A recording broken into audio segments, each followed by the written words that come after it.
Do you know what we're here for? The equal parts. Oh my gosh. Illegal. Help! Help! I'm being repressed! Too much, man!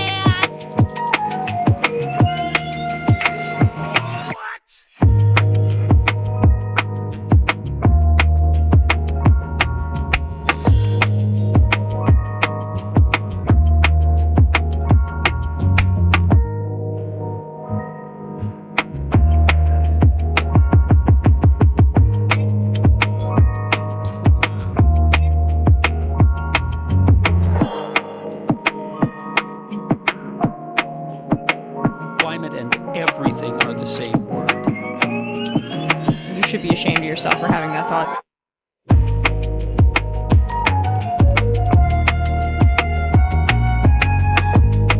I mean, this woman is dangerous, ladies and gentlemen. Don't be creepy.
There's no point in you betraying your future self to gratify your present self. It's a stupid game.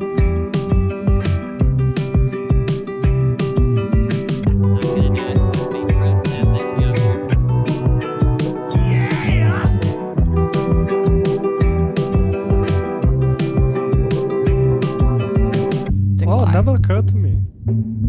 Interesting. It's just That's crazy enough to interesting. work. Yeah.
This is from 12 Rules for Life. I don't want reality. It's a bold strategy, Cotton. Let's see if it pays off for him.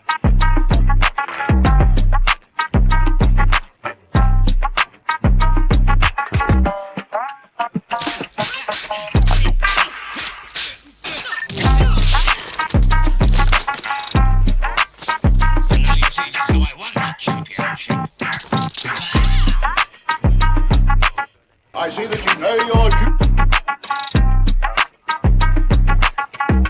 I see that you know your judo well.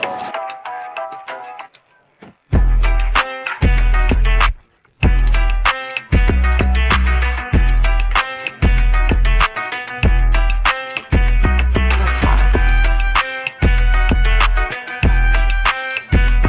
Come on! I made a huge tiny mistake. So hot right now.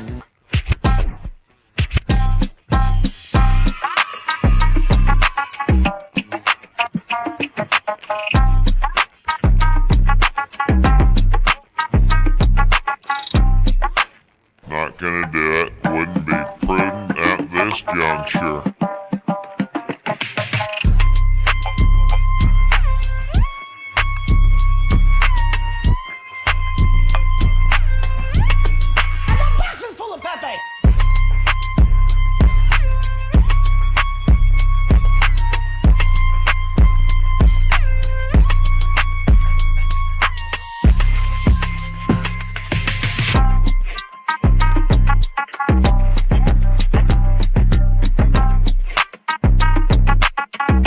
I'm staying in the race.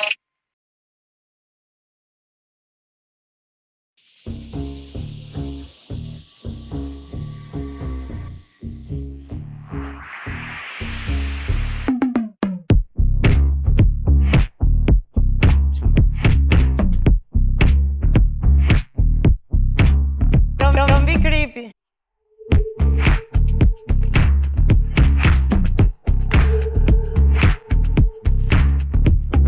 Supercalifragilistic bitch. What now? Don't even play. Oh, girl, baby girl. What you talking about? Thanks, Jeff, for the question. In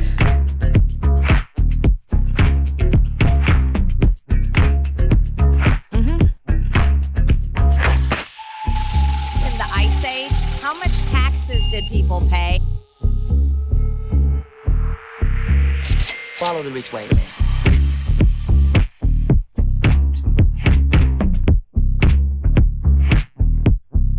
Consequences.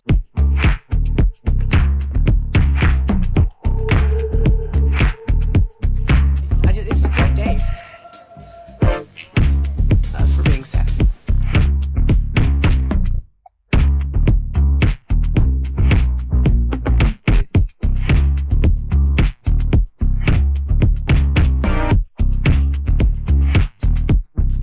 Facebook,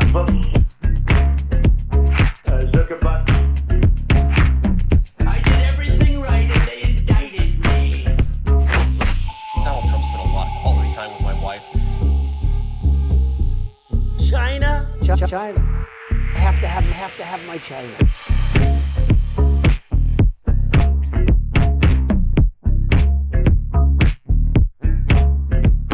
I cannot believe how people come for you already. I don't know if you know this.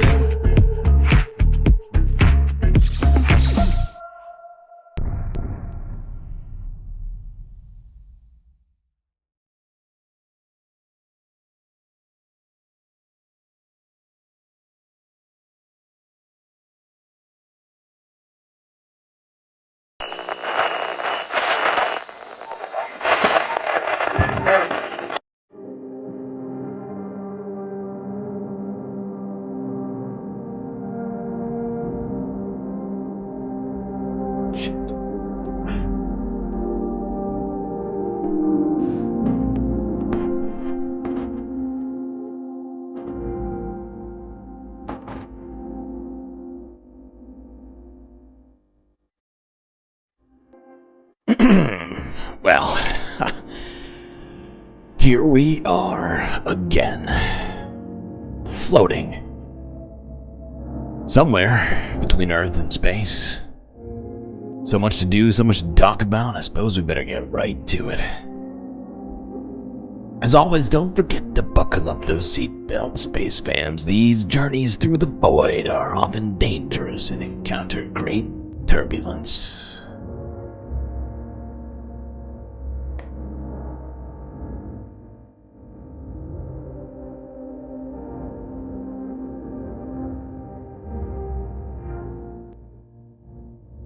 Well, good to see all of you folks. Donald Duck first, Mono second, and Soul Life third. Good job. Charlie Janmir are close fourth, but not on the podium. The anti-corporatist, hermit, horologist, Sarah Layla, Sasha G. Who else do I have before me? B-Cat. Indeed. Styx Dragon Sharon. Mozart. TB.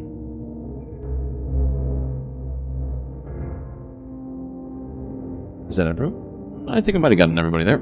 Alright, great job, everybody. Well, it's that time of day. Late night space radio. With yours truly, GalacticStreamLord. As I said before, we do have a hell of a lot to talk about today, so I suppose I shouldn't tarry you about with all of these niceties and get ourselves to the juicy details. Am I missing anything? Ah, yes. The pièce de résistance. That's not how you say that. Let's pretend I said that right. My brain just broke inside.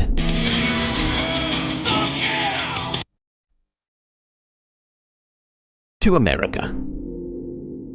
Where, apparently, the manifesto of the Cybertruck explosion terrorist has been released, and, well, some of the connections which he had are very interesting, to say the least.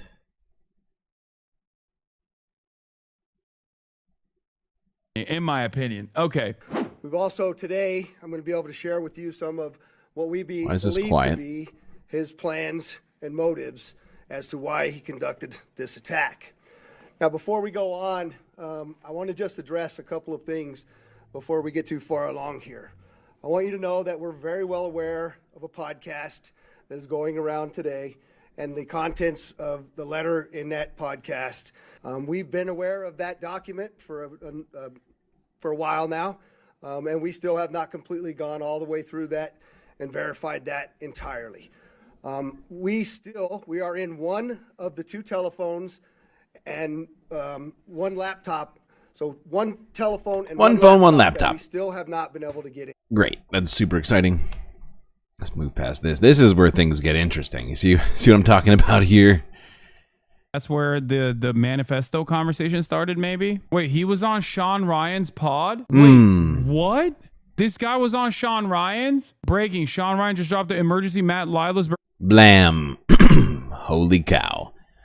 Connections between the Las Vegas Cybertruck bomber and Sean Ryan, prolific right-wing podcast host.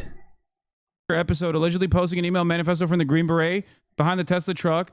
In an email dated December 31st, this makes sense. Sean Ryan is the number one podcast for guys like this. He's the guy whose podcast had Pete Hegseth on as well. The real email manifesto sent. I urge everyone to dedicate at least 35 minutes to fully grasp the details that have unfolded over the past few days. This episode takes a deep dive into the manifesto, an email sent to Samosar by Matt Lilasberger himself. Within this chilling document, Lilasberger boldly declares, what I'm going to send you is going to change the course of humanity. Former Green Beret. Well, he wasn't a former Green Beret. I'm pretty sure the manifesto is fake news. The source of it is a couple months old. Is at the center of the story just days before he drove a Tesla Cybertruck loaded with explosives to Trump International Hotel in Las Vegas. The Cybertruck incident has raised serious questions about Leftist's motivations, his credibility, and the information he shared. In this episode, we unpack the manifesto's contents. That's twice now true crime terrorists and mill murderers to appear on Rogan and Sean Ryan. Yeah, we'll take a look at it. We'll take a look at this is the one they went over in the press conference. Fellow service members, veterans, and all Americans, time to wake up. We're being led by weak and feckless leadership who only serve to enrich themselves. We are the United States of America, the best country people ever to ever exist, but right now we are terminally ill and headed towards collapse. This was not a terrorist attack, it was a wake-up call. Americans only pay attention to spectacles and violence. What better way to get my point across than a stunt with fireworks and explosives? Why did I personally do it now? I need to cleanse my mind of the brothers I've lost and relieve myself of the burden of the lives I took. What? That we are getting into, and I can tell you he is a Trump supporter. He was a Trump supporter. Scratching the surface and almost hourly receiving additional information requiring substantial investigative effort. I don't know if this is of this joint investigation between ourselves, the FBI, and the ATF. And so, again, while I understand all of that. Hold on, we're skipping past this. We've already heard a lot of what this guy has to say, I think. This is apparently a text message between him and his ex-wife, I believe. Connor O'Malley is genuinely Nostradamus. Las Vegas bomber reached out to his girlfriend. Ex-girlfriend, a few days before the attack. I rented a Tesla Cybertruck. It's the shit. I feel like Batman or Halo. Oh, okay, it's been wild. So much learning and fun. I rented a Tesla Cybertruck. It's the shit. I'm building drones in my new position. You would love it. I feel like Batman or Halo. I don't know if this is cool or I should bully you about it. How fast is it? Ungodly. No, you got the right instinct. You should definitely bully him. Funny take. Although, CNN has well, an email. I mean, Lausberger said in an email the day before the explosion that he was armed and in possession of a massive VBIED and expressed conspiratorial concerns that government agencies were tracking him. A copy of the email viewed by CNN said, okay, I trust this. New details on the Cybertruck explosion. Master Sergeant Lausberger was diagnosed with depression last year, but had not been assessed to be a risk of violence or suicide. Two U.S. officials familiar with his record tell me and Natasha Bertrand. This is from CNN. Law enforcement has received the message and examined where the email originated and believe it was written by Lausberger, a law enforcement official familiar with the investigation, told CNN. He tried to flex and she wanted to bully him. She caused it. Okay, yeah, it's a sarcasm. It's been posted on Reddit. Do claim the drones are Chinese craft based on alien technology. Okay, dude. Yep, alien Chinese drones. We'll he does say that. I'll look at the email, but I'm not entirely certain. He does say it. It gets wild. To the veracity of this email. I don't know if it's legit or not. Finally, the last category just to touch on is motive, which I know everyone is very eager to try to understand and be able to explain what happened. I'll reiterate what the sheriff said is we still have a large... Once again, I'm just going to skip past these guys talking, telling us practically nothing. To explain a variety of other... We'll do our best to be dated. They're doing their best job. They're taking this just as seriously as, say, the Luigi Mangione thing. What better way to get... Oh, he said it's not a terrorist attack. Okay, never mind. Then that's fine. Weird. Guys... You don't understand. He said it's not a terrorist attack. Yeah. Get my point across in a stunt with fireworks and explosives. Why did I personally do it now? I need as long as someone says it's not terrorism, and then it's not terrorism, of course. Of the lives I took.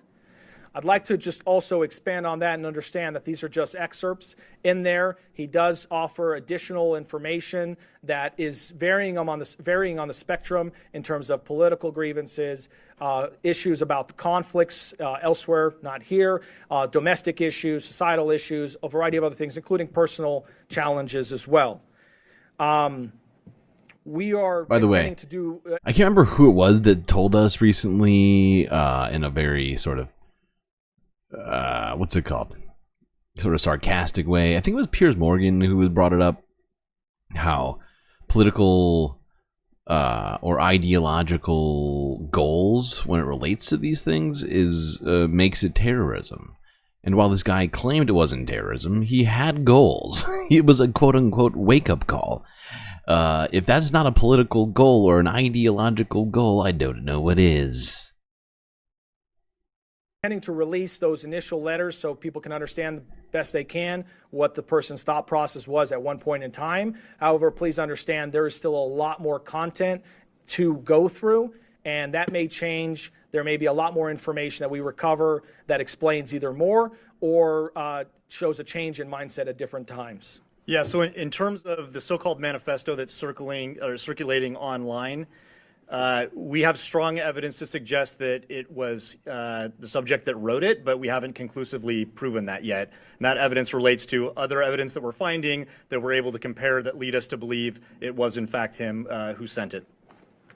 Oh, dang. Well, we have tactically ascertained the veracity of the manifesto. Tactical assertion. The suspect, the Here we perpetrator come. of the thermal implosion event, kinetically put pen to paper. It seems as though there is veracity to the writing of said manifesto event. This is not the podcast email one. Can you say why definitively he chose the Trump International Hotel and why he decided to come here to Las Vegas? Yeah, the question is, with the excerpts that we showed, can we definitively identify why he chose the Trump Hotel Tower location as well as Las Vegas? And the answer is no.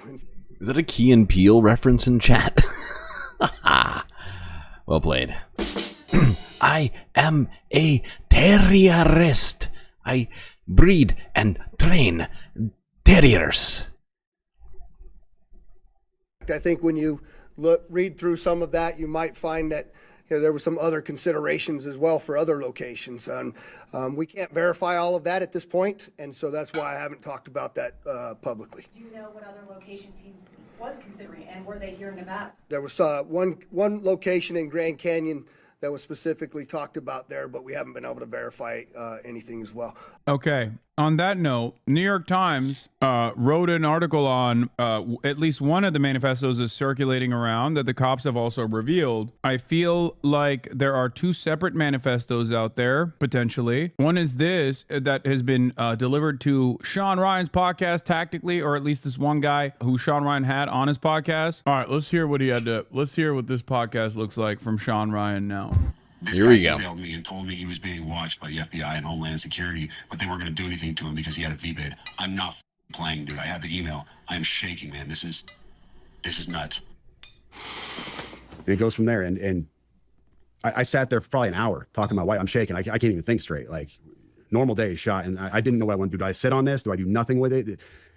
I've got to tell somebody. I've got to tell the FBI at least, because this is huge. This is all over the news. And then I was like, but wait. This guy wanted to get in contact with Sean Ryan, so Sean Ryan, see if I can get with him. And that is amazing. He's like, yeah, I'm shaking, thinking, who do I get in contact with? Oh my God, this is such a serious situation. It's so serious. It rises to sending it to the wait. I was thinking FBI, but who comes before the FBI in these situations? Of course, Sean motherfucking Ryan. And I think to myself, got to give this to the FBI. But then I'm like, no. The FBI. Sean Ryan is the guy. Under no circumstance do we think that the guy who exploded his Cybertruck could potentially be mentally not all there. That's what I love about the story in general, is that not a single person is going, hey, hold up, maybe the 15-year touring special forces operator who had a litany of complications at home could potentially be, I don't know, mind broken. No, we only thought that before he blew himself up. Now that he blew himself up, it seems that he had actually arrived at anti-gravity technology. I had a buddy who knew your producer, and we went from there. But wow. Do you want to read the email? Yep. So this email came in on December 31st at 10:42 a.m. That is Tuesday. Matthew Leifesberger did something in this email that I call the sandwich technique, okay? The bread that you use, the burger technique, if you want to call it that, is truth. Burgers can be sandwiches. Burgers are sandwich. I would argue burger is a sandwich. Anybody else want to chime in on that one? Because I think likely truth. It's just my decision to point. It's really just a sub. In my opinion, it's a subcategorization of sandwiches. Decision point or onto the Mexico border. I am sending this now. Please do not release this until 1st Jan and keep my identity private until then. First off, I am not under duress or hostile influence or control. My first car was a 2008 black Mustang V6 for verification. What we have been seeing with, this part is like the truthful part, right? What we have been seeing with drones is the operational use of gravitic propulsion systems, powered aircraft by most recently China in the East Coast. But throughout the history, the U.S., only we and China have this capability. Our OPSEN, Operations Center. Location for this activity is in the box below. China has been launching them from the Atlantic from submarines for years, but this activity recently has picked up. As of now, it is just a show of force, and they are using it similar to how they use the balloon for SIGINT and ISR, which are also part of the integrated comm system. There are dozens of these balloons in the air at any given time. The so what is because of the speed and stealth of these unmanned aircraft. They are the most dangerous threat to national security that has ever existed. They basically have an unlimited payload capacity and can park it over the White House if they wanted. It's checkmate. USG needs to give the history of this, how we are employing it, and how we are weaponizing it, how China is employing them, and what the way forward is. China is poised to attack anywhere on the East Coast. I've been followed for a week now from likely Homeland or FBI, and they are looking to move on me and are unlikely going to let me cross into Mexico. But I won't, because they know I am armed and have a massive VBIED, which is code word for vehicle-borne improvised explosive device. I have been trying to maintain tactically a very visible profile and have kept my phone, and they are definitely digitally tracking me. Okay, this is like signs of paranoid schizophrenia, in my opinion. Okay, I have knowledge of this program and also war crimes that were covered up during airstrikes in the Nimruz province in Afghanistan in 2009. So we're back to like the truth now. Okay, likely the truth. By the admin, DOD, DEA, and CIA, I conducted targeting for these strikes of over 125 buildings. 65 were struck because of civcast that killed hundreds of civilians in a single day. U.S. fora. I'm assuming CivCAS is a abbreviation of civilian casualties. On the initial ISR, it was supposed to take 6 minutes and scramble all aircraft and CENTCOM. The UN basically called these war crimes, but the administration made them disappear. I was part of that cover-up with U.S. fora and Agent Bleep of the DEA. Agent Bleep. I don't know if my abduction attempt is related to either. I worked on general... You need to elevate this to the media so we can avoid a world war, because this is a mutually assured destruction situation. For vetting, my LinkedIn is Matt Berg, or Matthew Livelsberger, an active duty 18 Zulu out of 110. My profile is public. I have an active TSSCI, top secret security clearance, with USAP access. Well, there we go. There we go, people. Homegrown terrorism. Apparently, this guy was feeling all sorts of different ways. Really, a veritable cornucopia of thoughts in this one email sent to both Sean Ryan and whoever this other guy was that was a friend of Sean Ryan's. I think he's another podcaster. I just don't know him.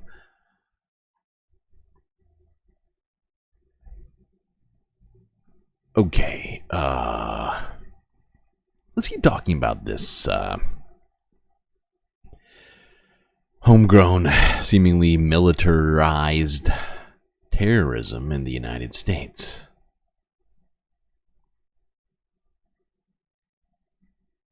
U.S. military service is the strongest predictor of carrying out extremist violence. And again, this is not like this is, we've been knowing this.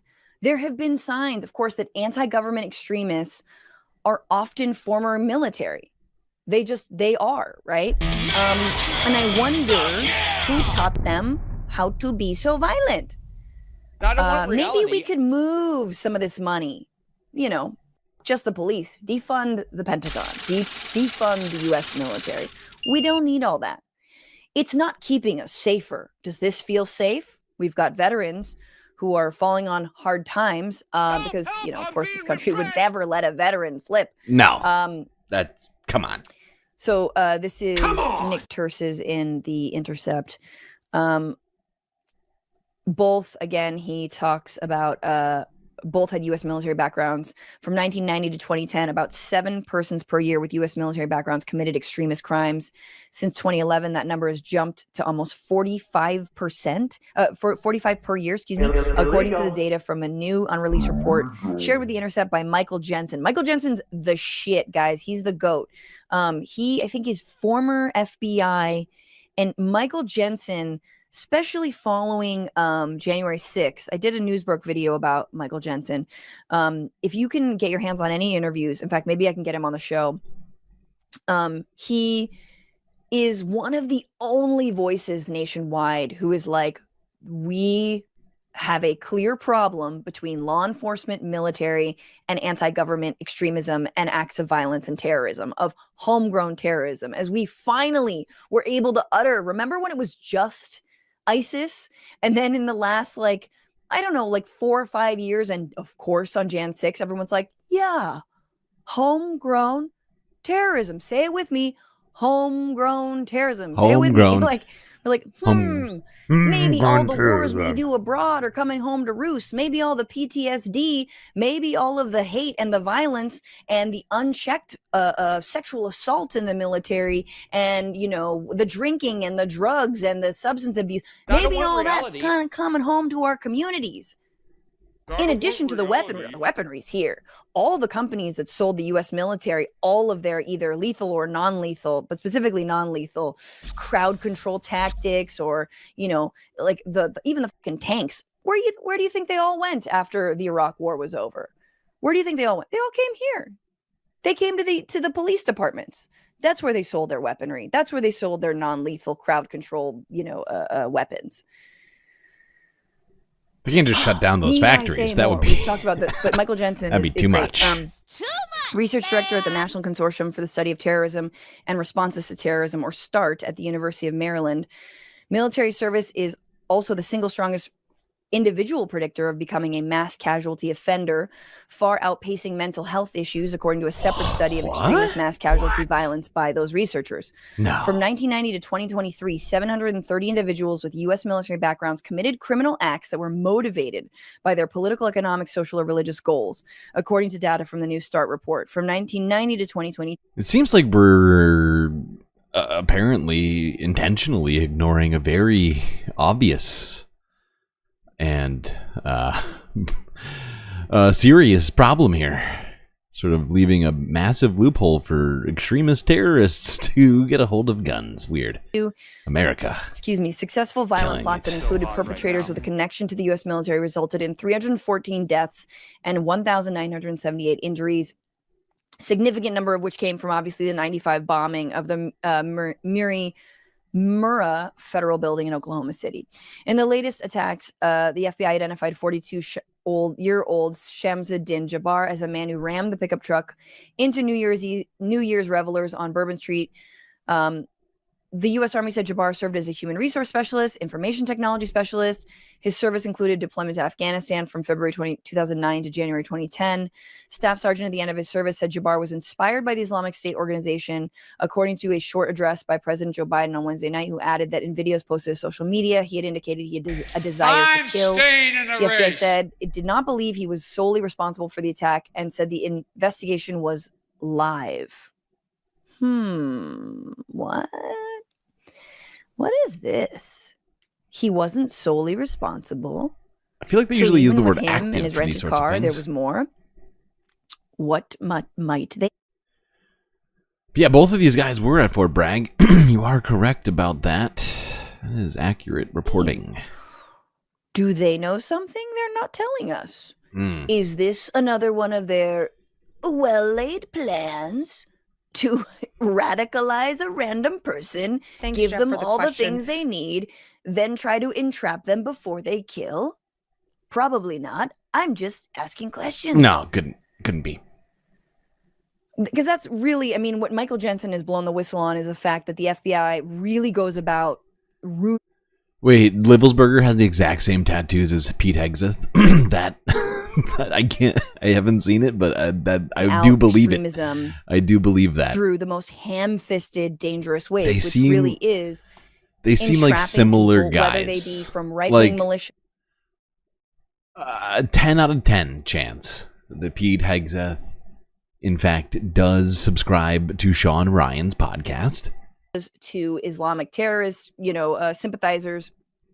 Like, it's the same thing. They infiltrate, they do, what are they called? They're just entrapment scandals and schemes is exactly what they are. So every time they like foil a plot, you know, it's effectively the same. They prove their own worth, right? By saying, hey, we foiled this plot about ISIS. Never you mind, we were the ones who radicalized this person and we got them to love ISIS, but we did foil the plot, so keep giving us money and we're doing a great job. And there's terrorism still abound and you should still be very scared. Should be very scared, and we got it covered, and don't worry, and it's actually out of control. Everything's fine and also horrible at the same time, and we're here to save the day. Just remember, terrorism from abroad's the thing you gotta worry about, not the army or the military or any sort of like militia groups, perhaps. Speaking of which, I don't know if anybody heard the ProPublica piece that was released. When was this? Was this released this morning? I can't even remember now. I think it might have been released this morning or like last night. I listened to the whole thing. We're not going to listen to it right now. We're going to listen to Democracy Now! Because they had on one of the journalists involved in releasing this piece from ProPublica. But boy, oh boy, was that a disturbing hour of my life listening to this earlier. Oh, it was painful. And we're probably going to try and unpack some of it later, like actually listen to it. I don't remember. I don't think they listened to very much or if any of it in here. This news is funded by viewers like you. Please support our work at democracynow.org/give. But we will probably listen to it at some point. Donald Trump is the winner of the 2024 presidential election. On Monday, Vice President Kamala Harris oversaw the process of certifying her own defeat. Donald J. Trump of the state of Florida has received 312 votes. Kamala D. Harris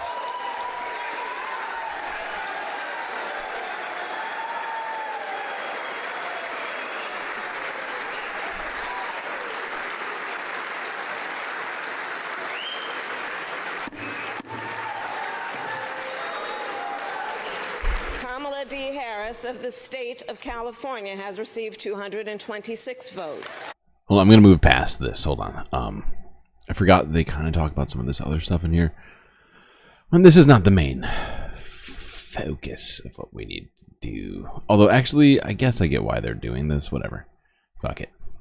Day after a violent mob of Trump supporters smashed their way into the Capitol, demanding then Vice President Mike Pence refuse to certify Joe Biden's win. This comes as people who went to jail for their role in January 6 are asking President-elect Trump for a full and complete presidential pardon, including far-right Proud Boys leader Enrique Tarrio, who was convicted of seditious conspiracy.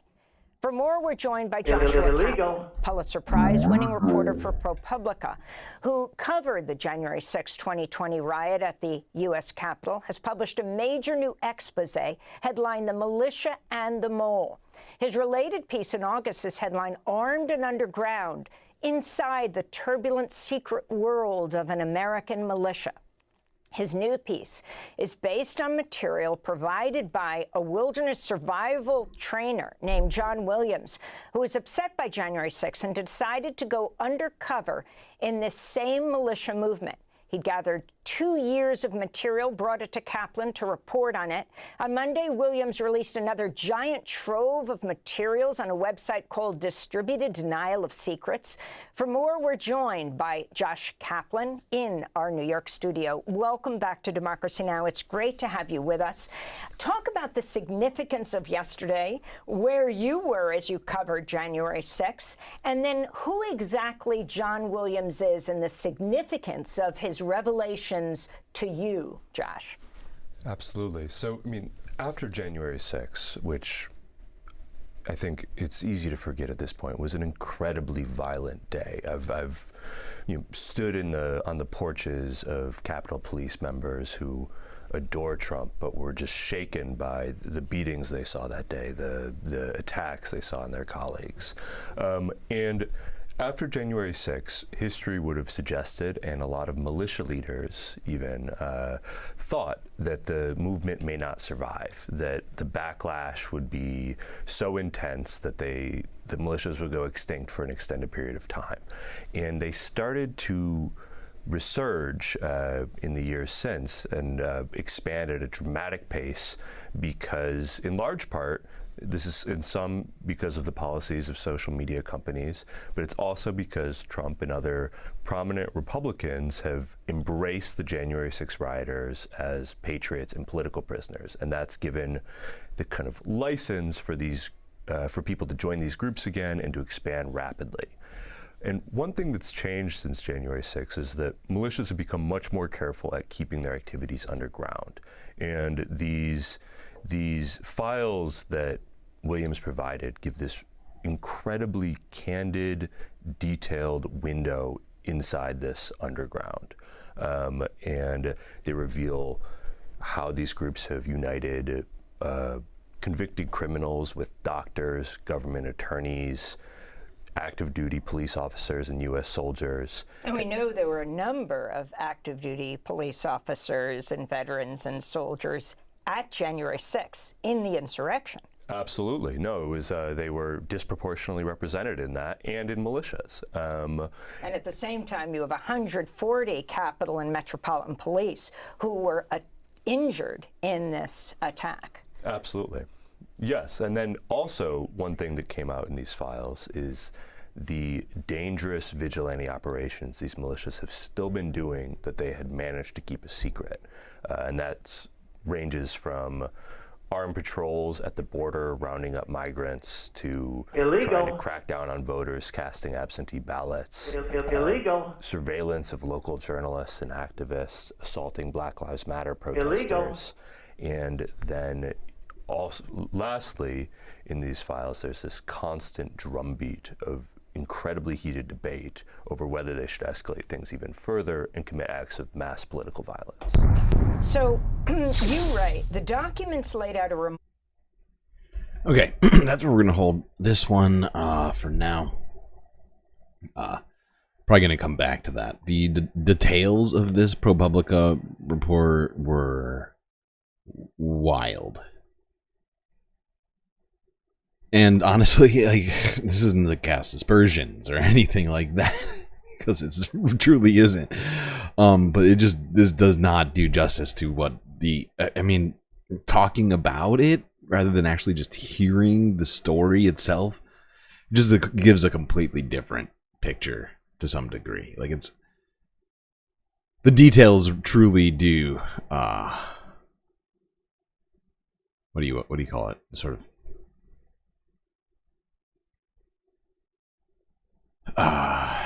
help paint the picture, I guess.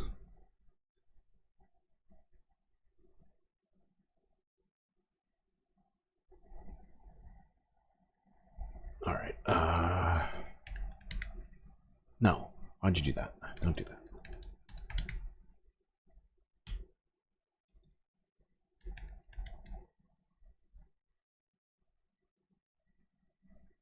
There we go. Okay.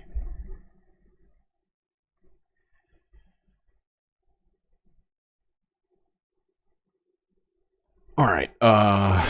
So yeah, let's go back to that awkward moment. We were just looking at the beginning of that, the certification of the election by Kamala Harris, presiding over her own election loss here in the Senate. How many do we have? You said 20 likes do we have? The state of the vote for the President of the United States, as delivered to the President of the Senate, is as follows. The whole number of the electors appointed to vote for President of the United States is 538. Within that whole number, the majority is 270. The votes for President of the United States are as follows. Donald J. Trump of the state of Florida has received 312 votes. Kamala D. Harris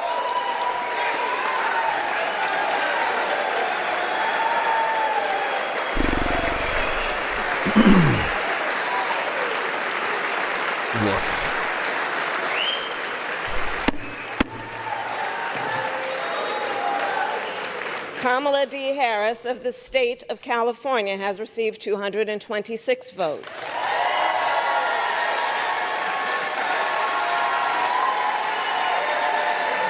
This announcement of the state of the vote by the President of the Senate shall be deemed a sufficient declaration of the persons elected President and Vice President of the United States, each for a term beginning on the 20th day of January 2020. Smarmy dwarf behind her right now. Jesus Christ, Mike. Settle down, pal. He's so goddamn excited about it.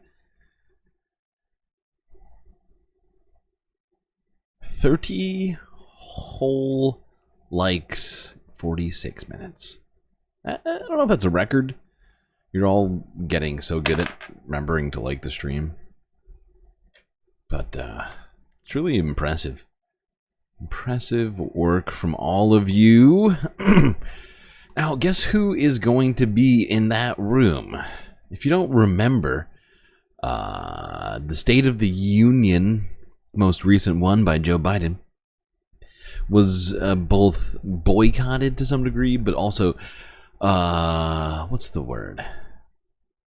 Well, a counter narrative was proposed by Republicans on the same night by one Better Homes and Gardens Barbie, Katie Britt.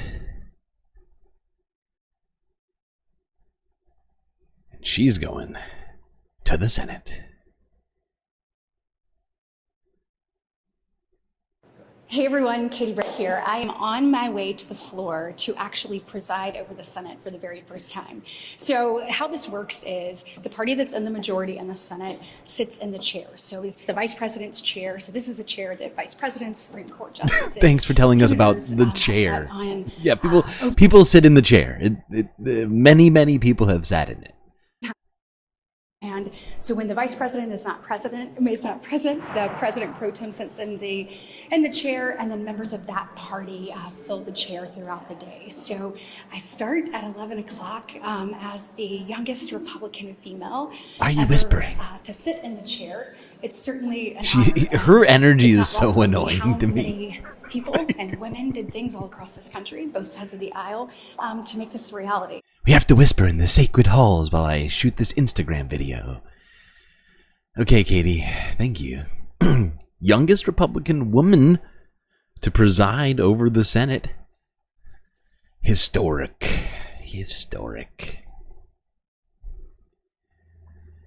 Look at Republicans embracing the DEI. What?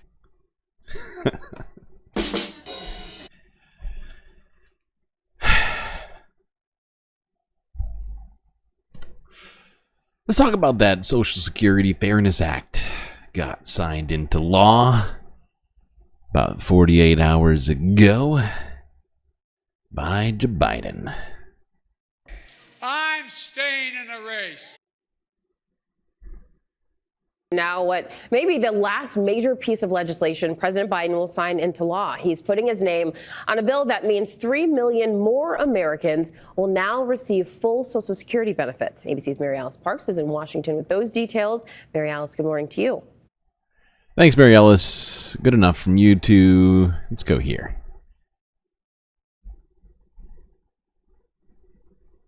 All right, y'all. So, color me pleasantly surprised for this one that we're about to discuss now. So, on his way out the door, Biden's made a couple policy changes that are positive.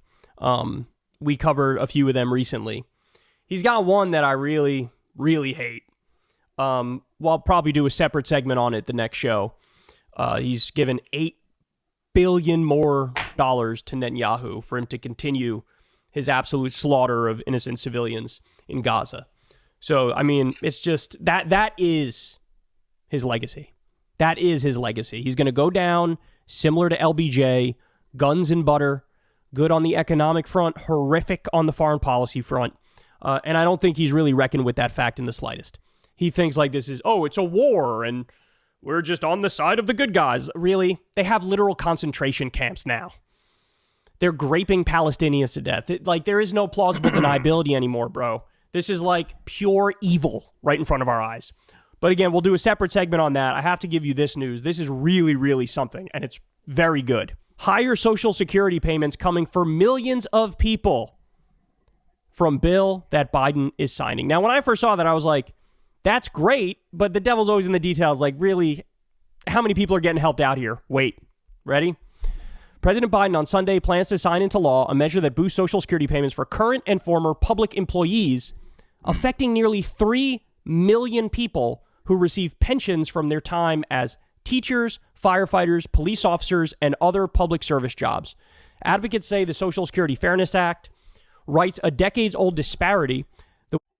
I'm pretty sure out of that group of people, teachers need that one the most. If I'm not mistaken, they're paid the least out of that group. Also put strain on Social Security trust funds, which face a looming insolvency crisis. That part right there is overstated. Even if you did nothing, Social Security would pay out about 83% of its benefits.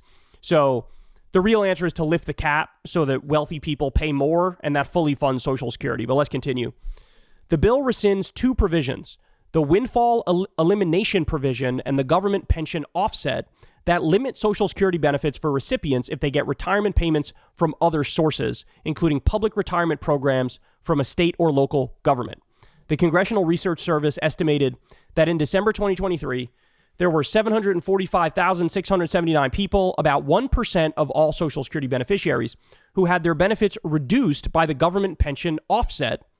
About 2.1 million people, or about 3% of all beneficiaries, were affected by the windfall elimination provision.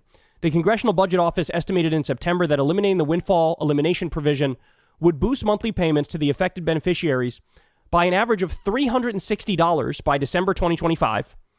Ending the government pension offset would increase monthly benefits in December 2025 by an average of $700 for 380,000 recipients getting benefits based on living spouses, according to the CBO. The increase would be an average of $1,190 for 390,000 of surviving spouses getting a widow or widower benefit. That's a lot. So this is a big Social Security payment increase for nearly 3 million people. In other words, the government was like nickel and diming these groups of people on their Social Security check because they're saying, hey, you have like these other sources of income, so we're going to like reduce the Social Security to account for the fact that you have this other income coming in. And it's You like, can't be living too good. Come on. why? That's total bullshit. They should still get their full Social Security payment. Well, Biden looked at it and he agreed.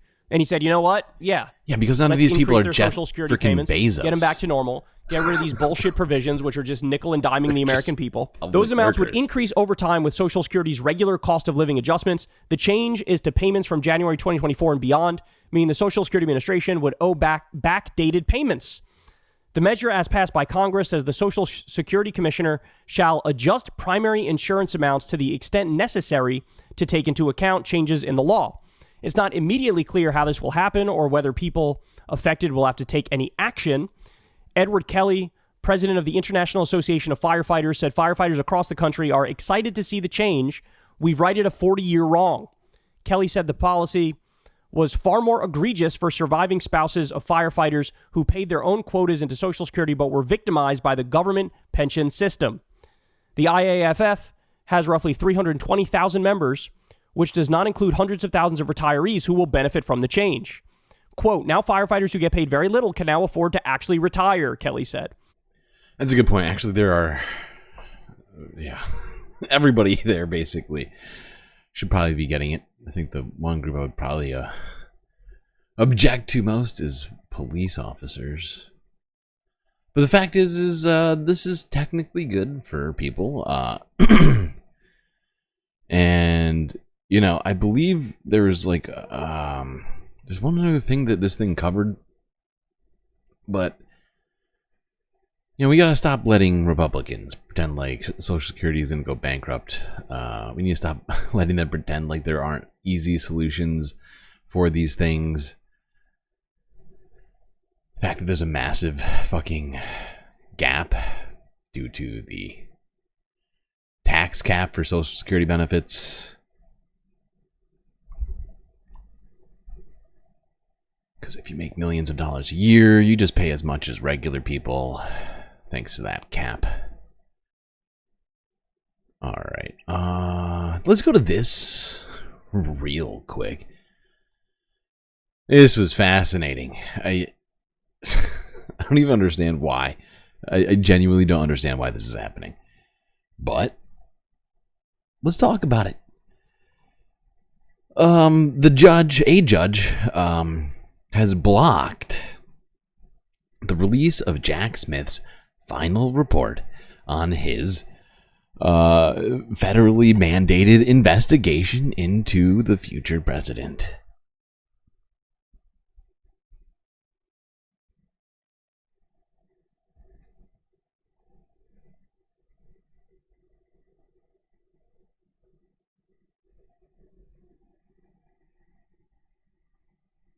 I want to bring in CNN senior crime and justice correspondent Caitlin Polance.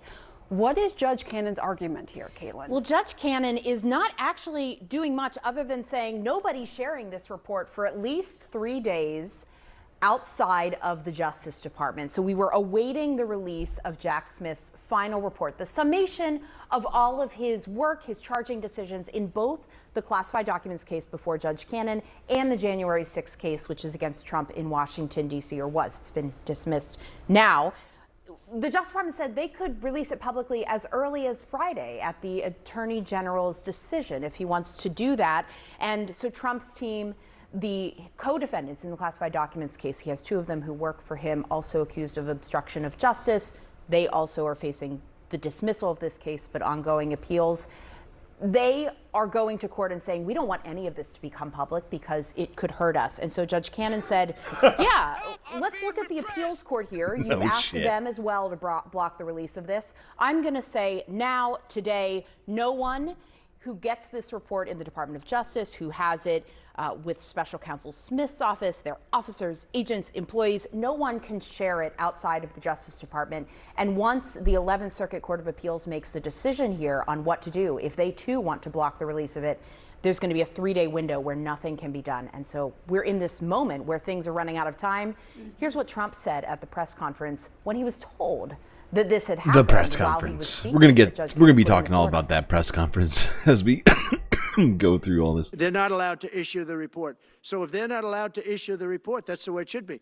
Because he was thrown off the case in disgrace. Why should he be allowed to write a fake report? It'll only be a fake report. That's great. I did everything right and they indicted me. He mentioned Smith's role here. That's a main argument of what his team and his co-defendants are arguing, that Jack Smith just doesn't have the power to be the special prosecutor here, and thus also shouldn't be able to release a report like this. He doesn't have the power to be special prosecutor on the thing that he was appointed to be special prosecutor for. Okay, okay. Interesting. Very interesting. Wonder if that will actually get through the 7th District Court of Appeals. But for now, it's blocked. Fascinating. Fascinating times we're living in. Wonder if Bacula will help us get onto a better timeline.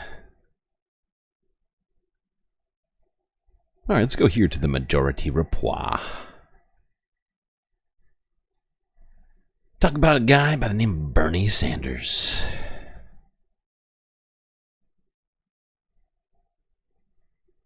Sam Cedar on the Majority Report. It is a pleasure to welcome back to this program National Affairs Correspondent for The Nation magazine, John Nichols. John, always a pleasure. It's an honor to be with you, brother. So, about a week or so ago, I guess now, you published, I'm not sure exactly when you sat down with Bernie Sanders, but obviously this is in the wake of Donald Trump winning the election. And you had an interview with him that made some waves because it feels like Bernie is trying to figure out what's next for for progressives and people on the left in this country. And in some ways, you know, he's sort of like, he's tried a lot of different avenues. Give me a sense of what you came away thinking from that interview. Well, it was a terrific interview, and I've like you, Sam, I've interviewed the senator a lot of times. I've known him over a long period of time, and it is absolutely true that he, as a guy getting into his mid 80s, he probably reads more and consults more than almost anybody in politics. He's constantly interested in the evolution of politics, and he clearly came out of the 2024 election, looked at those results, and said there are now some fundamental things that have to shift. I mean, he had his initial critique, which is that the Democratic Party has kind of lost its way as regards communicating with working class voters, multiracial, multi-ethnic working class voters, a very key message there. But in our conversation, I was interested in something else he had said, and that was that in some states, the Democratic brand is so weak that Democrats should stand aside, let independents run as independent, working class, progressive candidates who just don't carry the weight of the Democratic name. And that's a very controversial thing to say, right? Because parties are very obsessed with their brands. They don't want to give that space to somebody who is not, running on their line for a variety of reasons. They don't want to acknowledge there are places where they just can't compete. And yet, I think Sanders kind of, he broke the ice on this one. He basically said, look. Yeah, and this is something I've been kind of, talking about ad nauseum here for the last month and 2 months now, actually. Ever since Democrats failed to win the presidential election here, that it seems like Democrats have ossified, or if anything, continued shifting to the right, rather than to embrace any sort of economic populism in the party or actual left ideas. You saw Kamala Harris completely throw out practically all leftist opinions she had ever stated.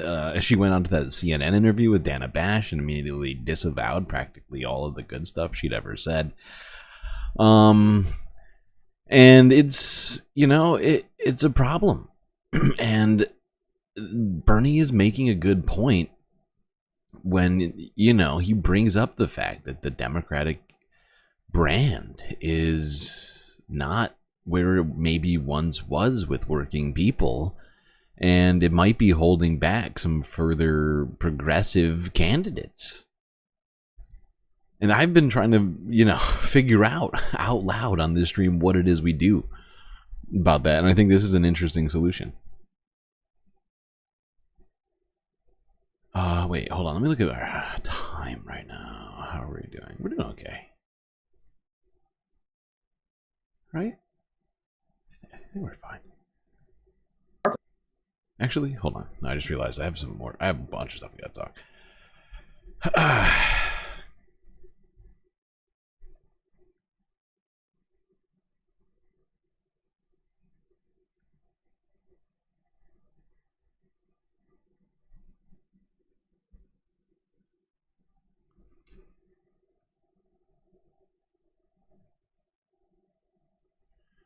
All right, let's quickly talk and keep talking about Bernie. We're going to talk about Bernie on the H-1B.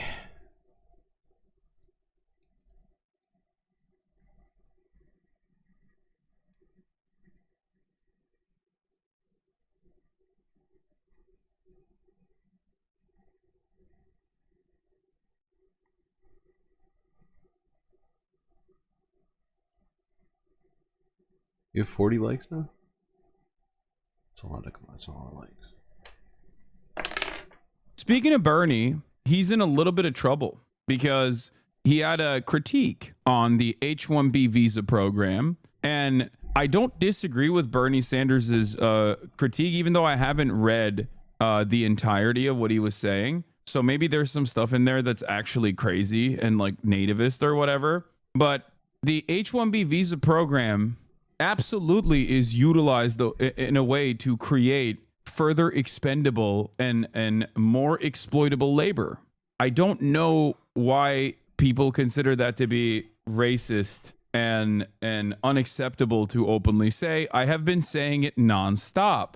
I haven't stopped saying that as well. So I don't know why people would get mad at Bernie Sanders also saying it, because I mean, that is the purpose of this program. Of course, once again, anything that the government does is going to be packaged in a way that makes sense. So the H-1B visa program is going to be packaged as though this is a way to offer citizenship to the best and brightest all around the globe. And there is certainly some truth to that as well, right? That is true. But that's just spin at the end of the day. The reality of the matter is we destroy the global south, and then we take advantage of all of the highest achievers globally by creating an immigration structure where we take educated workers in an effort to displace the American workforce, because those guys will, due to the currency exchange rate, especially if they're sending money back home, which there's nothing wrong with, by the way. It's fantastic. That's why economists that are not ideologically on board with the way I see the world will say this is a win-win, okay? Even though I also consider it to be a win-win. Due to the currency exchange rate, they are oftentimes interested or willing to take on jobs at a pay cut. But more importantly than that, if an H-1B visa worker loses their job, they get deported. So if an H-1B visa worker loses their job and they get deported, they are even more exploitable. So the solution to make this process more ethical and not a mechanism to displace and depress American wages is to ensure that there are safeguards that maintain wage parity and a parity for benefits offered, and a protection, additional protections offered to all workers, including H-1B visa workers. Protection from deportation, for example. Now, if you were to do that, then that makes sense. Then bosses can't use the H-1B visa program to create extra exploited, to create a hyper exploitable secondary labor market. That's it. That's the real solution. But of course, that solution is not necessarily one that benefits the capital owners. Bernie Sanders is in a lot of hot water. Let's take a look at what he said. News: we need major reforms in the H-1B program. And the last time he talked about H-1B workers and the visa structure, and he has complained about it quite a bit. This is not new for Bernie Sanders. So let's read what he had to say. He wrote this yesterday. The current chairman of the Senate Committee on Health, Education, Labor, and Pensions today releases the following statement on H-1B guest worker visas and the recent debate concerning the program. Bernie said, there has been a lot of discussion lately about the H-1B guest worker program. Elon Musk and a number of other billionaire tech company owners have argued that this federal program is vital to our economy because of the scarcity of the highly skilled American engineers and other tech workers. I disagree. The main function of the H-1B visa program and other guest worker initiatives is not to hire the best and the brightest, but rather to replace good-paying American jobs with low-wage indentured servants from abroad. The cheaper the labor they hire, the more money the billionaires make. Where's the issue with this statement? This is 100% correct. The notion that there aren't skilled American tech workers out there that could be doing these jobs is completely, the notion that there are none in the current labor pool is not only silly, it's an abject lie. It's a lie that is channeled through mainstream resources as well, especially when you consider the hundreds of thousands of layoffs that have taken place in our Silicon Valley quantitative easing induced bubble. In 2022 and 2023, the top 30 corporations using this program laid off at least 85,000 American workers while they hired over 34,000 new H-1B guest workers. There are estimates that as many as 33% of all new information technology jobs in America are being filled by guest workers. Further, according to the Census Bureau data, there are millions of Americans with advanced degrees in science, technology, engineering, and math who are not currently employed in those professions. Yeah. If there is really a shortage of skilled tech workers in America, look, if you're firing people so that you can hire H-1B visa program workers so you can pay them less, and so that you can exploit their labor because they don't want to get deported from the country, that's a problem. That's a problem. That's not an anti-immigrant statement. It's an anti-exploitation, anti-capitalist bullshit statement is what that is. Okay. Oh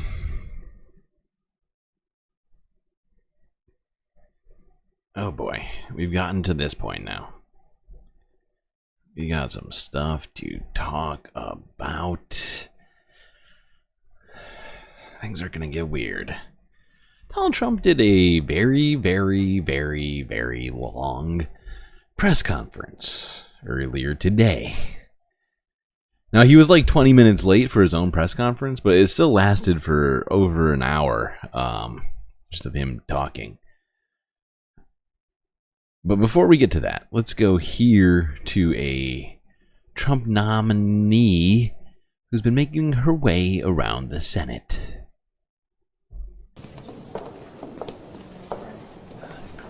Oh my God, she looks so fucking smug. Very good. She's got my support. This woman has zero like conscience or actual like actually maybe she does have an ideology, but it's certainly not there's not a consistent political ideology. I think it's really, if anything, it comes from her little weird culty religion.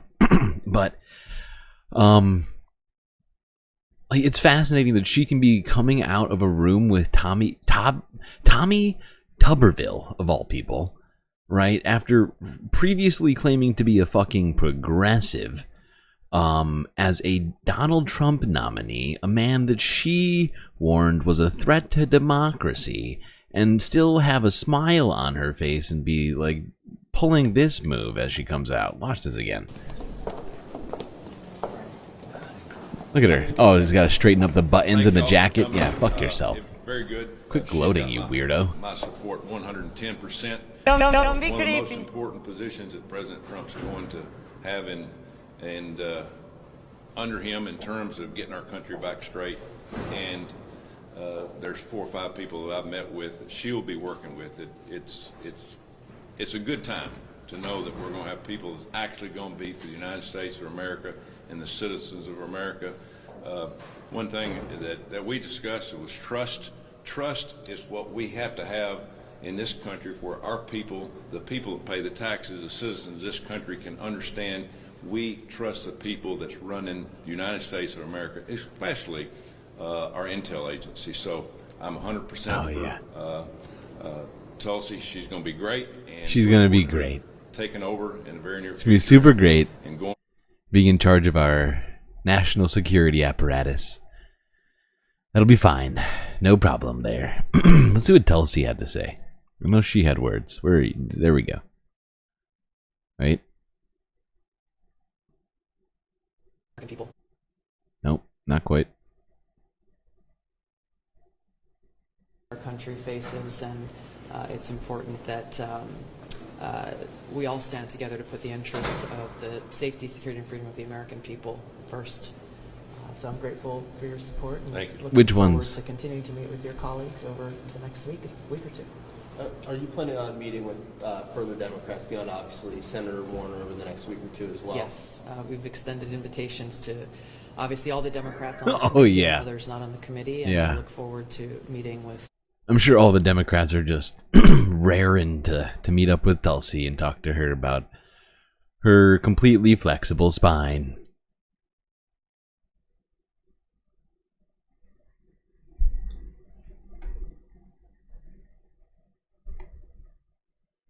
Okay. So yeah, Tulsi is doing the old Senate Hall sort of sprint as Donald Trump makes his way to being president. Much too soon at this point. 13 days from now. Oh shit, Nadia Yvette Chambers with the super chat. Thank you. Dems are so far to the right now, they make Mussolini look like Lenin.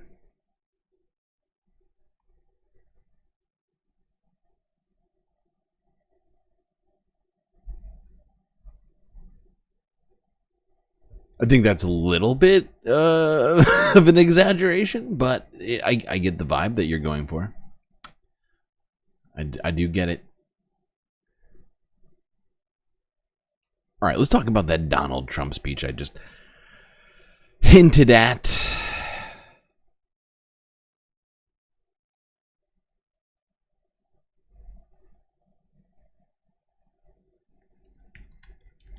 Welcome to Inside Politics. That was over an hour of Donald Trump giving a news conference, answering questions, and giving us some new information about what he intends to do, or at the very least is not ruling out when he takes office, including not ruling out a military invasion to conquer Greenland, the Panama Canal, and perhaps the annexation of the country of Canada.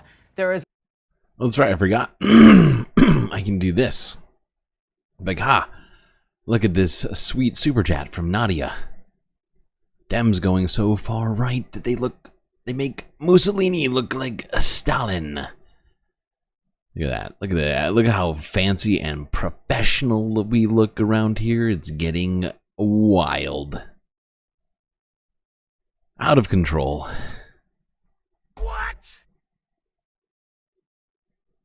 a lot more to discuss.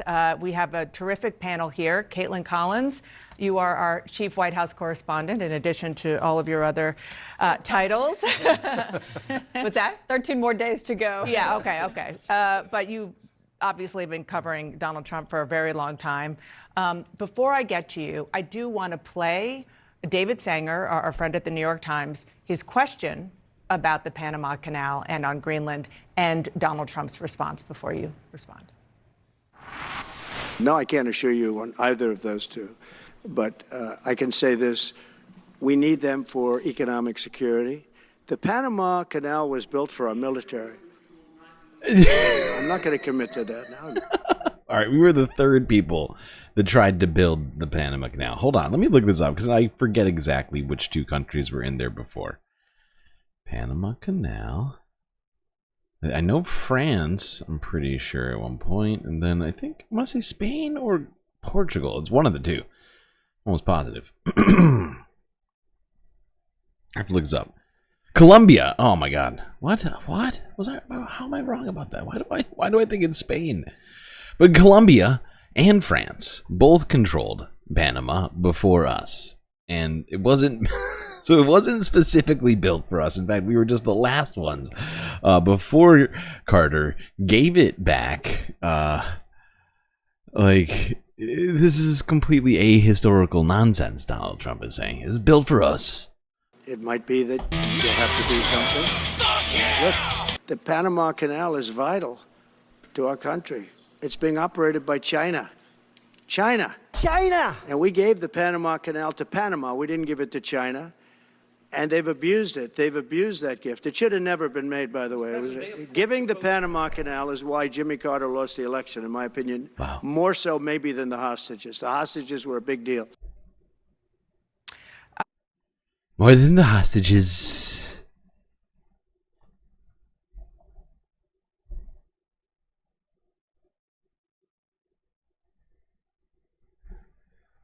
All right. You don't need to listen to what Dana has to say. Let's just go here. Is this the whole thing? I can't remember if this is the whole clip or not. I think it is. Go ahead, please.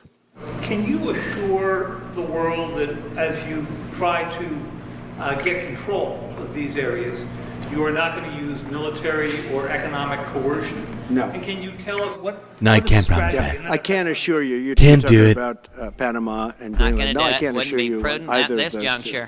two. But I can say this. We need them for economic security. The I think this is where he starts talking about Greenland again. 45,000 people there. People really don't even know. Oh, wait. I went too far.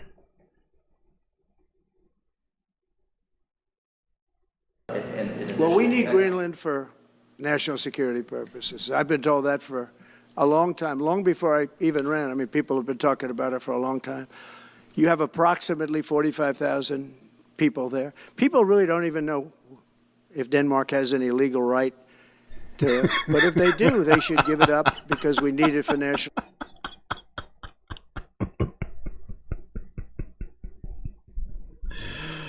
I love how in this same paragraph, same sort of thought, while he's talking about how the United States has the right to Panama, a different country, right? He's also simultaneously claiming that a lot of people are saying Denmark doesn't have the right, the right to. They don't even really. I mean, yes, it is a territory of Denmark, but they're autonomous.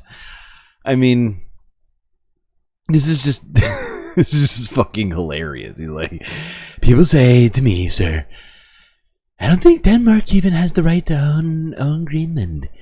So why don't we take it? Any legal right to it. But if they do, they should give it up because we need it for national security. That's for the free world. I'm talking wait. So if they do have the right to it, they should give it up. But if they do, they should give it up because we need it for national security. We need That's it for the free world. I see. I'm talking about protecting the free world.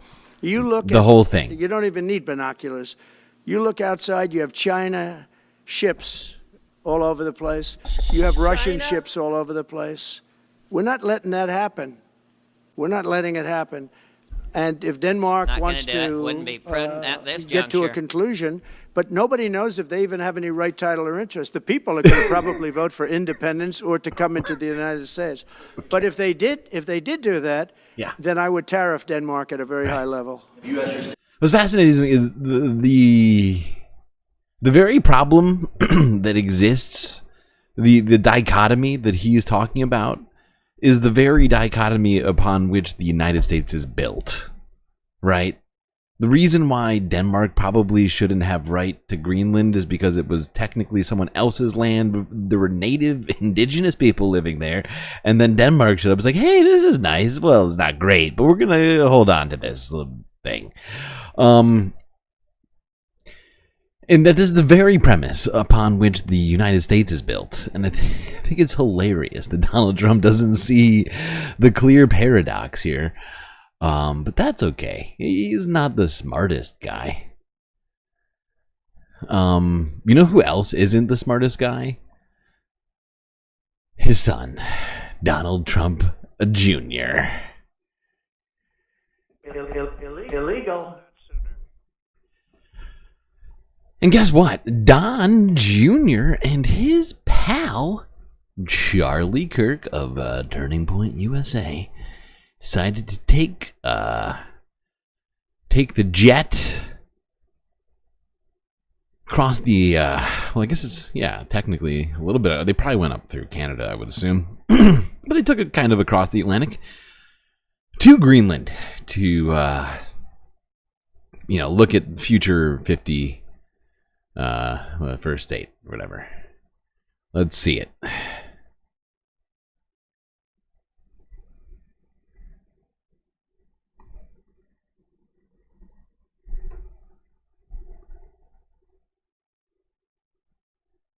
We're a little pressed for time because we only have a couple hours of daylight, so we got to see everything, but we're really excited to be here. Thank you guys so much. Just here as tourists. Just here's tourists. Like an incredible place we've been talking about going for a while. I was like, this is totally not connected to the fact that my dad's talking about how we're going to take Greenland by force or by buying it. So we got to see everything, but we're really excited to be here. We don't even have a real estate agent, so nothing going on. Just a couple of guys hanging out with zero agendas. Thank you guys so much. Just here as tourists. Seeing it looks like an incredible place we've been talking about. Look at Charlie's egg-shaped head in the background. His hair barely hanging on but just really for dear life. Awesome country. The scenery coming in was just spectacular. Oh my god, the fucking bobblehead. Wow. Looks like the runway Santa Claus would land at. Is that custom? He says hello. Okay. We were talking to him yesterday, so he says hello to everyone in Greenland. Hello, everybody. Good to see you. We'll be coming around later to finalize the deal. That is the face of a guy who definitely didn't just get done doing a bunch of coke.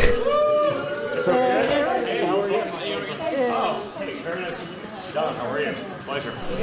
Could we get an interview? Very nice to meet you. How are you? Pleasure. Just really excited to be here. Awesome country. The scenery coming in was just spectacular. Just very excited to be here. Do you have a message from your father? He says hello. Okay, to whom? We were talking to him yesterday, so he says hello to everyone in Greenland. Okay, are you still interested in buying Greenland or? Thank you so much. Really appreciate it. No, we're not meeting any politicians here, so that's not on the schedule. We're just here as tourists. Not here meeting looking at it. politicians. So could you Okay. tell Seeing us about? everything? Could you tell us about the American interest in Greenland? There's been so Well, much- no, yeah, that's not for me to talk about. That's for others to talk No, about. no. Thank you, guys. We're just Okay. excited to be here. Thank you, Just guys. excited. Here for a non-political reason with a bunch of political guys on our daddy's plane, my daddy's plane, Trump Force One jackets with monogrammed. I mean, look at this monogrammed name tags on these jackets. Custom job here. It almost feels like an invasion. Not gonna lie.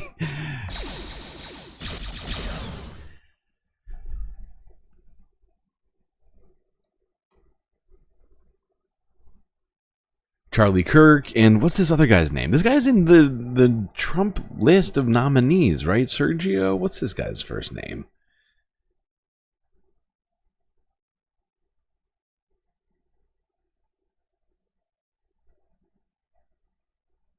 Sergio Gore, right? Isn't that this guy's name? Sergio Gore. He just got a... Right? Am I wrong? Yeah. This dude's a... he runs a 501c3, Right for America, Donald Trump super PAC, and got a job in the administration now doing, what is it? He's going to be director of the White House personnel office. Personnel office. So, yeah. Weird. No agenda here. Of course. Now, here's a little snippet from earlier. What was this? Yeah, this is earlier at his little press conference that he did at Mar-a-Lago, where people asked about this comment that he made about Jimmy Carter. I wonder if he felt at all bad about taking shots at a man who was literally lying in repose.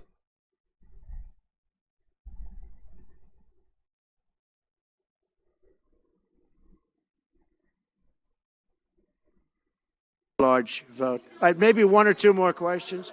Yeah, please, go ahead. Go ahead, you go. Sir, can you, President Carter is laying in state today in Washington. You had some harsh words for him about the Panama Canal. Is there any disconnect there? Do you feel a little bit bad about doing that on this day? No, I liked him as a man. I disagreed with his policy. So, hey, he thought giving away the Panama Canal was a good thing. I think it cost him the election.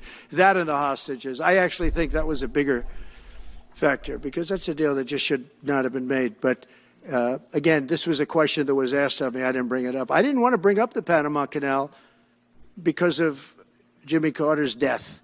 But people don't bring it up. But, you know, you and other people have asked me about it. People No, it's don't a deal bring that it I up was because very it's strongly insane. against. It's not, people don't, I mean, generally speaking, people don't bring it up because it's an insane thing to say. Now, the extra jabs you took at Jimmy Carter at this moment did feel unnecessary, not gonna lie. People Whatever. don't bring it up, but, you know, you and other people have asked me about it. No, it's a deal that I was very strongly against. I was a young guy when this took place, but just why would we spend all of that money, lose 38,000 people to malaria, the mosquito? They were dying. Wow. Because business, that's why. Because we made an incredible amount of money from it. We also got to use it to, you know, for whatever else we want to do for a very long time. And profited a huge amount. And yeah, did people die? Sure. But I'm pretty sure not all 38,000 of those people were Americans. I recall correctly. I could be wrong about those numbers, I guess. It's just all insane. But since we're talking about Jimmy Carter, let's talk about this little thing that came up earlier regarding Jimmy Carter. Because if you didn't hear about this, with 13 days to go, Donald Trump is very, very upset. He's been truthing his little fingers off on Truth Social about this issue, about the fact that our entire country is respecting a former president who is dead by lowering the flags for a full 30 days, as is custom.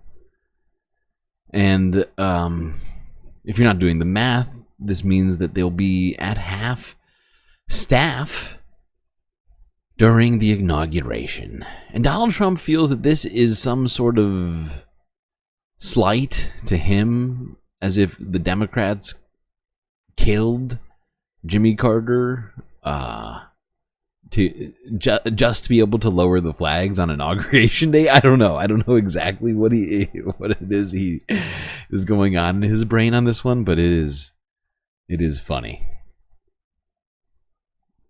All right, here we go. The Democrats are all giddy about our magnificent American flag potentially being at half-mast during my inauguration, capital I. They think it's so great and are so happy about it because, in actuality, they don't love our country, capital country. They only think about themselves. Look at what they've done to our once all caps great America. Over the past 4 years, it's a total mess. In any event, because of the death of President Jimmy Carter, the Capitol flag may, for the first time ever during an inauguration of a future president, be at half-mast. Nobody wants to see this, and no American can be happy about it. Let's see how it plays out. Illegal. Make America great again.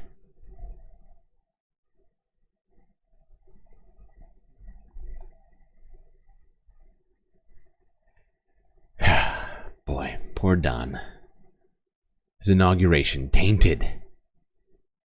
The first one tainted by these horrifying news media people and pictures trying to tell him that he didn't have the biggest inauguration crowd ever. And now this inauguration will be tainted by the fact that flags will be forced down to a very suppressed half-mast. Help! Help! I'm being repressed! As he put it. Horrifying. Alright, let's talk a little bit more about Jimmy Carter.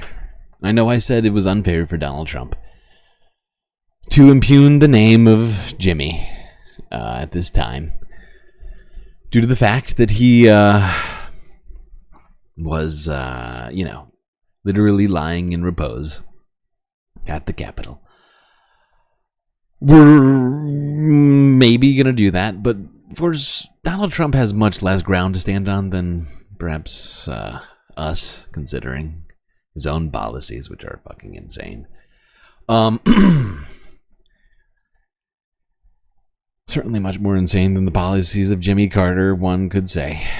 I think pretty easily. But let's remember Jimmy Carter a little bit here. This was a procession. And then after the Naval Academy, former president and the motorcade head to the U.S. Capitol for a ceremony there. And I want to bring in congressional correspondent Nicole Killian. She is on Capitol Hill. And Nicole, thank you for braving the cold today, and tell us what we will see at the Capitol later. Yeah, well, it's a lot colder here than it is in Plains, Georgia right now, Nora, but I'm sure President Carter wouldn't mind, of course, this tribute that will be paid in his honor here at the U.S. Capitol later this afternoon. You know, here on Capitol Hill, so often we lament the gridlock and the lack of bipartisanship. All right, I just figured we would take a look at this as we go into this as a segue. Just watch the procession. Let's go to Democracy Now! This news is funded by viewers like you. Please support our work at democracynow.org/give. This is Democracy Now!, democracynow.org, The War and Peace Report. I'm Amy Goodman. The remains of President Jimmy Carter arrive in Washington, D.C. today, where he'll be honored by a ceremony at the U.S. Capitol before lying in state through Thursday morning. The casket carrying the 39th American president will leave the Carter Presidential Center in Atlanta, where thousands of mourners paid their respects over the weekend, and travel to Dobbins Air Reserve Base north of Atlanta before arriving at Joint Base Andrews in Maryland with a motorcade into Washington, D.C. His casket will be carried into the Capitol Rotunda for an afternoon service with members of Congress, after which the public can pay respects. President Carter's state funeral will take place at the National Cathedral in Washington Thursday, which President Biden has declared a national day of mourning. President Carter died December 29th at the age of 100. We interviewed him a number of times on Democracy Now! This is a short clip of an interview I did with him when I went down to Atlanta to the Carter Center in 2007. These views are much less often being referred to as President Carter is being talked about and eulogized. We were talking about his book, Palestine, Peace, Not Apartheid. Americans don't want to know. And many Israelis don't want to know. I don't want reality. What is going on inside Palestine? It's a terrible human rights persecution that is far transcends what any outsider would imagine. And there are powerful political forces in America that prevents any objective analysis of the problem in the Holy Land. That's the late president on Palestine. For the full interview and our other interviews with President Carter, you can go to democracynow.org. Today we look at President Jimmy Carter's legacy in Latin America with Greg Grandin, Pulitzer. Yeah, and once we go south to Latin America, things do get a bit more dicey for sure. Prize-winning author of The End of the Myth, From the Frontier to the Border Wall in the Mind of America, professor of history at Yale University. His forthcoming book, America, America, A New History of the New World, which will be out in April. If you can first, before we get into Panama, because it was under President Carter that Panama Canal was returned to Panama, the oversight of it. And before we talk about Salvador and Nicaragua, overall, President Carter's legacy in Latin America. Well, I think it was mixed, and it was confused. I mean, Carter was, in many ways, a transitional president that came to power having to deal with the combined disasters of both Vietnam and Watergate, and rebuild trust and rebuild the kind of moral foundation on which the United States justified its exercise of power. And in many ways, Latin America was the place to do that. Just to set the stage a little bit, set the scene. Carter comes to power, and he's inaugurated in 1977. Pretty much all of South America is run by anti-communist dictatorships that were installed or supported by the United States. The Nixon Doctrine, coups under Lyndon B. Johnson, coups under Kennedy. They brought to power one anti-communist dictatorship after another, largely in response to the Cuban Revolution. Backing up even further, in Central America, they weren't dictatorships, but they were insurgencies, revolutionary insurgencies, and anti-communist states fighting those insurgencies. And domestically, you had a very anti-imperialist Congress elected after Watergate and after Vietnam that insisted that the United States start pulling back some of its support for dictatorships, for more of its unsavory allies. And Latin America seemed the place to do it.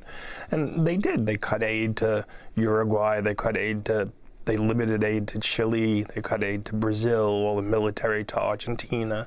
And of course that became a kind of shining example of what the United States should be in terms of its foreign policy. The reality was actually more complicated. It was also the place where the United States started putting conditionalities on military aid, and obviously we see that under Gaza how that's played out. But that the United States would, there would be certain markers or certain check marks that countries had to meet in terms of human rights monitoring before military aid was released. In many ways, it was more symbolic than real. In a country like Guatemala, for instance, where the United States did cut off military aid, it didn't cut off military aid that was already in the pipeline, so that continued to flow. Now, in Central America, where you had insurgencies, these were kind of like a stress test for this new foreign policy, this new moralism that Jimmy Carter represented. And he didn't at first cut aid off to Nicaragua, and he didn't cut off aid to El Salvador. Meaning in Nicaragua to Somoza. To Somoza or to the junta in El Salvador. Now, let's talk about El Salvador, because you have Archbishop Oscar Romero, who has been canonized a saint by the Vatican, who was assassinated on March 24th, 1980. He appealed to President Carter weeks before his assassination to stop the flow of aid. Directly in a very impassioned letter I teach that letter, and Carter didn't respond. He left it to Cyrus Vance to respond. He didn't respond, and they didn't cut off aid. And even prior to that, Cyrus Vance was Carter's Secretary of State. Zbigniew Brzezinski was his national security advisor, and in many ways you could think of them as two sides. Like Vance was considered more dovish and Brzezinski more hawkish. Yeah. A little bit more complicated than that. But Brzezinski was complaining to the Vatican about Oscar Romero, that he had been moved too far to the left. This was before the letter. So you see that it's not just Jimmy Carter, it's the administration he presides over. It's much more. When Oscar Romero was giving his homily that was broadcast throughout El Salvador, when he was gunned down, he was appealing to the soldiers of El Salvador, to the paramilitaries. He said, I beseech you, I urge you, I plead with you to put down your arms. Yeah. Okay. So yeah, as you can see, Jimmy Carter had a complicated legacy. Some good, some bad. And, I think as on a whole, compared to other presidents of the United States, I think he did a pretty good job. Certainly, I think he did his best. No one's perfect. At least his stated goals were pretty good. His follow through on some things left some desires in some cases. But as it comes to the Panama Canal and giving it back to Panama, I think that's certainly one of the best parts of his legacy. And Donald Trump wanting to undo it and saying that he's willing to take it by force with the military would be a horrifying thing to do. Can't believe we're even talking about it. It sounds literally insane.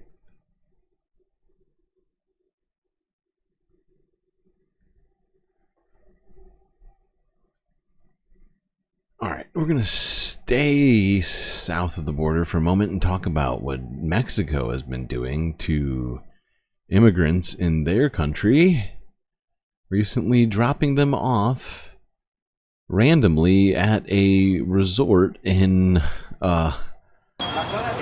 Acapulco, apparently.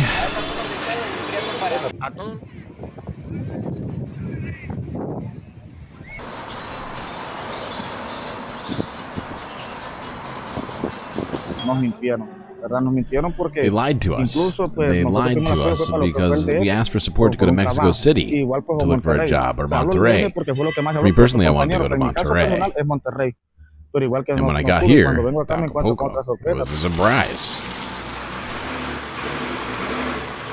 Justamente ahorita hay Now, there's a lot of uncertainty because of the new administration in the United States, which is going to make things more difficult for them, but the number of migrants is not going to decrease. There will always be people looking for a better life.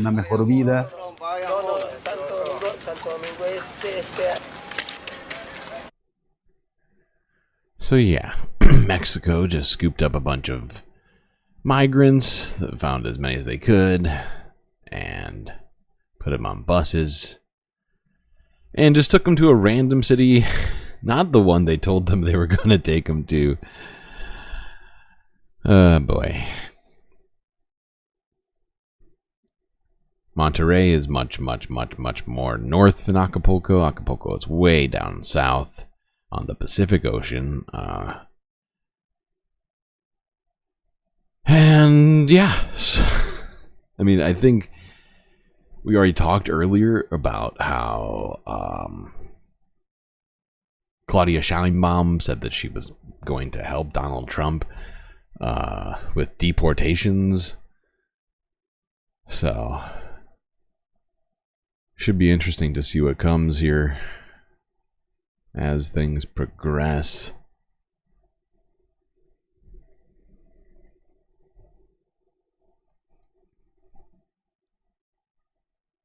All right, let's talk about this. This is not good. I think this is actually relating to the same case we talked about last week. The case which had mutated inside of a human being. That person who had that mutated strain of H1N1, aka bird flu, has apparently died in Louisiana.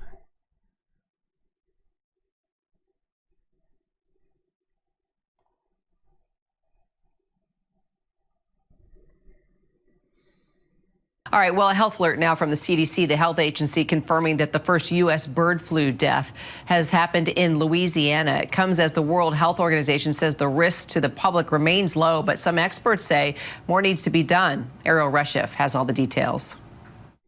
Health officials confirming a patient in Louisiana is the first human to die from bird flu in the U.S. The Louisiana Department of Health saying the person was over the age of 65 with underlying health conditions and contracted the virus after being exposed through a flock of birds in a backyard. The risk is still very low. Remember, this is from someone who has had direct contact with backyard flocks, so direct connection to wildlife in a way that most people don't have. The CDC analyzed the virus in that Louisiana patient and found concerning new mutations which could help the virus infect people more easily. But the patient did not appear to pass the mutated virus to anyone else. There have been 66 confirmed human cases of bird flu in the U.S., but so far there has been no evidence of human-to-human spread. George spoke to Dr. Ashish Jha, the former White House COVID coordinator, about whether we could see that in the future. And the dangers, of course, it just takes one mutation to create the possibility of human-to-human transmission. Just because we haven't seen it yet doesn't mean it can't happen, and we have to assume that it might very well happen somewhere down the road, and we have to prepare for it. This past week, the Biden administration ramping up its efforts to fight the virus and help prevent human-to-human transmission, granting an additional $306 million to help state and local programs monitor the virus and fund new research. And health officials are urging people not to consume unpasteurized dairy products. The FDA now testing aged cheese made with... That's what I was waiting for, because of course we have Mr. RFK Jr. coming into what was it, the HSS or HHS, whatever it's called, and is going to be, I assume, pushing. Didn't he say he's pushing for raw milk everywhere, even though it's a clear and present danger to the population right now with H1N1 being present in livestock? Oh boy. Everything's going to be great. All of it's going to be fine. Okay, now we're going to do something here that I don't think I've ever done on this channel. And you'll see what I mean very, very shortly. We're going to keep talking about health-related stuff here. But I figured we'd talk about vaping really quickly.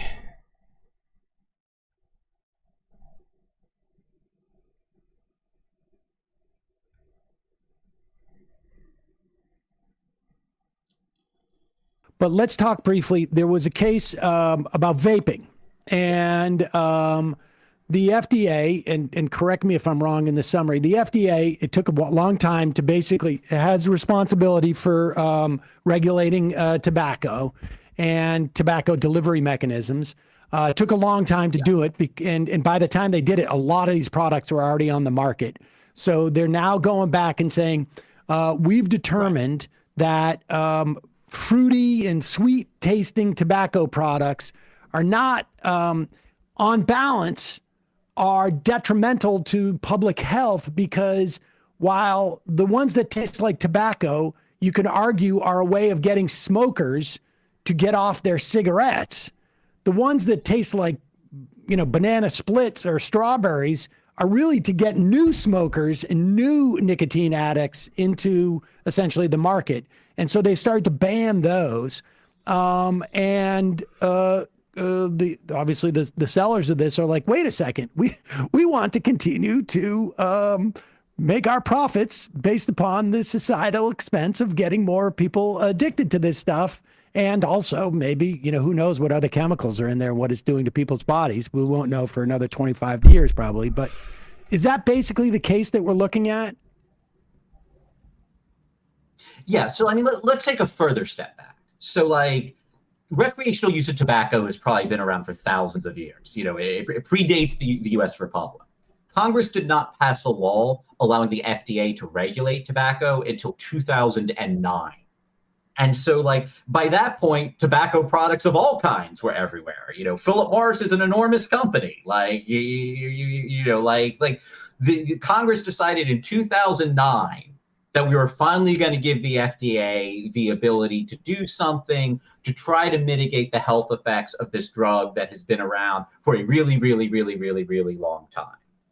And then the FDA didn't decide until 2016 that it realized, oh God, there's this new technology, vaping.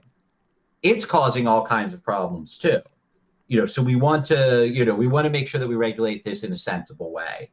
What the 2009 law says is it says that whenever a new tobacco product emerges of any kind, in this case it's vaping, but it would be any new product, the FDA is required to ban it. And the statute's actually really clear. It does not say you may ban it. It says you shall ban it, unless you can show that the product will cause more existing smokers to shift to less dangerous activity without also creating a bunch of new users of nicotine. So that's what the statute says. And the way that the FDA has interpreted that, which I think is very, very sensible, is they have said that, okay, when it comes to vapes, if you want to make a flavorless vape, we'll probably allow that.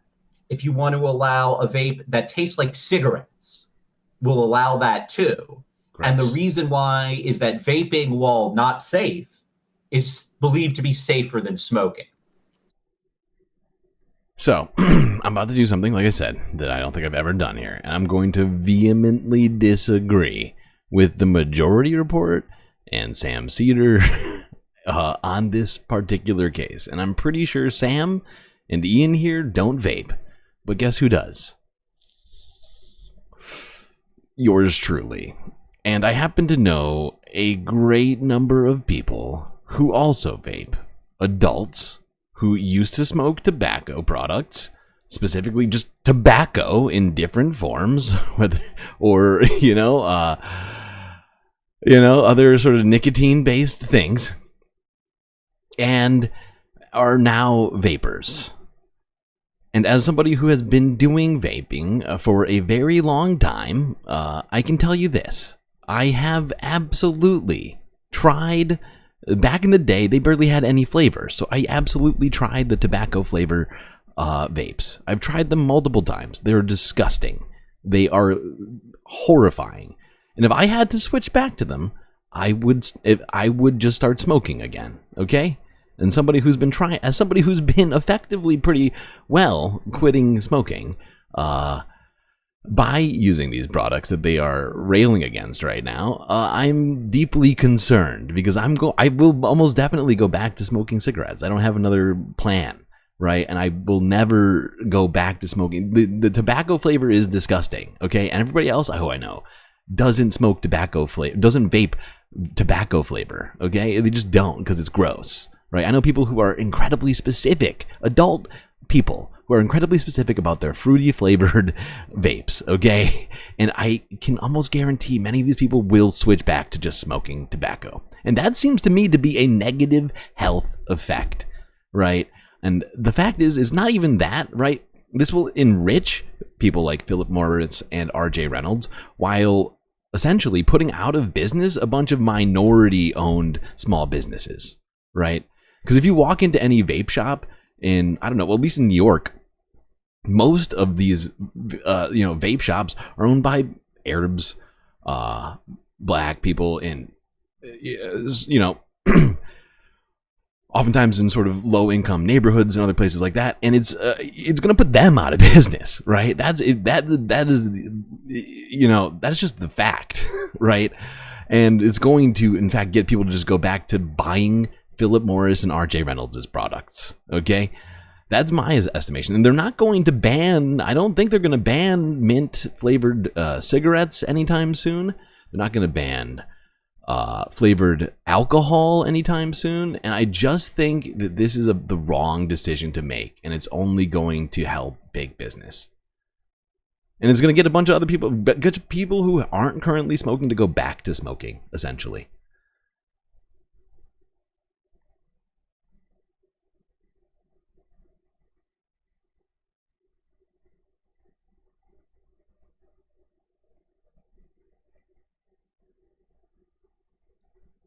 I hate to do that because I love them. I love the Majority Report, but that is my estimation of this. I have been transitioning from smoking to vaping for literally, when did I first, God, my ex bought me a vape, like the first ever, like one of the first ever like vapes before they had Juuls, before they had any of that.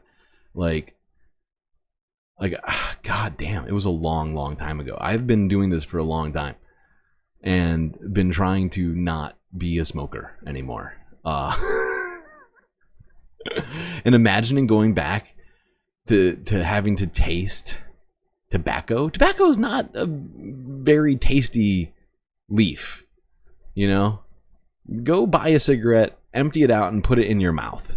And tell me how that goes.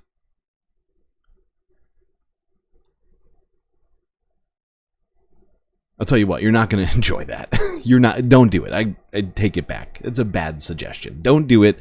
It's stupid. You're not going to like it. Tastes like acid.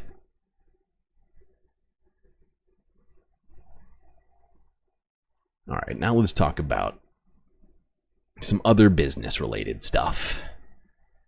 That being the sort of, what do you want to call it? The groveling of our tech companies to the future President Donald Trump.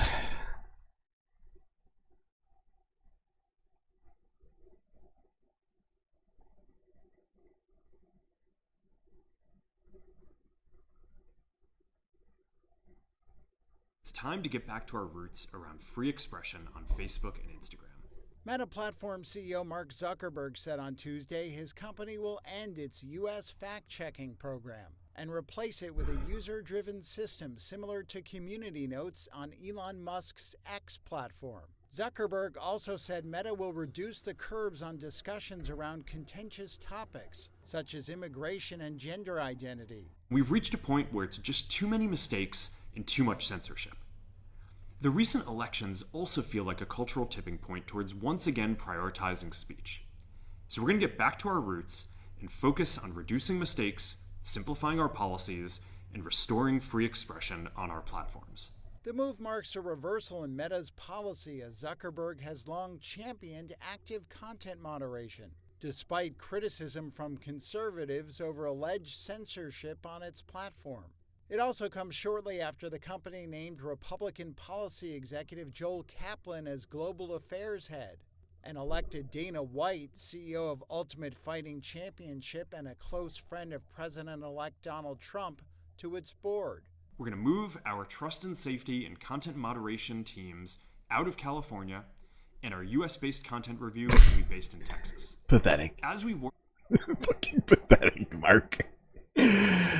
Also, stop trying to be an influencer, okay? It's weird how he's been sort of doing this fashion vibe shift over there.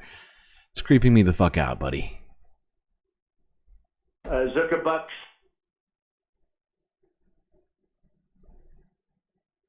Generally, I don't pay much attention to what goes on with these social media accounts, but it's important to put this in context.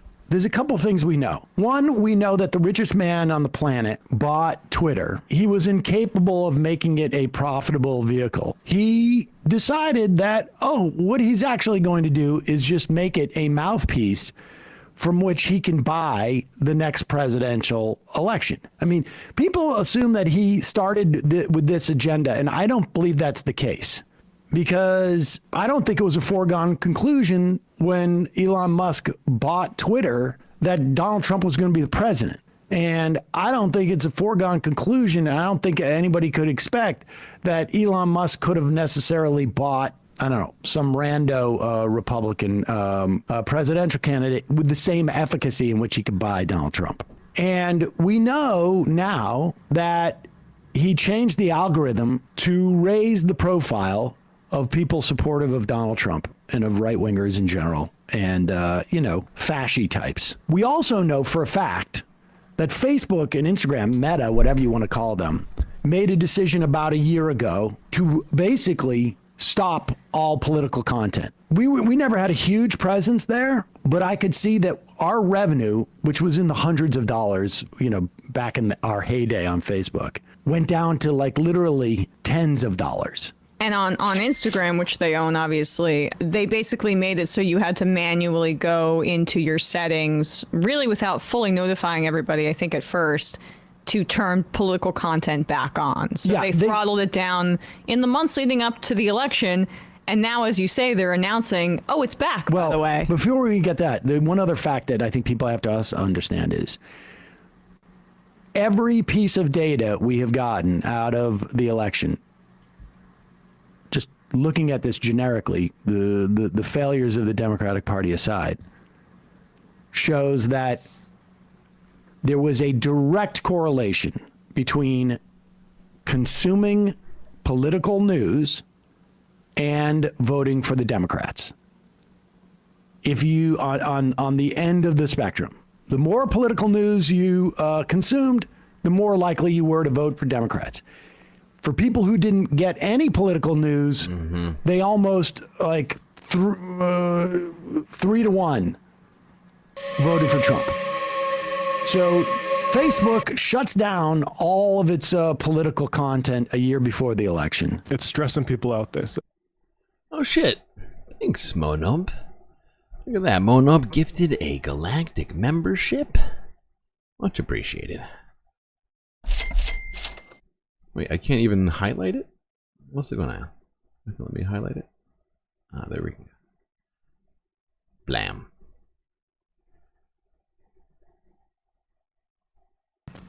Stressing people out. And today, Mark Zuckerberg doing his best to dress like Michael Brooks. Or a TikToker who is 19? Question mark. Yeah, I mean, the perm is what does it. Here he is, straight off of the beach in the Caribbean, leaving his puka beads on his desk. Let's hear he is. Hey everyone. I want to talk about something important today because it's time to get back to our roots around free expression on Facebook and Instagram. I started building social media to give people a voice. I gave a speech at Georgetown 5 years ago about the importance of protecting. I love that. It's time now. Now that we've suppressed news going into an election and we've got the president that I basically would like to have in power because he's most beneficial to my capital interests, I think we should get back to putting the news up. It's very exciting. And I still believe this today. But a lot happened over the last several years. There's been widespread debate about potential harms from online content. Governments and legacy media have pushed to censor more and more. A lot of this is clearly political, but there's also a lot of legitimately bad stuff out there. Drugs, terrorism, child exploitation. These are things that we take very seriously, and I want to make sure that we handle responsibly. They take it super seriously. So we built a lot of complex systems to moderate content. But the problem with complex systems is they make mistakes. Even if they accidentally censor just 1% of posts, that's millions of people. And we've reached a point where it's just too many mistakes and too much censorship. Yeah. Pause it 1 second. All right. And one thing, and this is maybe a little bit tangential, but this is always there with these conversations. Understand, when he talks about these complex systems, creating mistakes, et cetera, it is because they do not want to hire human beings who could do this on a regular basis. Because the number of human beings they would have to hire would inhibit their profitability. Seriously, you got a problem with your Facebook account? You better know somebody at the company, buddy. Get harder for him to become chasing after the wealthiest man in the world. And what he borrowed from Elon Musk was also that labor model. Like, Elon came into Twitter and he fired a bunch of folks. And you know what Meta did just a few months ago? They laid off a lot of people too. They're copying the community notes thing. Like, we made fun of how incompetent Elon Musk is, but the reality is he's making a lot of money and he's trying to make sure that he's as profitable as possible. This is what the board of directors at Facebook is going to say, like, hey, let's take some of that stuff too. I don't think that's what, because frankly, Musk is not making a dime on Twitter. It is a complete loss leader. He's made the money back in terms of what he's going to get in tax cuts from Donald Trump. Facebook and Google have been doing this for a decade more. Their moderation sucks because they don't want to pay people to do it. The trick for them has always been, the challenge has always been, how do we do this without paying labor? Yeah. And so they're complex. Yeah, exactly. I mean, do you know how much it would cost? Do you know how much it would cost for Facebook to moderate with human moderators? It's insane, right? And they're afraid of ever having to do that. Facebook posts per day.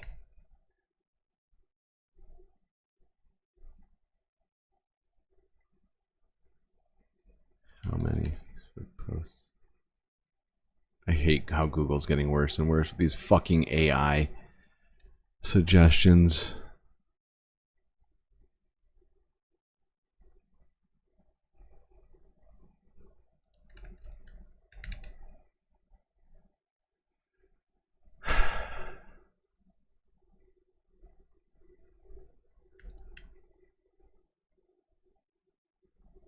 All right, supposedly, according to this, 350 million photos, and I assume more than that in posts, are uploaded to the site per day.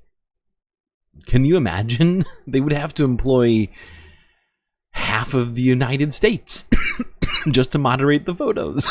All right, maybe not that many, but you get what I'm saying. A day. I don't know how many photos you could go through in an 8-hour day. I'm just trying to think about that. Maybe 100? They'd certainly have to employ at least a few million people.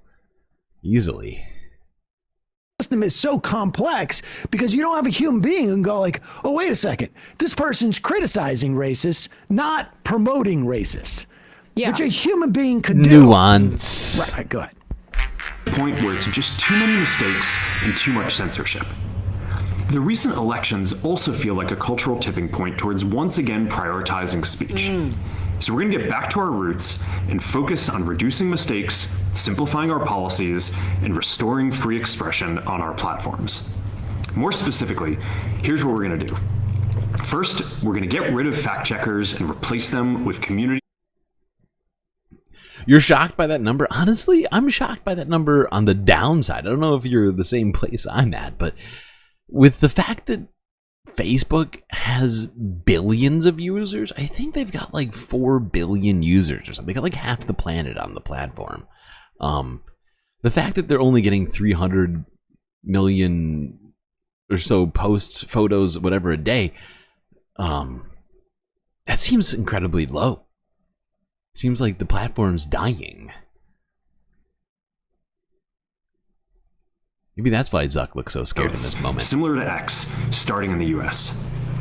After Trump first got elected in 2016, the legacy media wrote nonstop about how misinformation was a threat to democracy.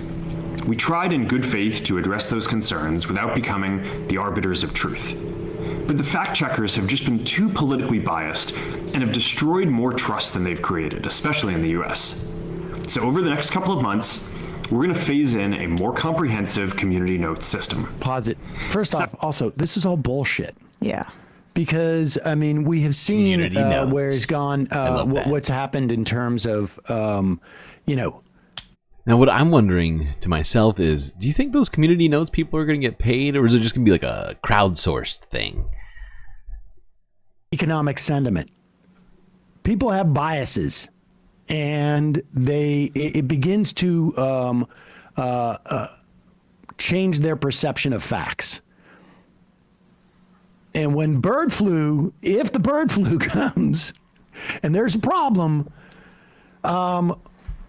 it should not be an up or down popularity vote by community notes of a platform that has been designed to attract a certain type of viewer as to whether what the R value in terms of like the ability of bird flu to be spread from person to person is, or what the morbidity rate is for the bird flu.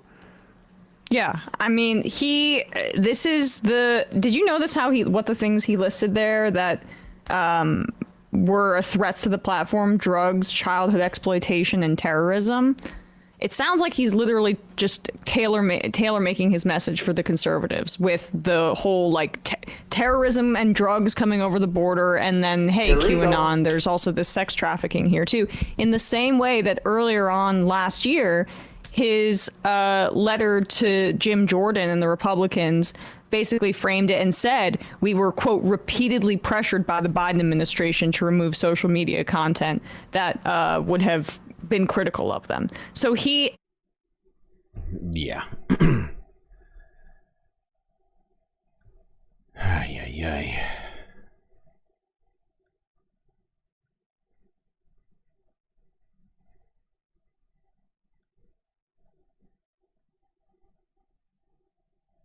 He's not hiding his Holocaust the trans at all. Who is he in this situation, Nadia? Not sure who you're talking about. Or is this about Trump? I feel like that came out of left field. I just don't know where. I don't know what this is in reference to. Let's keep talking about billionaires who are sucking up to Donald Trump and leaning into the whole MAGA agenda. Jeffy Bezos. What is going on here? Look, we don't have any evidence this was Jeff Bezos saying, don't publish this cartoon. We do have the editorial page editor saying this was the only bias was against repetition, not politics. But Anne does say that she had never before had a cartoon killed, just outright killed in this fashion. And that is why she chose to resign. Now, in a way, this is kind of having the Streisand effect, because honestly, if they had just let the cartoon run, I doubt any of us would even be talking about it. But because they did kill the cartoon, and because she decided to come out with this big statement, here we are all talking about this, and it's adding to this long list of a very tough year for the Washington Post, lost more than 250,000 subscribers. That's last we heard from NPR, losing a very, very big string of high profile reporters. And, honestly, I have to tell you, just before I came on, I went to check if the Democracy Dies in Darkness slogan is actually still on their front page. Because for a second, I was like, wait, is it still there? It is still on the front page. Supposedly. But there are people within the Washington Post who they themselves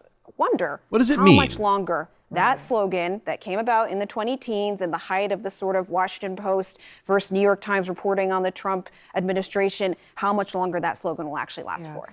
And by the way, I mean, this is no knock at Anne's cartoon, but it's... Okay. So yeah, there we go. Cartoon canceled for criticizing the owner of the Washington Post, billionaire Jeffy Bezos. And I made a sort of like a recreation of that cartoon for you. It just had, what was it? Like Mark Zuckerberg, Jeff Bezos, owner of the LA Times, I think. What's his name? I can't remember his name now. Among others, like just groveling at the feet of Donald Trump, handing him bags of money. So I decided to kind of recreate that on the thumbnail as best as I could with my own sort of flair. Oh, you were talking about Zuckerberg. Okay. Let's talk about another billionaire who's getting into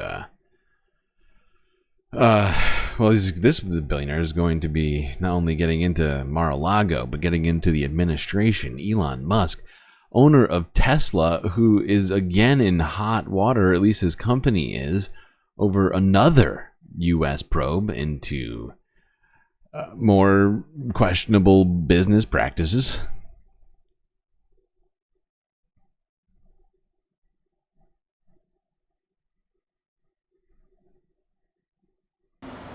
The U.S. has opened an investigation into 2.6 million Tesla vehicles over reports of crashes involving a remote driving feature called Actually Smart Summon. The feature, which was launched in September, allows users to remotely summon their vehicle towards them or another location using a smartphone application. The National Highway Traffic Safety Administration, which opened the probe, said it had reports of Tesla vehicles failing to detect posts or other parked vehicles when operating under the feature. The agency added that users had, quote, too little reaction time to avoid a crash by releasing the app button, which stops the vehicle's movement. At least 4 crashes were reported. The new probe comes after a separate investigation by the same agency into 2.4 million Tesla vehicles equipped with full self-driving software after 4 reported collisions, including a fatal 2023 crash. Tesla CEO Elon Musk, a close advisor to President-elect Donald Trump, has previously criticized actions taken by the National Highway Traffic Safety Administration. Yeah, and so this guy, who's got just an incredible number of not only government contracts, but also an incredible number of investigations and probes and other sorts of lawsuits, complaints, legally speaking, is going to be in the government now. Not going to be divesting from any of his stock or his positions at any of these companies, of course. Just gets to be an oligarch in government. It's very exciting for him. Maybe he'll be able to make all these things just kind of go away, and you can be, walking alongside, driving alongside vehicles made by him. It'll all be very exciting for all of us, I'm sure. Oh, shit. I went over the break. Gotta take a break, people. My God.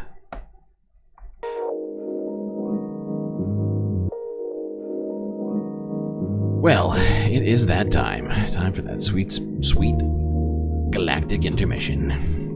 A time for you to do those things you need to do before we get back to all that galactic content. While I've got you, I'm going to do some very brief capitalist messaging necessary to keep the Galactic News Network alive. So, while you're here, make sure you've liked and subscribed to the channel, as they're both helpful to me and helpful to you. Not only does it help get the stream out there, but it will remind you of all the times when we are putting out that content. Once you've done those two things, do consider contributing to the Galactic News Network on one of the many ways we have available to you. YouTube, Twitch, Cash App, PayPal, and Patreon. All of these things. So many great ways. Memberships, emotes. There's so many ways for you to contribute now. It really is up to you, but I recommend Patreon as a way to dip your toe into the water.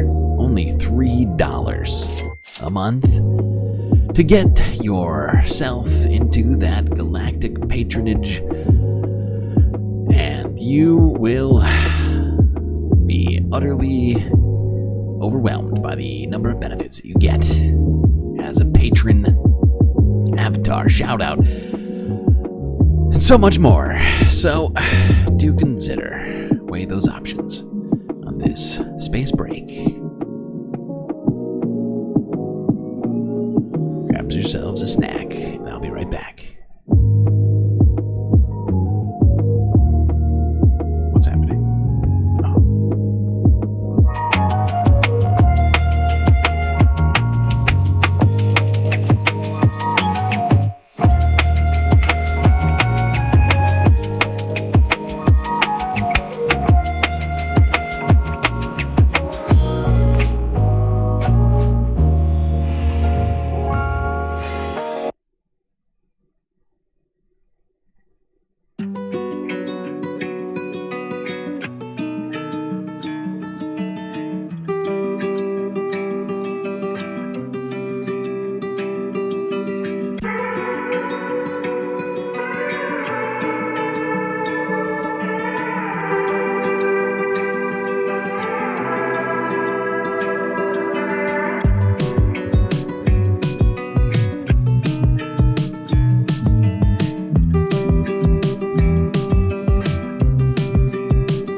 those seat space, fams.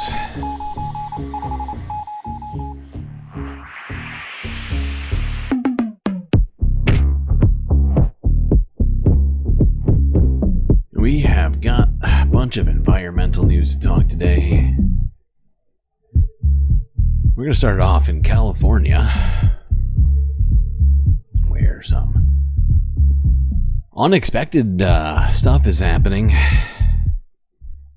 Well, maybe not that unexpected.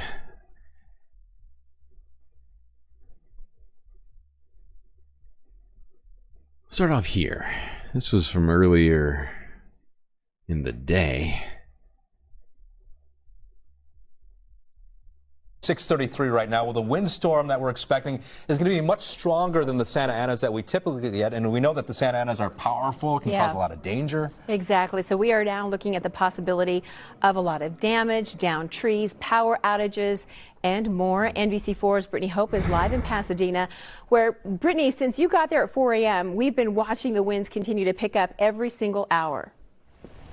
Oh, certainly. And if you just saw me kind of looking around, so every few minutes dust is popping up in a different direction. I'll tell you, it's not a good day to wear contacts. My eyes are super itchy because of these winds. In fact, we're getting a decent gust right now up in that tree. You can really see it moving around, but certainly in the past 30 minutes, 45 minutes, it has really kicked up here. In fact, we want to show you, this was just a few minutes ago. This was incredible video. I have to shout out our photojournalist, Joel, who was able to get this. I was kind of nervous even getting out of the car. There was dust every. So yeah, we've talked about this before, but with wind, especially in dry places like Southern California, comes the risk of one thing: fires.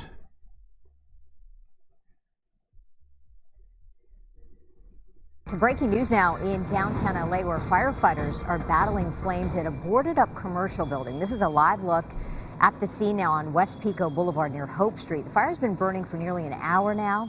Firefighters in defensive mode as they work to keep the flames from spreading to other structures. And of course, on a windy day like today, that is important. It's unclear what caused the fire. We'll continue to monitor this and bring you the latest as we get it. That was downtown LA. It broke out. Multiple fires broke out, including one in the Pacific Palisades. More breaking news, this time in Los Angeles, where a rapidly spreading wildfire is now being driven by high winds. California firefighters right now responding to flames in Pacific Palisades, which is about 10 miles. By the way, just for reference point, the Pacific Palisades are north of like downtown LA, west of Brentwood and Hollywood. It's in an incredibly, I think it might be the most expensive real estate region in the entire country. Like literally, I think it's the #1 most expensive zip code to live in. It's on the coast, basically between Brentwood and the Pacific Ocean. Outside of Malibu, and that's incredibly where the Franklin exclusive fire district, burned more if than you will. 4,000 acres just last month, destroying homes after erupting during similar windy conditions. So let's bring in News Nation's Nancy Liu, who is live for us on the phone near the scene. Nancy, this is spreading very quickly. Yes, Nicole, this fire broke out probably about an hour and a half ago, and we are now hearing that it is already up to 200 acres or more, and the winds are really whipping. We have now arrived in Pacific Palisades, and traffic is at a standstill. We're hearing that they're about to shut down the Pacific Coast Highway. 2 fire trucks are actually passing us at this moment. So you can see just how much smoke there is already. And you can't see a whole lot of flames from this vantage point, but there clearly are some. We got a lot more to go. That was from 10 hours ago. Things really started to pick up. People started abandoning their cars on the highway, on Sunset Boulevard. You mentioned the word more than once, chaos. Is it organized chaos in terms of traffic control, or is it just a free-for-all for these folks trying to get down? It's a free-for-all, and I want to say that not critically, but just the reality of so many people trying to flee. There have been emergency responders trying to respond to it, but it seems like the chaos got out of control before crews were able to actually try to put some direction to the evacuation. We have seen some City of Los Angeles parking enforcement trying to enforce a roadblock further down, but when it comes to people on either side of the street, people have been crossing the barrier here. I talked to one gentleman, I don't know if you remember, just a few minutes ago when we were live, and he was asking me for help with his car because he blew a tire trying to pop over the median. And so trying to switch over into another lane of traffic, he blew a tire. Now his car is stuck. So it very much is people doing whatever it is they feel like they can do to get out of here safely. You'll notice along the side of the road, a lot of cars have decided to park on the curb, trying to make sure that they could abandon their cars without impeding traffic. So that's something we're seeing people try to do, but a lot of people on foot trying to get out. And then of course, some people frantically trying to get up the hill. They've got family, they've got things they're concerned about, and they're just trying to check on how things are developing up there. You know, Karma, so we're seeing these live images here of that car burning. I've got to wonder if this was a vehicle that was trying to flee, that was trying to get out of the area, or just a car that was parked there. And then it goes to say that these embers are going in every which direction and could, again, land on a car. Absolutely, and I'm not quite sure how this fire started. I want to go a little bit further up. If you'll recall earlier, I was saying I saw 2 palm trees burning. Those were the 2 palm trees I saw burning earlier, and it's notable that just below them is where we see the vehicle burning. Oh. Not sure if perhaps that ember cast ended up landing on the car. I don't know how that happened, but that is pretty close, and we are seeing this fire I think in the you can middle kind of of the see roadway. another car Meanwhile, on fire back on there the too. hillside, there's no immediate fire there. Or we got way more of these to look through.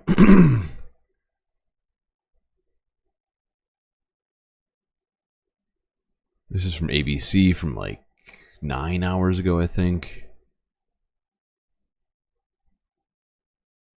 Yeah, it's 200 plus acres. It's a very fast moving fire due to the significant amount of winds that we anticipated. So we threw everything we had at it really quick. We knew that if we didn't get it in 20 minutes, it would go to hundreds of acres, and it was just impossible to catch, even though we had such a significant initial attack.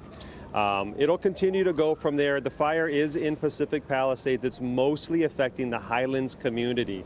So that's the big box is kind of between Topanga Canyon, that would be to the west, and Rustic Canyon to the east, and PCH down to the south. We've seen, you can't see it, but from our shot, we've seen 2 super scoopers make back-to-back drops. Can you talk about the air assault? What other kind of resources on it? Are the helicopters able to get out on it? Yes, we got helicopters up immediately. That gave us excellent situational awareness, allowed us to put our additional resources into key places to protect life and property.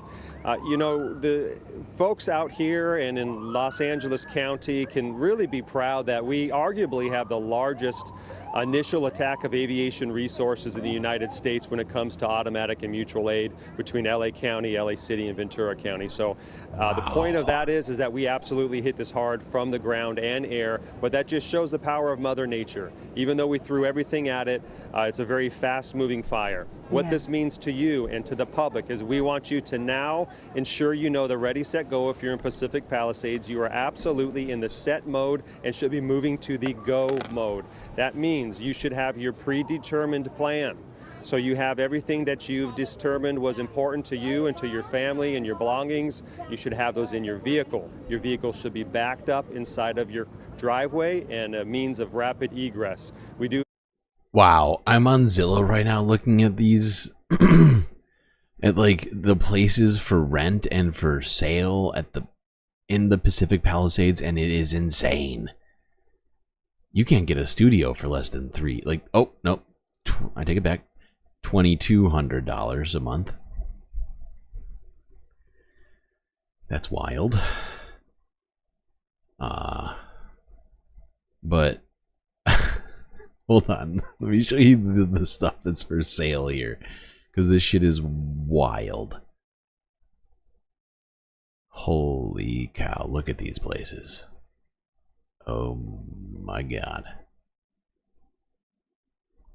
Hey, I don't need all of these little Menus, thank you. Holy shit. $50 million, 7 beds, 11 bath, 13,500 square feet. I think I've seen this in an Instagram video or like a YouTube video somewhere. 17 million. $60 million. $37 million. Oh, here's a nice one. Here's a nice little bungalow. 3 bed, 2 bath, only 1.7 million. That's a steal. I'd get that. I think you should jump on that right now. Holy fuck, look at these places. Good God. It's all, well, not all going up in flames, but holy shit. Have a large amount of people that are evacuating on foot due to it being such a hilly, narrow streets with hairpin turns that turn into choke points when they're trying to evacuate, and the fire department is coming up with a big red fire engine. That's why we proactively enacted parking restrictions that we announced last night that are enacted today and tomorrow to minimize people parking at those choke points so we could do the best we can to help you. Alright, I'm going to keep going through these videos. What's this next one? ABC 7, I think?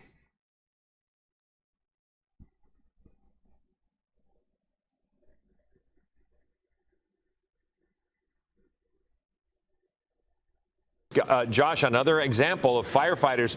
They were in place, and it was almost as if they knew the direction and they were ready to attack it by that strip mall. Wow. Yeah, and the good news is that I'm this seeing entire the strip mall area is just standing, but filled every with time I smoke. speak with you, Look at within the that. last hour, there's a different firefight, and now the fire has somehow made its way Wow. along The visibility, Sunset Boulevard oh my as God. it continues to try and burn. The visibility is getting so bad so quickly. Look at this. You can barely see. How far do you think that is? 300 yards. It's less than an eighth of a mile. Now made its Well, way not along. quite. It's like might be less than 300 yards, honestly. Sunset Boulevard as it continues to far. try and burn towards Gladstone's and the ocean. And you can see that palm tree. It's like I turn my back, there's another part on fire. I thought that this apartment building to the right of us was okay, but now it looks like it's gone around, and there's a house that I see up on that hillside. Right below, that fire is getting very close to a home, and it has just been, you know, one of those chaotic scenes. There's so many chaotic things about covering a fire and the evacuation, but something I'm noticing right now at Sunset and Palisades Drive that is really haunting to me is the amount of cars that people Massive have left smoke cloud on the right here. in places that you wouldn't normally see cars. Take a look at some vehicles in between these fire trucks. There are clearly people that did not like sitting in this traffic. The fire was getting close and they ditched their cars, and we are seeing. Yeah. And not the best strategy, I would say, especially in terms of making sure everybody can get out. You're kind of, in a way, you're blocking everyone behind you, or even the crews trying to get in to save your homes. And that led to this happening. Yeah, I want to take you here live right now. So this is Pacific Palisades. All of these cars were ditched. So all of the drivers panicked. They took their keys. This is Palisades Drive, as well as Sunset Boulevard. This dozer is just moving these vehicles out of the way. So Jesus this is your car. Christ. Unfortunately, it's an emergency situation, and this is what they have to do. Oh my They are God, moving the cars as Oh we speak. my fucking Unfortunately, God. there are dozens of cars. Look at This this looks like a movie set. Unfortunately, this is real. These panicky, LA County Fire, they impatient have rich to do what people they have block to the do. road They need to clear that a the path. firefighters Literally, need to they're go moving and cars, save their SUVs. homes. We're seeing Mercedes, very nice vehicles, Teslas up here, but that's because the car owners, they took their keys and they just started running. They left the cars here as the firefighters were trying to clear the pathway, Oh my clear the God. roadway. This is an emergency situation. They've created And another they fire need to hazard. get up to the homes. They want to make sure people are not created a trapped up there. secondary But fire this hazard. line of cars probably goes about On 300 public streets feet, somehow. at least as long This as is I can see wild. from this bird's eye view. This is So we're wild. kinda staying back. I cannot Situation believe here what we where are watching right They now. are literally moving these vehicles out of the way. Yes, it is causing damage, as you can hear from the screeching noises, but that is what they have to do. Unbelievable. It's smoky, it's windy, this is dynamic and dangerous. We just saw the fire spread to this house where we are on Orland Avenue in Pacific Palisades. We see at least 3 or 4 homes in flames. And just watching this situation, it's spreading so fast because some of these wind gusts are 50, 60 miles an hour. There you see a homeowner with the hose there. She has been so worried about, you know, this spreading across What is the she street doing to her exactly? house. But I just heard her on the phone. She's just frantic. And, you know, people have been so, you know, anxious about whether or not to evacuate, because this is an area they tell me that, you know, they've never had to evacuate before. But this extreme wind situation is going to be with us until tomorrow afternoon. But right now, it's just whipping like crazy, Elizabeth. And Damn. With these winds going all the way until tomorrow, that is not good. That gives this fire a lot of time to spread all over the place. flames, they just keep spreading so fast. Nancy, is this area you're in under an evacuation order? Yep. Yes, it is. And some of the people tell me, you know, they wanted to go and then they wanted to come back. I talked with a man who like actually loaded up his car, went down, and the traffic was so bad. He said, I'm not going anywhere. I'm going to just come back, wait it out, hope for the best. But, you know, here we have a homeowner who's, you know, hosing things down, trying to keep the flames from getting to her house. But It was probably that abandoned mass of vehicles, I would guess. just a dynamic and dangerous situation. And again, we just saw it, you know, spread to the back of this white home. And this has been in a matter of like 10 minutes. And the flames are just moving so fast. It's incredible. Oh, and now you see that house is really going up in flames. All right, well, over Nancy, there obviously, on the corner there. Right. Yeah, I think they're here this whole time. All right, we're going to keep this moving.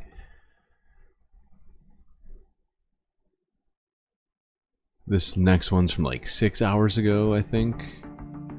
Oh, a fast-moving wildfire broke out in the Pacific Palisades area of the Los Angeles area amid strong winds in the region.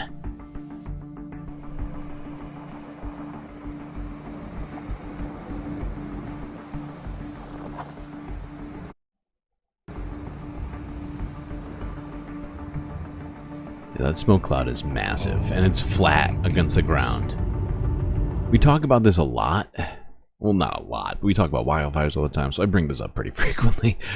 But when you see smoke going, this big of a smoke going across like this rather than upwards, that means that the wind is very strong. That means that embers are going to be jumping across roads, especially when you see it moving as fast as it is here. That just means it's carrying all sorts of hot ash. This is not and is, yeah, like that guy said, not good. The city of Los Angeles warned people near the fire to evacuate.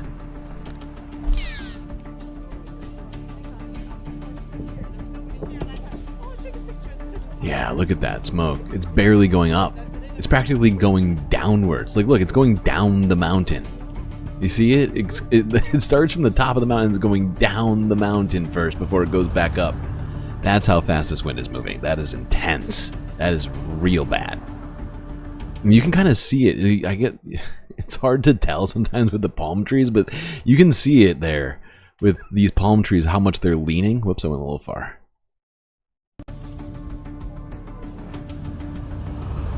But yeah, you see how much they're leaning, how much those leaves are being pushed over. These are strong gusts of wind. I heard at least somewhere between 30 and 50 mile per hour winds going through here in the LA area.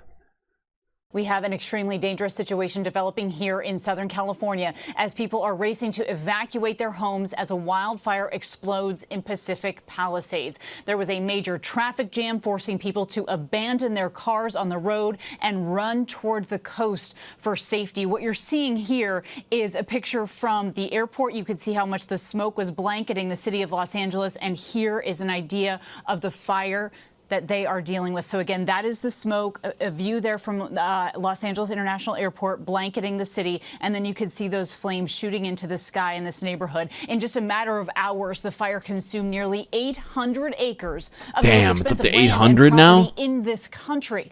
Damn, it quadrupled in... Wait a second. Hold on. This is from 6 hours ago. This guy was saying 208 hours ago. In 2 hours, it quadrupled in size. Oh, fuck. Oh, we've seen this story before, people. That's bad. Nearly 800 acres Oh of the my most God. expensive land and property in this country. Weather conditions described as life-threatening, destructive, and widespread. The National Weather Service warning of extremely critical fire danger as Southern California experiences the worst wind event in over a decade. Millions of people from Simi Valley to Chula Vista are under a red flag warning and other alerts as this extreme windstorm is bringing hurricane-force gusts to the West Coast. And this is what is happening in this moment. You are seeing homes on flames, on fire. Again, we have heard of now at least 30 cars that were abandoned. People were left running. I want to bring in ABC News' Alex Stone, who's live with us here in Glendale with the latest. And Alex, there's a lot of talk about the pre-positioning here of firefighters, knowing that this was coming, but also we're now hearing the Los Angeles Police Department is even on a tactical alert as well, Alex, and we've seen them even escorting people to safety. Kana, that's right. The wind today has just been incredible here all around Southern California, and this may only be the beginning of it. Tonight it could get even stronger, which is hard to believe, and the concern is going to be even beyond Pacific Palisades, what other areas of LA may deal with tonight as this wind continues. But to your point, you're right. The LAPD on what they call tactical alert, that lets them move around resources, keep police officers on duty longer instead of letting them going off at the end of their shift. The LA Fire Department bringing on all hands on deck, everything that they can do. This wind creating a problem, getting air attack up. They've been hitting with what they call the super scoopers, 2 contracted airplanes, actually out of Quebec, Canada, that they have been using today. Their wings rocking in the wind as they come in and drop large amounts of water. They've had helicopters up as well. They're doing everything they can in this wind, but the warning that it was going to be life-threatening, that's what this wind has been, and that's what we're seeing in the fire in Pacific Palisades right now, and concerns about what's to come tonight. And I think that is the big issue here, Alex, is that we are far from over. And you can see the palm trees behind you. They are moving quite rapidly, and you're far away from this Pacific Palisades fire here. So what more do we know about the future of these conditions in this general area? We expect that it's going to get worse tonight, that the winds will pick up. There are some estimates that they could go. Jesus, it's going to get worse. Okay, then we'll keep moving. Where am I at right now? Yeah. Let's go here now. This was some of the live video from the AP. This got streamed 5 hours ago.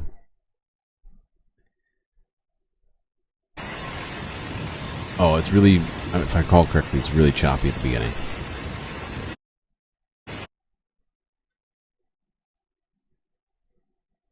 Oops. No sound. What's happening? There we go. Holy fuck.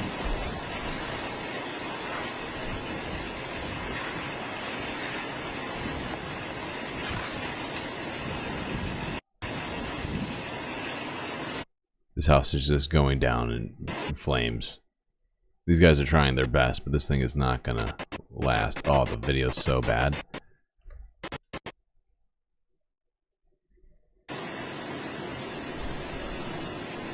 Alright, we're gonna keep moving. This is from 4 hours ago. We're getting close to the live feed that we're gonna watch from NBC LA, which is going on right now. CNN's Chad Myers is standing by in the CNN Weather Center for us. But first, let's go to CNN's Natasha Chen, who's live on the scene for us in the Pacific Palisades neighborhood of Los Angeles. Give us an update, Natasha. Well, Wolf, officials have just said that this fire has grown so quickly now to more than 1,200 acres. These images are getting And scary. you wouldn't know it by looking. These are getting really scary. I mean, this sort of dark smoke. I can't believe she's even standing here. She's in danger, pretty much, at this point. Technically, I think. Although we can't see, but it is still daytime. You can't see a lot of fire, so maybe it's just smoke. Because, like I said before, it was moving parallel to the ground. But, I mean, you see that much smoke, you're supposed to leave. Behind me that we are standing at the iconic Pacific Coast Highway, just right on the edge of the Pacific Ocean, which is supposed to be more like a Barbie scene, but now it looks like this. It is completely hazy, dark smoke billowing in our direction all afternoon. We've seen palm trees on fire. We saw a structure up on the hill on fire earlier this afternoon, and personally, I heard an explosion when I was standing closer to the street. So it's been very active, very difficult for the people who live in those foothills because they have one way out here. So when they were trying to evacuate this afternoon, we saw a lot of them dragging suitcases with their pets and just some possessions, in some cases leaving their cars behind, creating a gridlock over here. So it's been very chaotic. Here's one of the officials at the press briefing that happened just a few moments ago. Currently, the fire is at 1,261 Holy acres shit. and growing based on... Okay, so this was from 4 hours ago. She said it was from moments ago. We were told 4 hours before that it was 200. That's 6 times the size. 6 times the size in 4 hours.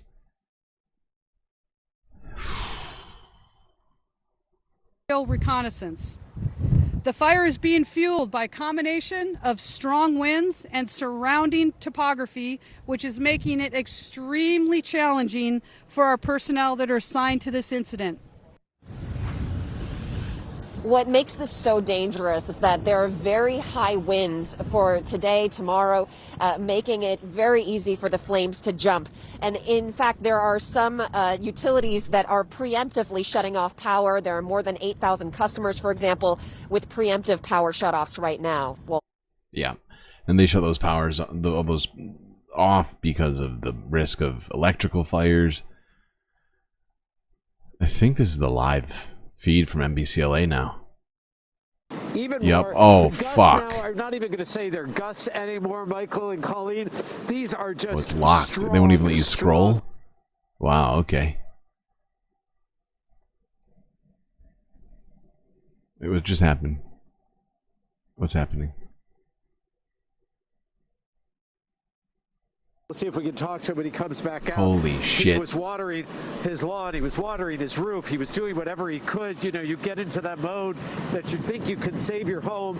And someone from the fire department went to him and said, this isn't going to happen. This isn't going to work. Oh my God. We will do whatever we can to try and save your home. But you need to try and save yourself.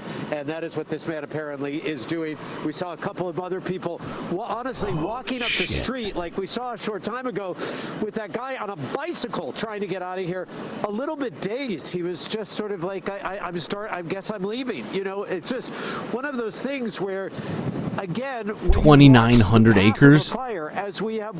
Oh my God, look at that number. 2,900 acres. Dude. So in 8 hours it went from tenfold increase in 8 hours. From 200 to 3,000, more than that, 15-fold. A community where the What am I entire talking community was about? told to get out almost 12 hours ago. It hasn't changed. And Oh my honestly, God. it is only getting worse. Everywhere we have turned, and we have been everywhere here in the Palisades, it right now is Fire under season siege. sucks. I'm gonna let David. Fire season. Excuse me, sir. Fire season's supposed to be over. Can we chat with you while you do your stuff? You know, not really. Fire season's supposed to be over To already. finally say it's time to get out. I'm not leaving. This is yet. bullshit. You're not leaving yet? No. You're going to see if you can stick this out. Well, until it turns worse. Yeah. I don't know how much worse it can get, but please be safe. It was a lot worse when that. This guy's taking it way too chill right now. So this. Yes, sir. 2 of them went up. They're literally getting hit by embers right now. He's just sort of taking a very slow stroll down the sidewalk. Please be safe. Thank you. So as the man just said, I'm not sure if you heard it due to the wind, he just said, I'm not leaving yet. I saw 2 homes go up already. My house is so far okay, but there's a house going up right there. Listen, there is nowhere safe right now. And so the people that are staying here are certainly staying at their own risk. We have had firefighters come up and tell us where it is to be safe. We feel safe right here because we are flanked by them. We are following the guidelines of the fire department as journalists, and we certainly suggest that residents here do the same. This is a very long night that is underway. As you all have said, the winds are only intensifying, and they just keep getting worse and worse. And everywhere we go, we just see fire. It's hopscotching. Now look right here. What do you mean by hopscotching, Robert? Well, just go right across the street. This is Fronteras here. There's another home right there on fire here at this intersection, something we haven't seen before. And you see, this is a gentleman. I see there's a gentleman here who's walking, trying to get to his car, trying to get his belongings. Visibility is at 0. It is almost impossible to drive these streets. So when you try and get out, if you haven't already, you want to be very careful. David, let's take a little walk here, being careful ourselves. Again, we have Fountain Valley Fire here. We have Anaheim Fire Department here. And we are watching them try and do what they can. But again, this is a firefight that we're losing. And again, we have another house right here. Colleen and Michael, I don't know what street this is, so forgive me. But this house appears to be like it's going to be gone in just a matter of minutes as we continue to watch the blaze here. But we are seeing what firefighters can do when it comes to structure protection. Here again, this is Pampas Ricas and the intersection. This is fucking insane. Enough to take a look at here, but we do see a number This of fire came out of literally here, nowhere. As they try and basically plant themselves wherever they can. And exploded. Try and throw. What just happened? Did we just lose the feed? What's going on?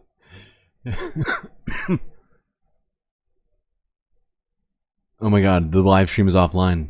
They just lost the feed. Holy shit. Let me see if there's another feed on this. Holy fuck.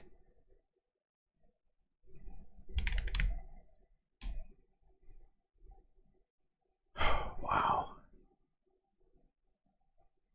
I'm guessing that something melted just now that wasn't supposed to be melty.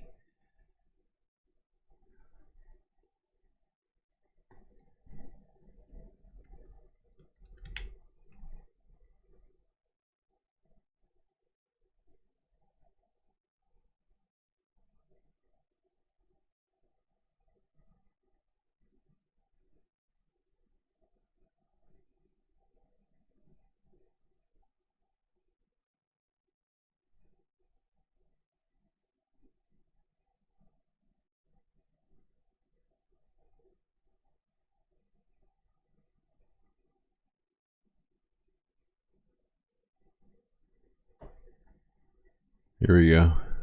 Anything like this extreme.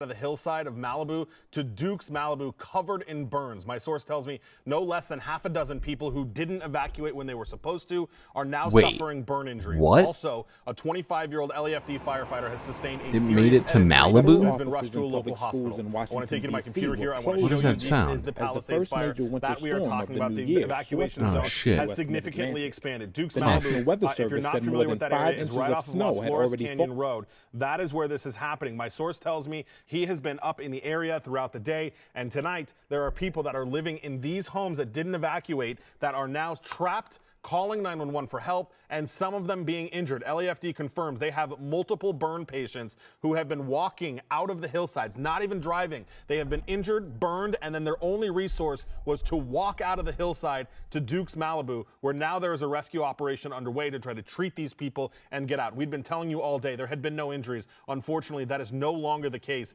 as multiple people suffering burn injuries, and now a 25-year-old firefighter who sustained a serious head injury. She was taken to an area hospital where we don't have an update on her condition, but the injury, as the fire department is describing it, is serious. I want to take you out to Altadena now. This is the other fire we're talking about. This is the Eaton fire. Right now, the fire department says this has burned 400 acres. These are live pictures of a home burning in the Altadena area. This has been going on throughout the night. Evacuations completely different fire now?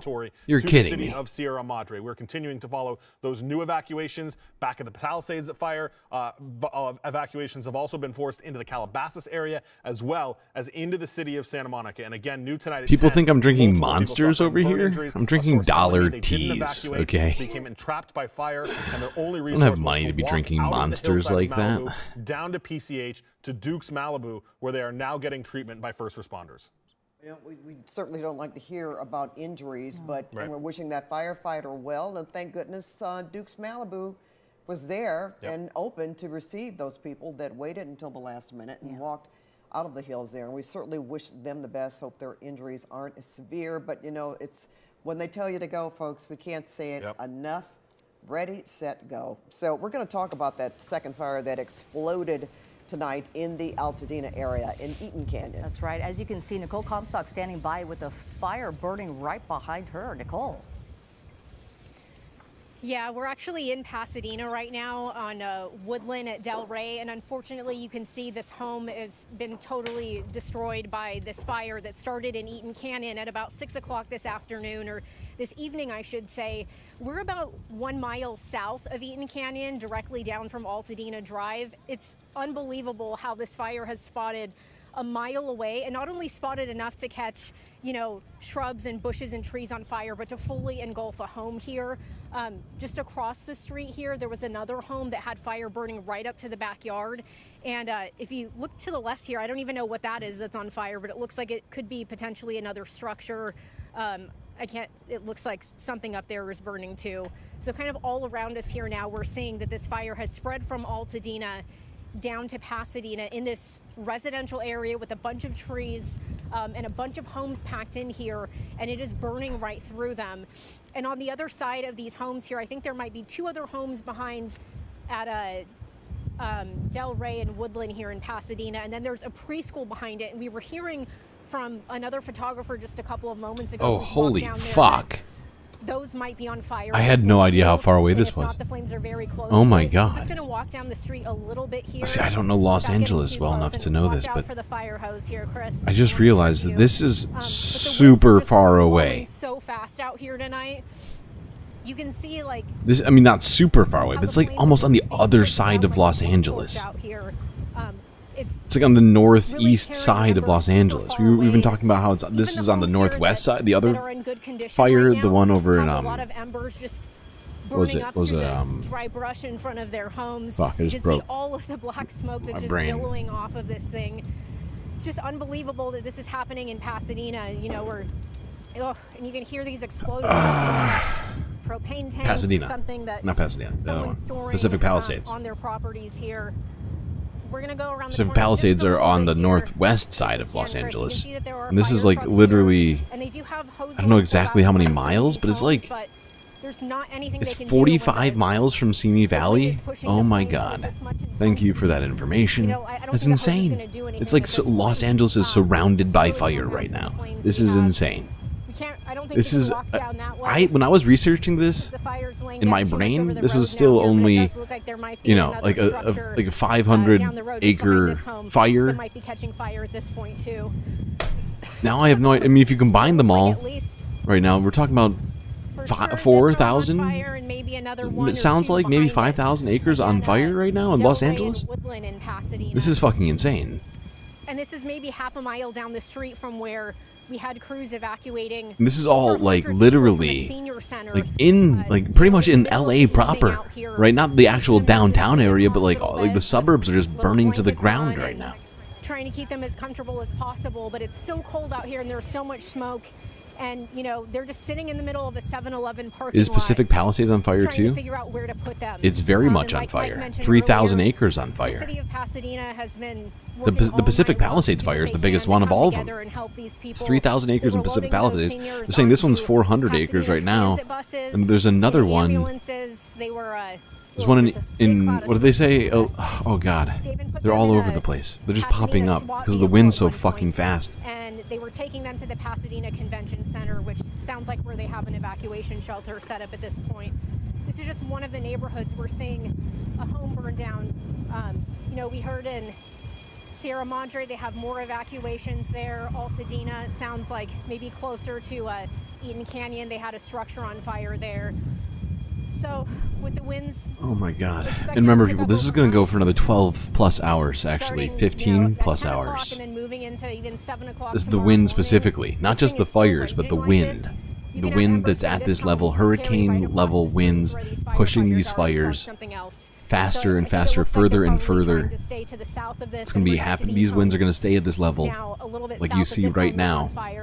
You can see just how fast they're moving just by looking at that fire. 50 miles plus per hour. Holy shit. We're going to come back just a little bit. Thank you. Yeah, you could hear someone's fire alarm going off on their building right now. You just hope that everybody got out of their houses over here a while ago when they were told to evacuate and they're not trying to hunker down inside still, because look even over to the right of us here. Look at all these little embers blowing in front of this house here. You know, it doesn't look like they have a ton of dry vegetation on the ground. It looks like a lot of succulents and stuff that hopefully retain water and won't burn and help it catch onto the home here, but this is what it looks like in a lot of neighborhoods. So this has got to be really scary for homeowners watching this on TV, knowing that they live right nearby and, you know, one of their neighbors' homes here across the street from us is on fire tonight. Wind's just blowing me right over too. It's really gusty out here. Yeah, just incredibly sad and dramatic pictures that you're showing us tonight, Nicole. It is unbelievable that you're standing in the middle of Pasadena and that is happening right now. You know, we're not used to that. We're not used to seeing that in the suburbs or here in Southern California alone. When we talk about Santa Ana winds, Pat, I mean, that is, of course, you know, something that we occur often here in Southern California. That's one of the most common weather patterns that we talk about here. But we think about coastal areas, even from Malibu, unfortunately, to Orange County, but inland is a very different story, and that's with this particular fire. We are looking at flames. You and I have been watching this, Susie, as Nicole was talking. Those flames, the winds were blowing so hard, the flames were just blowing horizontally.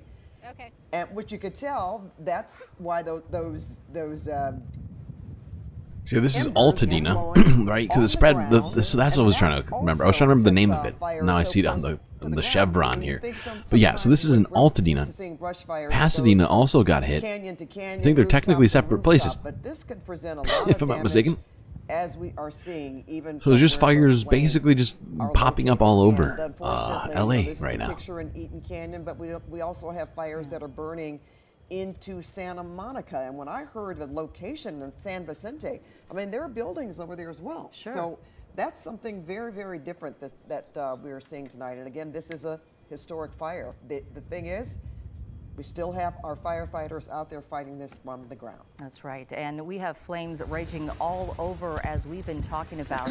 The speed of the fire, just unreal. It's almost like the 10 o'clock hour. We said it just as soon. It's like cue the winds once again, as meteorologists like Jenny Roberti has been telling us about. And it looks like flames were just blowing over a building. And now Lori Perez is live on PCH in Malibu, where we have seen just some of Malibu the too. momentous events. I forgot they were saying that. Malibu's even further over west. You know, I've been and doing north. this job for a while, and I cannot believe what I have seen tonight. Unbelievable. In They already Malibu. had You a know, fire Mike earlier, Rogers was talking about the 2 people months who ago. were walking to Duke's Malibu. Less than that. We'd been hearing about that too, so we were trying to get up there, but we could not even get up there because the fire was so intense, we didn't want to get through. In fact, before I go back more into that story, let me show you what is happening. I'm pretty sure Malibu's at least like another 10 or 15, maybe 20 miles west up along the coast from the Pacific Palisades. So this the actual like diameter of this fire, like these, if you count all these fires as one thing, the diameter of this area is like, it's got to be like 60 plus miles now. Woo! I think we are not in a good situation here. In the last couple of seconds, when I was waiting for you to toss to me, that just really started to flare up. You can see the tremendous amount of embers that Lori, are now if you need in to go, the air all around us. If you need to go. Mojo, what do you think? Okay, we're going to let our Lord Perez get out of there. We have seen this happen on a number Yeah, it's definitely time to leave. night. You're surrounded by fight. You're literally telling the news from inside of a fire. Our folks out there are not being able to actually see, even with their goggles on, and a number of times, I don't want to say close calls and sounding dramatic, but we have seen some pretty pretty close encounters. It's so we're literally go dramatic. One of our team of reporters, Tom Wade, he's been on the fire line. LA is burning to the ground. I don't know what else could be more dramatic than that. Where buildings are burning right now. So at Tom, this moment. where are you and what are we looking at? Sure. I am on Sunset Boulevard, not far from Temescal Canyon Road, and you can just take a look. This apartment building is fully engulfed. This is a building we showed you earlier in the evening. Firefighters were doing all they could to get a handle on it. It appears they've kind of just given up a bit on it. They do have a couple engines here on scene, but earlier they had ladders here. I would just, based on what I'm seeing here, maybe they're just letting this burn out. Based on the fact that the building just seems to be a complete loss. The fire just devouring this apartment building. And just down the street, there's just a ton of embers and debris falling now. This night is just, it's unbelievable what we're seeing. And now the wind is shifting and the heat from the fire, and it's so hard to breathe. Hey, it's so hard to see. Thanks, Morbius. I can't even describe it, guys. It's so intense. Appreciate the gifted membership. You can The probably Anarchist, see all those you've embers blowing received a out of the gifted building, and galactic membership from Morbius Dragon. Okay. They are blowing across the street into the buildings, and you have to worry about the attics and the other buildings that could be affected by all of this debris and these embers that are blowing. We have these jackets on. You've probably seen a lot of us wearing these yellow jackets. They look like fire jackets. They are. The reason why we have them is so if when the embers do hit us, there's a chemical on these jackets that protects us, but that doesn't help when it hits the back of your neck. But it just, the scope of this is just so intense. We're also not far from where Palisades High School is, and that also was burning. We don't know the extent of it. We don't know how much was burned. And that's someone driving through, perhaps someone who decided to evacuate way later than they should have. I cannot believe how fast this moved. Right now. These are all closed From 200 to 3,000 acres in 8 hours is collapsing there. But, wild. So we're not far from That's like post-fire level speed we were talking about. Remember the post-fire earlier in 2024? This is also the same area where it reminds me of that. People were trying to flee from their cars earlier today. And they had to abandon them. And then a bulldozer had to come through later and push them off to the side of the road. We also saw other fires. Oh, yeah. Oh, my gosh. Yeah, there's just more and more of this building coming down. You have to wonder if the structure itself is safe after the fire has burned here so long. Yeah, I think we're going to move. There's so much smoke blowing at us. I can barely breathe, and I don't want to get hit by any more embers. So I'm going to send it back to you, Pat. Dude, all of these, they keep having to switch anchors that are out there because they're all surrounded by fire now. Because Susie and I are just watching it be demolished. This is falling apart before our very eyes, and it's so very sad to see.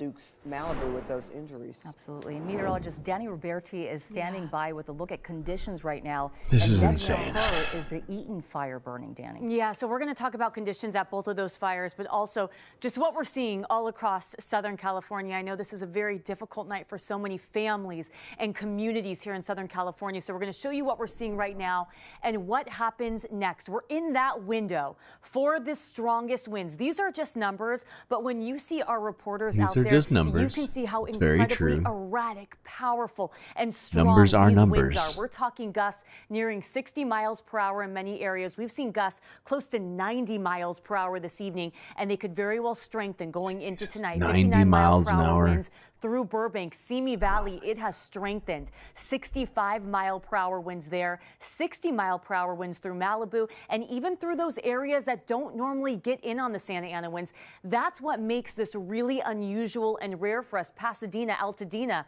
where we have the Eaton fire burning, we've got gusts between 50 to 60 miles per hour. It's blustery through the Inland Empire into Inland Orange County, but the big focus right now, it's going to be the San Fernando Valley, the San Gabriel Valley, the Santa Monica Mountains. So let me zoom you into a couple different areas. Here's a look at the conditions where the Eaton fire is currently burning. We are looking at gusts up to 60 miles per hour right now, sustained winds of 33 miles per hour. This is unusual in this area. And on top of that, it is very, very dry here. And now I want to zoom you in to where the Palisades fire is burning, close to 60 miles per hour right now. So the window for the strongest winds, it's right now all the way up to around 9 o'clock tomorrow morning. So this is a big window for us where we're seeing these winds ramping up just a little bit as we get closer to dawn. But there's going to be a lot of these areas that don't normally get in on these really strong gusty winds. So this is a look at our wind futurecast. I want to take a step out of the way because I do want to zoom you in on some key areas.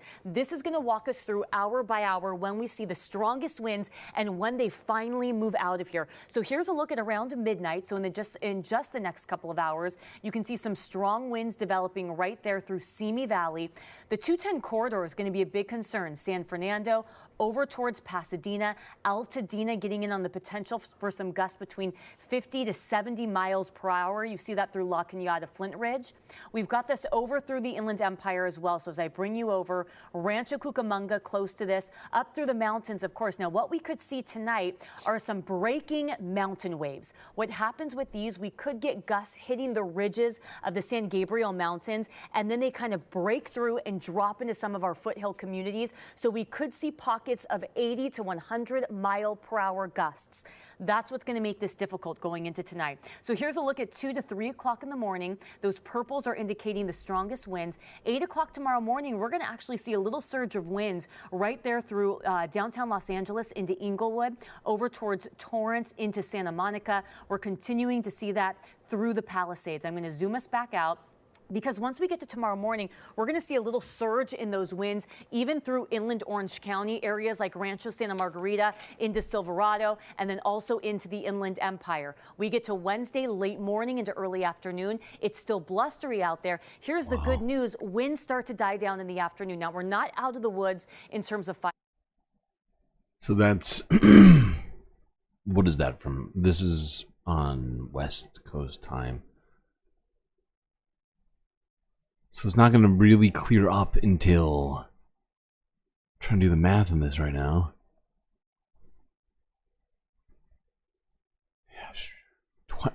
20 hours from now? Am I doing the math right? Wait, 10 and a half. No, it's not quite 20, but it's very close. Oh my god, Morbius with more gifted memberships. My god.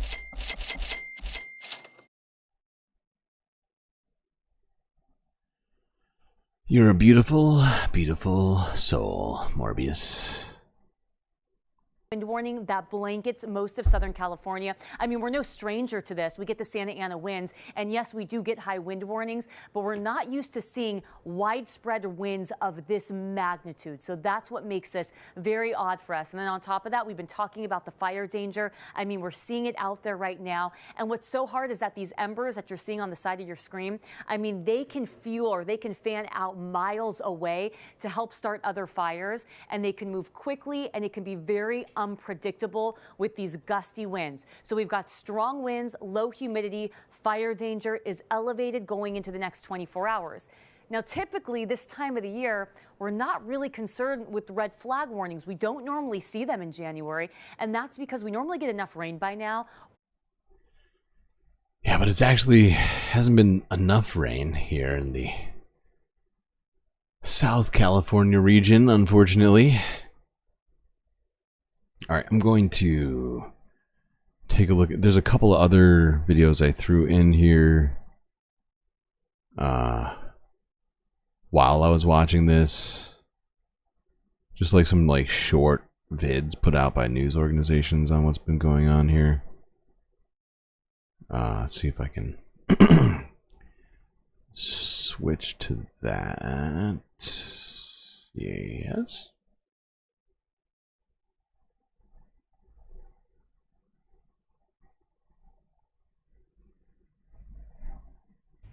Welcome back. I'm Austin Westfall. We're staying with this Palisades fire all night. We're getting more live images in, and they are just not letting up. My goodness.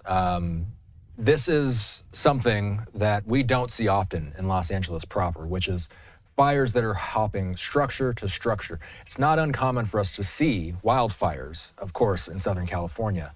A lot of times we do see brush fires that are moving through mountainous areas. They're being fueled by dry brush. But we're seeing this skip from house to house, structure to structure. The images that have been coming through all night have been sickening.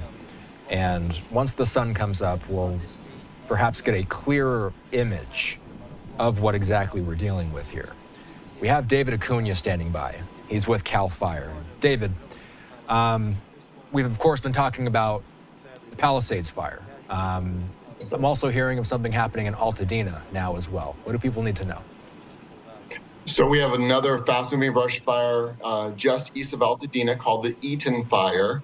It is a unified command with both Los Angeles County as well as the Angeles National Forest.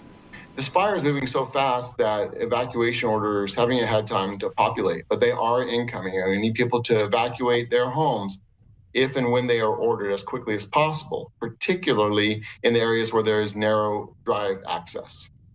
So, same advice that we've been hearing all day. Wind is what's fueling these things. It's a similar scenario out near Altadena, I'm assuming.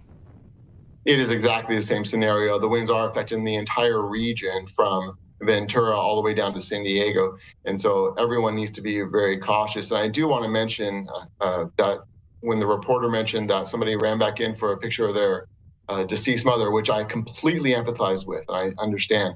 But that is an incredibly hazardous action to take. I cannot stress enough how much we need people to, once they evacuate, stay evacuated. It is incredibly dangerous out here, and that fire is moving much too fast. I also need to point out, too, that we've been talking about Pacific Palisades region. Altadena, where this other fire that you're talking about, this is not in the exact same vicinity. Altadena is in a completely different part of Southern California. It's about roughly 35 miles east, I believe, up near Pasadena area. I got to ask you, though.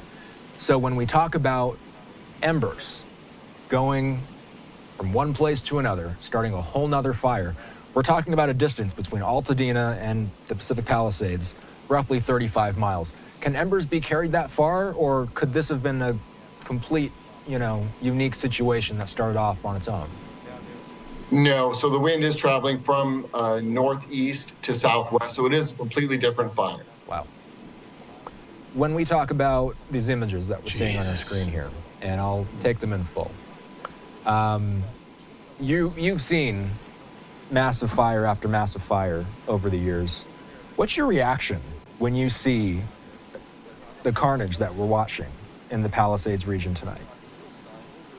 We have recently transitioned to referring to what we used to call a fire season into a fire year.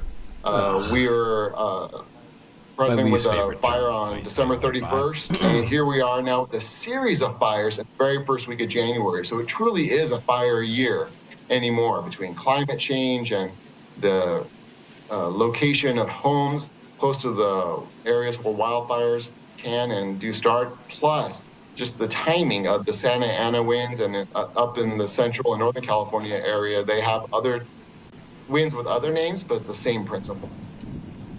We've been watching footage from earlier today. I'm playing back something from earlier today.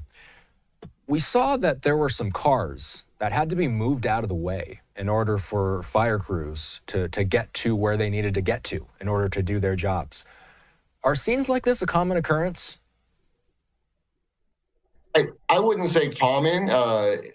You can imagine that in this area, it's very population dense with a very narrow infrastructure for being able to exit. As you can see, even though there's a relatively small number of cars, it is a very narrow area in that small space. And so once a couple of cars get stuck, there's just no getting out of there, driving anyways. Right. And so ultimately what it does is it blocks up these essential thoroughfares. And sadly, these large trucks, oftentimes, these are huge vehicles that are needed to get up into these areas to fight these fires. I got to ask you, as the night progresses and as we enter the early morning hours here, what are you going to be watching out for? Well, we have information from the National Weather Service that these conditions are actually going to worsen overnight, not lighten up. Traditionally. Well, maybe we will tune back into this later, because I feel like this situation is just going to keep developing overnight here. Wow, what a fucking tragedy. And it seems like it's just going to keep getting worse. Number of people affected right now is unknown exactly, but at least 10,000 I can barely speak. At least 10,000 homes are currently under threat just from the Palisades fire, not including the Eaton fire. But we've been focusing on that for like an hour and a half. So we're going to talk about at least a couple other environmental stories before we end the second half. Let's talk about the snowstorm that's hitting the rest of the country. California's on fire. The rest of the country is frozen. Winter is coming.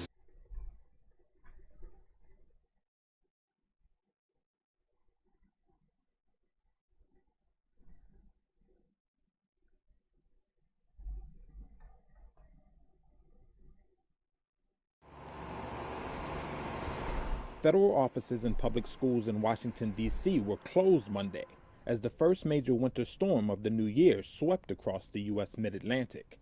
The National Weather Service said more than 5 inches of snow had already fallen in the nation's capital by midday on Monday, with up to 12 inches in the surrounding areas. Over the weekend, the storm dumped a foot of snow in parts of the Central Plains and Ohio Valley. Severe travel disruptions were expected across the storm. I'm sorry, did you say it's raining in Alaska? California's on fire in January. Alaska's raining in January. The rest of the country is frozen. Okay, yeah, that makes sense. That's how the weather's supposed to work, right? Path, and officials urge drivers to stay off the roads if possible. Governors in several states, including Kansas, Kentucky, Arkansas, West Virginia, and Maryland, had declared states of emergency. But back in Washington, the storm didn't keep Congress from meeting to formally certify Republican Donald Trump's election as president. Some D.C. residents even braved the elements to take part in a snowball fight, organized by the Washington, D.C. Snowball Fight Association at Meridian Hill Park, a tradition that started 15 years ago. This is new to the both of us. We live across the street, and what a convenient way to engage in a snowball fight. I love the snow. I'm from the Midwest. Jack is from the Midwest. Brings us back home, and it's nice to be out with the community. The snow was forecast to continue throughout the day before the system pushes out to sea on Monday evening.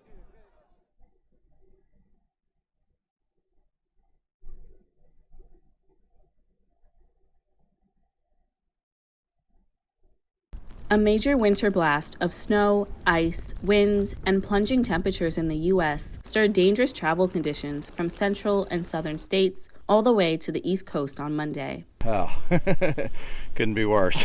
Snow removal went on throughout the day around notable D.C. tourist attractions like the U.S. Capitol and the White House. Nearby states like Maryland and Virginia were also hit by the heavy snow. The storm contributed to a nearly 7-hour traffic backup in Ohio, and in Kentucky, Governor Andy Beshear declared a state of emergency as the state saw ice-covered trees and downed power lines. By mid-Monday morning, there were 271 reports of vehicles sliding off roadways in Indiana, and at least 600 motorists were stranded across Missouri. As the eastern U.S. shivers under a polar vortex, some on the West Coast face a very different weather threat. Dry conditions conducive for wildfires. Winds will whip up and humidity levels will drop in Southern California this week, raising the risk for fires in parched areas still recovering from a recent destructive blaze.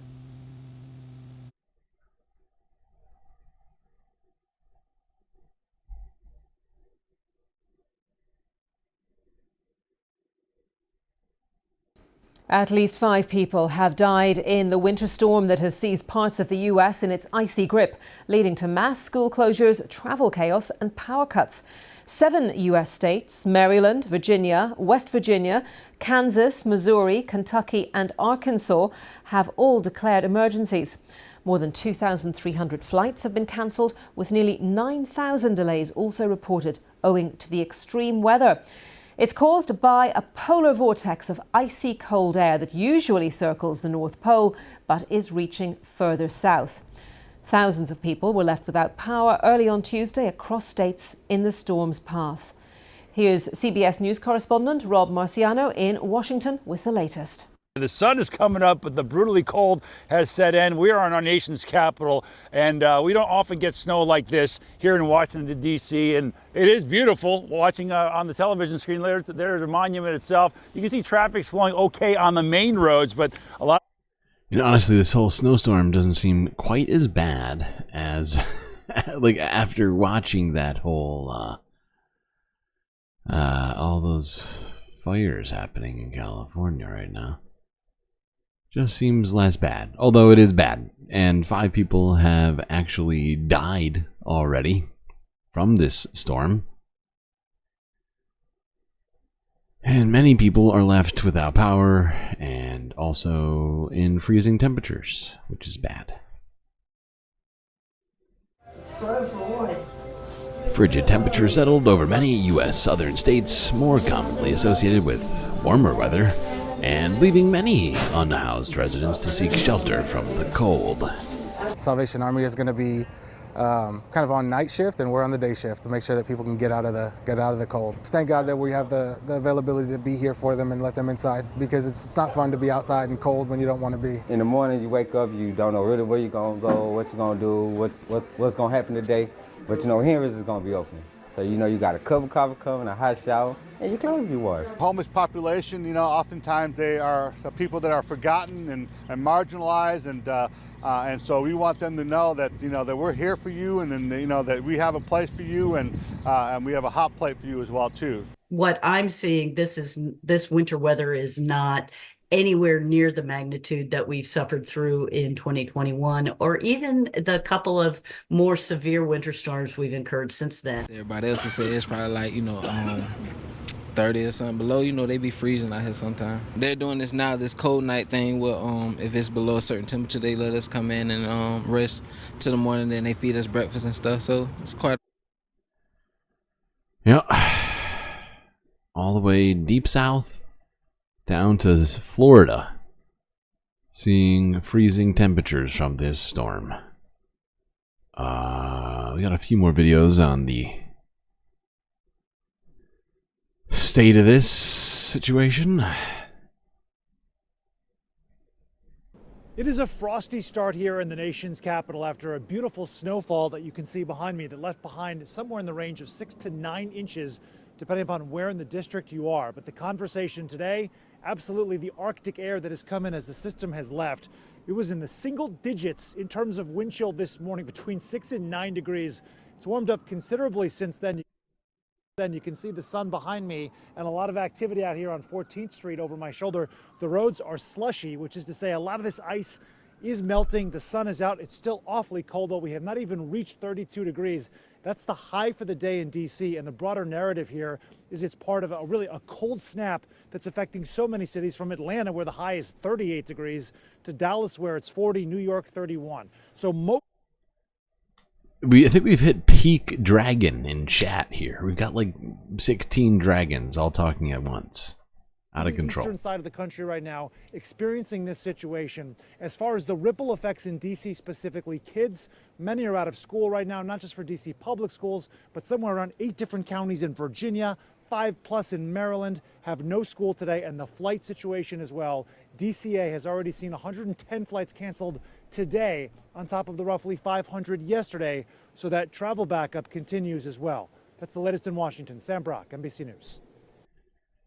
I'm sure Marjorie Taylor Greene will prove to us all that climate change isn't real. Fresh off the heels of a winter storm that dropped a 1,500-mile stretch of snow Looking forward to that. ice. Here at the Weather Center, we're now tracking yet another powerful winter storm. This time it's got its eyes set on the southern parts of our country. And as we get closer to the storm's arrival... Hold on, we're moving past this one. Let's go to Colorado real quick, see how they're dealing with it. Your reporter Justin Adams joining us live now, and Justin, the city of Denver once again opening its cold weather shelters too. Yeah, Brian, the cold weather shelters have been open actually since last December. That's December 30th of last year. And they will remain open until January 13th, which is next Monday. Now, this will be located at the Stone Creek Shelter, which is formerly the Best Western Hotel off of 4595 Quebec Street.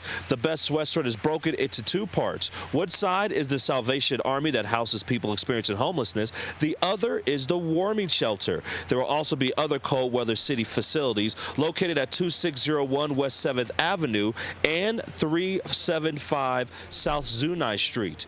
There's also a men's only option at the Denver Rescue Mission at 2222 Lawrence Street and a women's only facility at the Samaritan House. There's also a youth facility for ages 15 through 20, and you could go to Urban Peak, which is located at 1630 South Acoma Street in order to be there. Now, individuals in need of shelter, they're encouraged to go to Front Door Shelter Access Point, and in order to be able to go and make sure that your family is there, and if they need help, they could call the Connection Center at 303-295-3366. Again, 303.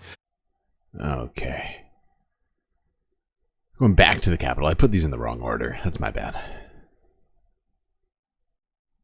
Millions of Americans in the grips of a winter blast that has now turned deadly because of ice and snow out on some pretty major roadways. Tragedy out there. 5 dead in Missouri and Kansas. Widespread power outages. Also, a major issue right now is the fact that 170,000 people across Missouri, Illinois, West Virginia, and Virginia are still without electricity. And that, in many cases, means they are also in the cold without heat. So let's go live to CBS News Philadelphia's Nikki Dementri. Nikki, you are in Cape May, New Jersey, about an hour southwest of Atlantic City. It looks frigid there, but also it looks like insult to injury, like the winds are kicking up a little bit as well. Fact is, the winds have been going with this storm pretty much the whole time. And that really, really does not help with this. Reed, the winds are stinging against your skin, and it's really cold here as well. So that wind chill is not helping. We're seeing gusts right now upwards of 20, 30 miles an hour. That's not helping cleanup efforts at all. Take a look at how much snow we got. About 8 inches, a little more or so in Cape May. It was the most in Cape May County. This area... We're getting fucked by this wind from coast to coast. The effects are different.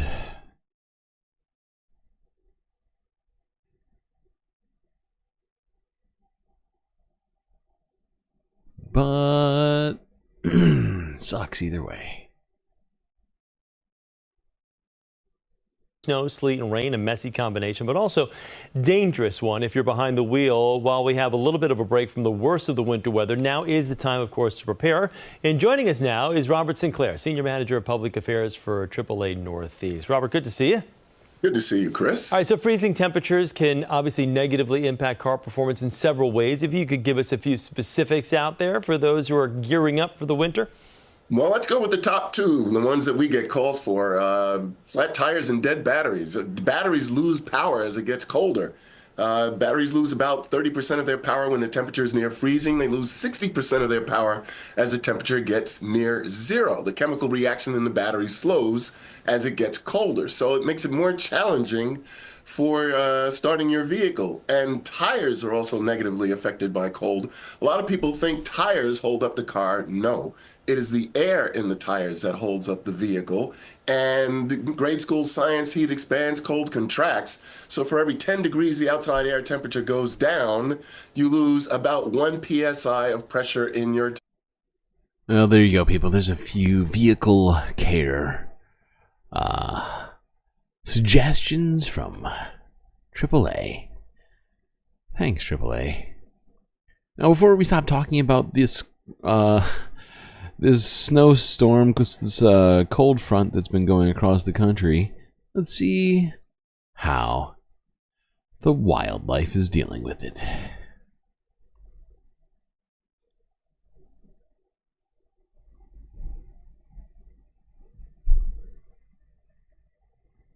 Pandas at the National Zoo in Washington, D.C. are enjoying a snow day. The recent cold snap in the U.S. Capitol was warmly welcomed by the pandas, getting used to their new habitat.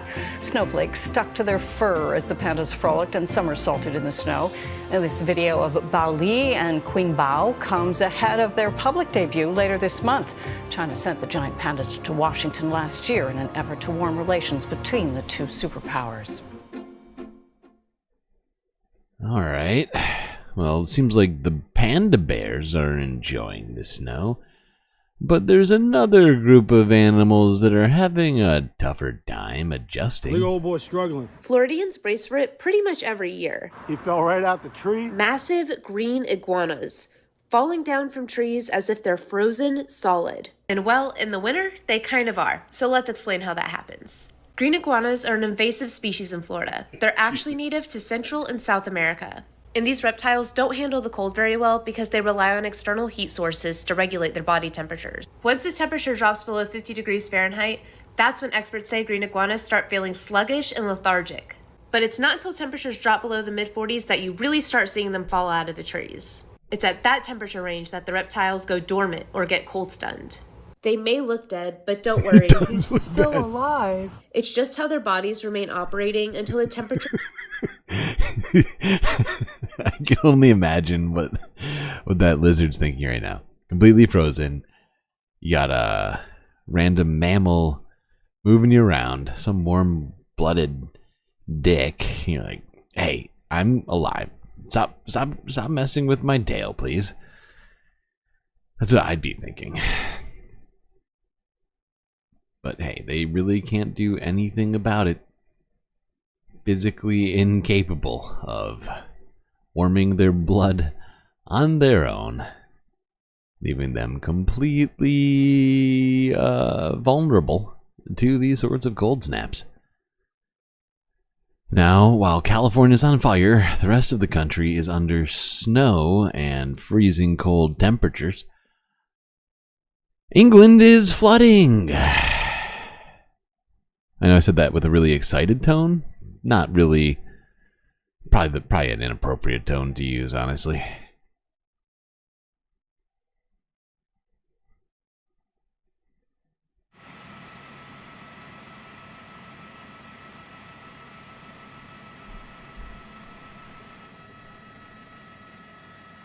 It's in Leicester, England? Or Leicestershire?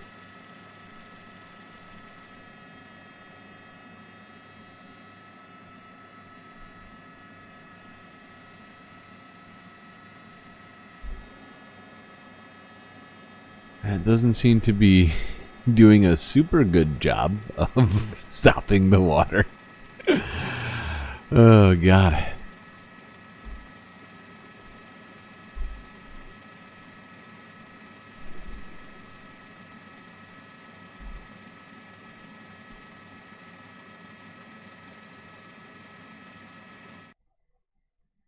And then we have global news from 10 hours ago. To wrap up this one.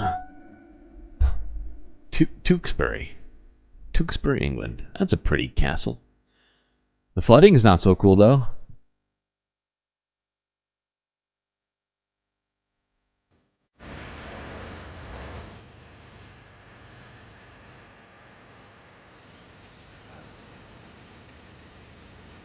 But this is the worst time we've had for quite a while.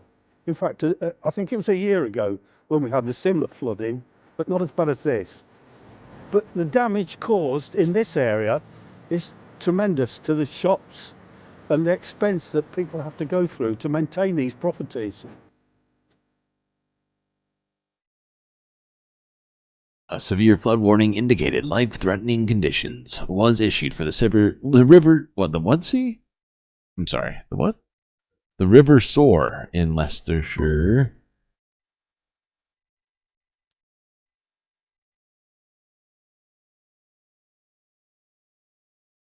Nearly 60 people were rescued from swamped homes and cars, the Leicestershire Fire Service said in a statement.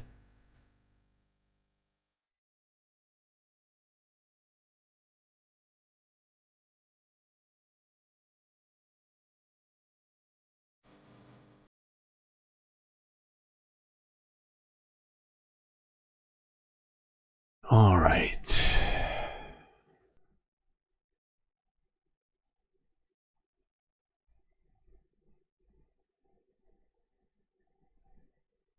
Let's go to one business/environmental story here in France, where Renault has slashed the prices of its low-cost EV.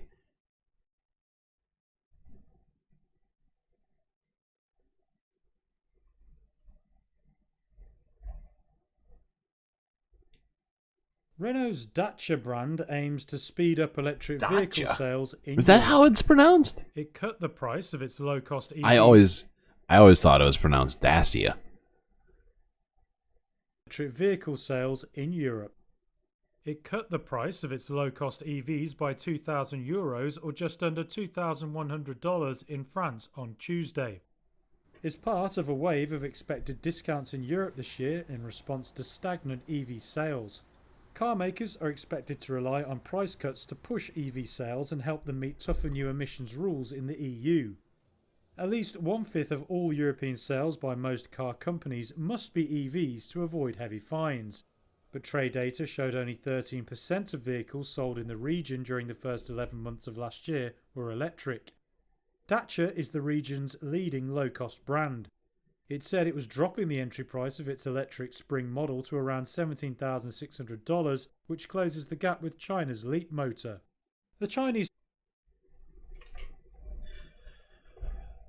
Yeah, and those EVs, the Chinese EVs, are already being tariffed, so they would be cheaper if the EU wasn't artificially raising the price of Chinese EVs. But Renault seems to be pretty concerned, focused at least, on trying to lower their prices to compete. Okay. Let's talk about something that we need for EVs, but is unfortunately powering a horrifying child labor boom. Let's go to Nigeria.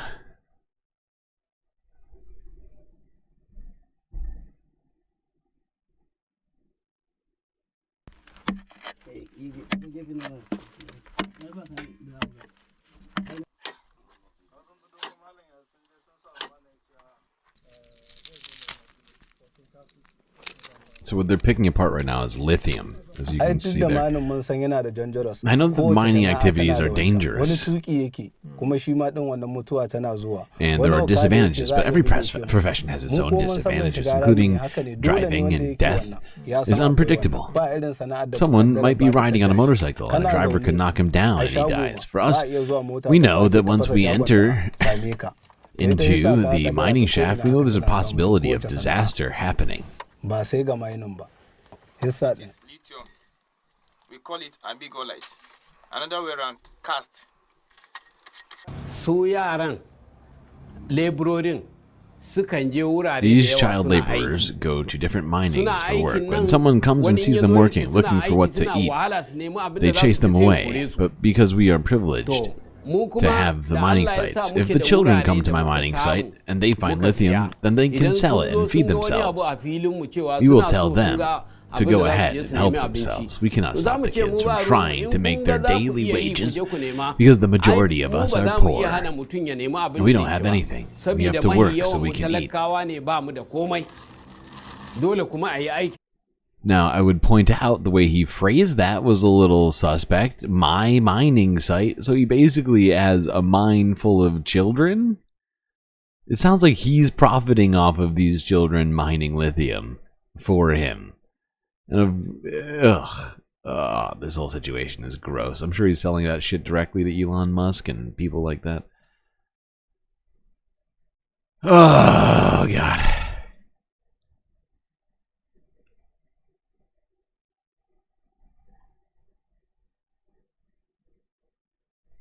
All right, let's go to a different horrifying mining situation a little south of Nigeria in the Congo.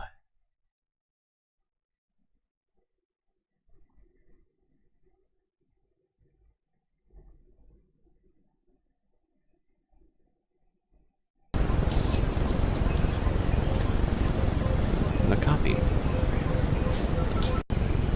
These things are so cute. They're like a combination of like a zebra and a giraffe. And I love them. Tulikuwa natumika hapa Badengaido, leo Kenza. I'm one of the former inhabitants of Badangaido. Around 14 years ago, we lived well, mixing work in the fields with artisanal gold mining. Our life has not been the same since. We were chased out of the bush. We can no longer work or send our children to school. The Chinese meet you in the forest, they hit you. That's how difficult life has become here in Badangaido.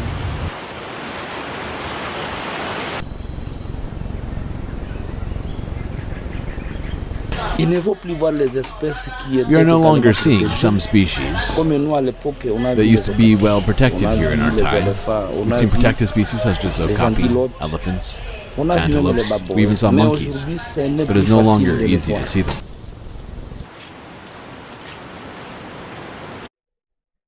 So yeah, according to these people here, China is apparently in the Congo and physically keeping people from mining. I assume to run their own mines in the area, although it's not clear exactly what the dynamic of the situation is. But yeah, it seems bad. Speaking of China, let's talk about a place that's technically China, although a lot of people would argue it's not. It is an autonomous region, otherwise known as Tibet, where a fucking earthquake hit earlier this morning, which killed at least 120 people.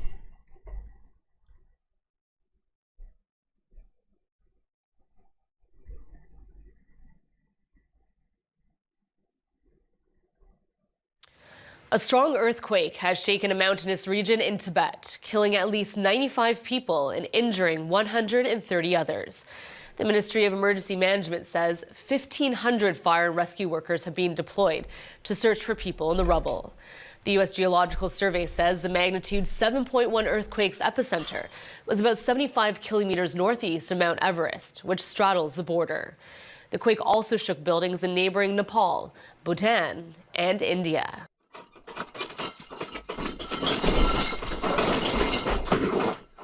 And this is the sixth big earthquake that happened in the region over the last 100 years.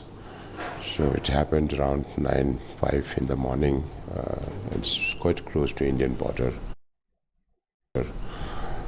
In a place called Tingri, some 65 people 95 people have already died as per reports some hours ago, and some 130 people have been injured. I was sleeping at the time when the earthquake struck. The bed was shaking and I thought my child was moving the bed. I didn't pay that much attention, but the shaking of the window made me understand that it was an earthquake. I then hurriedly called my child to evacuate and came down to open ground. I'm still shaking out of fear and I'm in shock. You can tell by the laughs you're doing right now while you're looking at a bunch of destruction.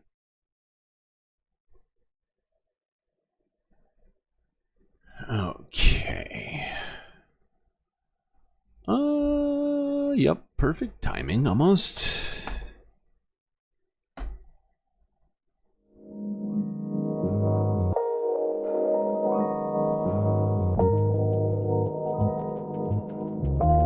Alright, well I hope everybody's been enjoying the show so far. If you haven't already, hit the like button and don't forget to subscribe. Once you've done those two things, do remember that the show is completely funded by people like you.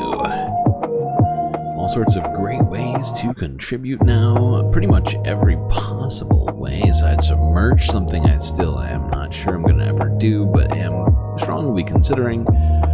I still recommend Patreon first for the first time donators looking for a way to dip their toe into the galactic waters. So many sweet benefits for such a affordable price. That's right, $3 a month get you access to the most possible space benefits for the money. Alright, chat. Enjoy this short space break, and I'll be right back.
you better get back to your seats. Otherwise, you're gonna miss that sweet, sweet galactic content. Which is coming in hot. Before we get to Earth news, we better talk a little space news.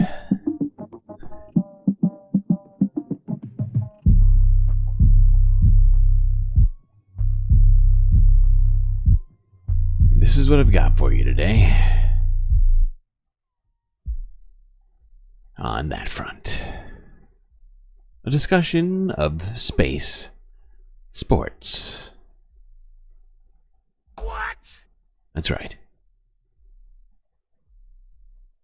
Good old galactic competition.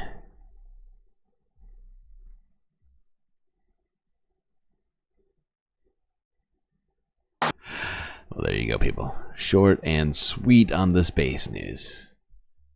And a little bit sexy. Donald Trump Jr., as we just said a few... But yeah, think about that. Playing pool in space. In orbit. Can get a little difficult. Might have to contact that artisan space pool table crafter. Alright. Now, if you missed this, great job for missing it, because now you get to talk. We get to talk about it again, real quick, just because I thought it'd be fun. Just a little fun thing to do here. Talk about Donald Trump and his desire for Greenland. Why? We need it for purposes. So we're very happy about that. Please. Your position is clear, but have you directed your staff to take any specific actions to drop plans? And can you elaborate again? You didn't rule out military coercion. Well, we need Greenland for national security purposes. I've been told that for a long time, long before I even go get it. People have been talking about it for a long time. You have approximately 45,000 people there. People really don't even know if Denmark has any legal right to it. But if they do, they should give it up because we need it for national security. That's for the free world. I'm talking about protecting the free world. You look at, you don't even need binoculars. You look outside, you have China ships all over the place. You have Russian ships all over the place. We're not letting that happen. We're not letting it happen. And if Denmark wants to get to a conclusion, but nobody knows if they even have any right, title, or interest. The people are going to probably vote for independence or to come into the United States. But if they... How do I keep hitting that instead? Why is this set up like this? Stop doing this. There we go.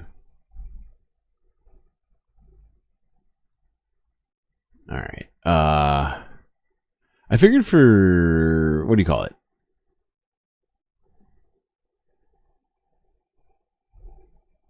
And a reason we go here and listen to a Greenlandian politician. Donald Trump Jr., as we just said a few moments ago, just arrived in Greenland. Take a look at this. He posted this video from inside the cockpit as the plane approached the island. President-elect Trump has been floating the idea of the U.S. acquiring Greenland, which is a Danish territory. Greenland says their island is not for sale.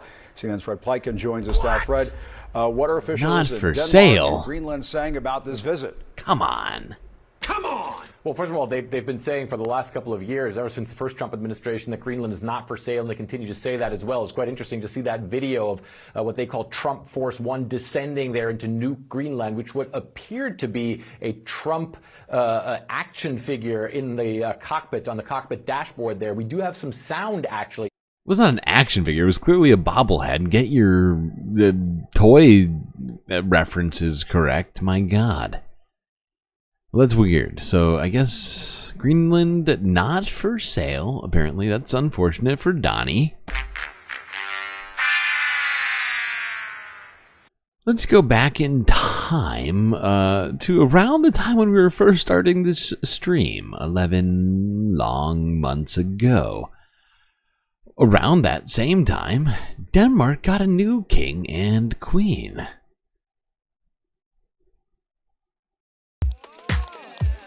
Prince Frederik and his wife, Princess Mary, will become the king and queen of Denmark. after Queen Margaret announced her abdication on New Year's Eve. Here are 5 things to know about the royal couple.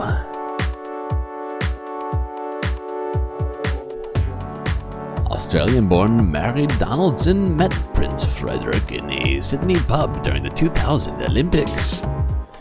Donaldson is a former marketing executive.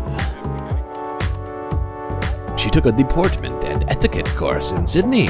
Ooh, so she's a classy lady. The couple married in 2004 and have 4 children. Their eldest son, Christian, will become Crown Prince of Denmark. The royal couple have been seen bringing their children to state school by cargo bike. What? A popular means of transportation in the capital. One of his very big advantages is that he's very, you could say, public-oriented. He's speaking to people he meets in a very informal way, and a lot of people have told that after they have talked to him, they have forgotten that he was a crown prince, and that's his image, and that's a really good thing today.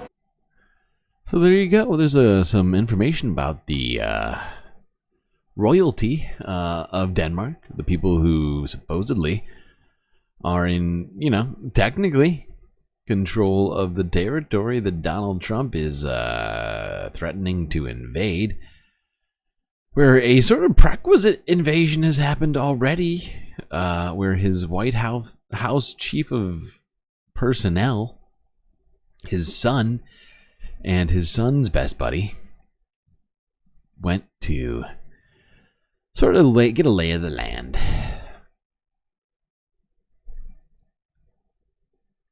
It's a weird vibe 2025 is starting off with.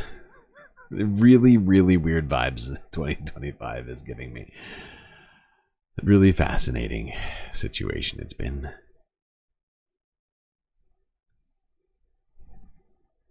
United States simultaneously on fire and under freezing cold temperatures. Just so many weird things happening all at once. My brain is breaking.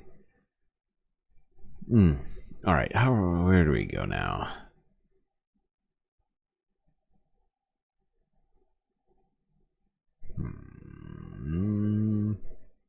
All right, let's do this. If you missed this on the other stream, I figured we'd look at this again, because this was one of these moments that just genuinely kind of brought a feeling of warmth to my heart.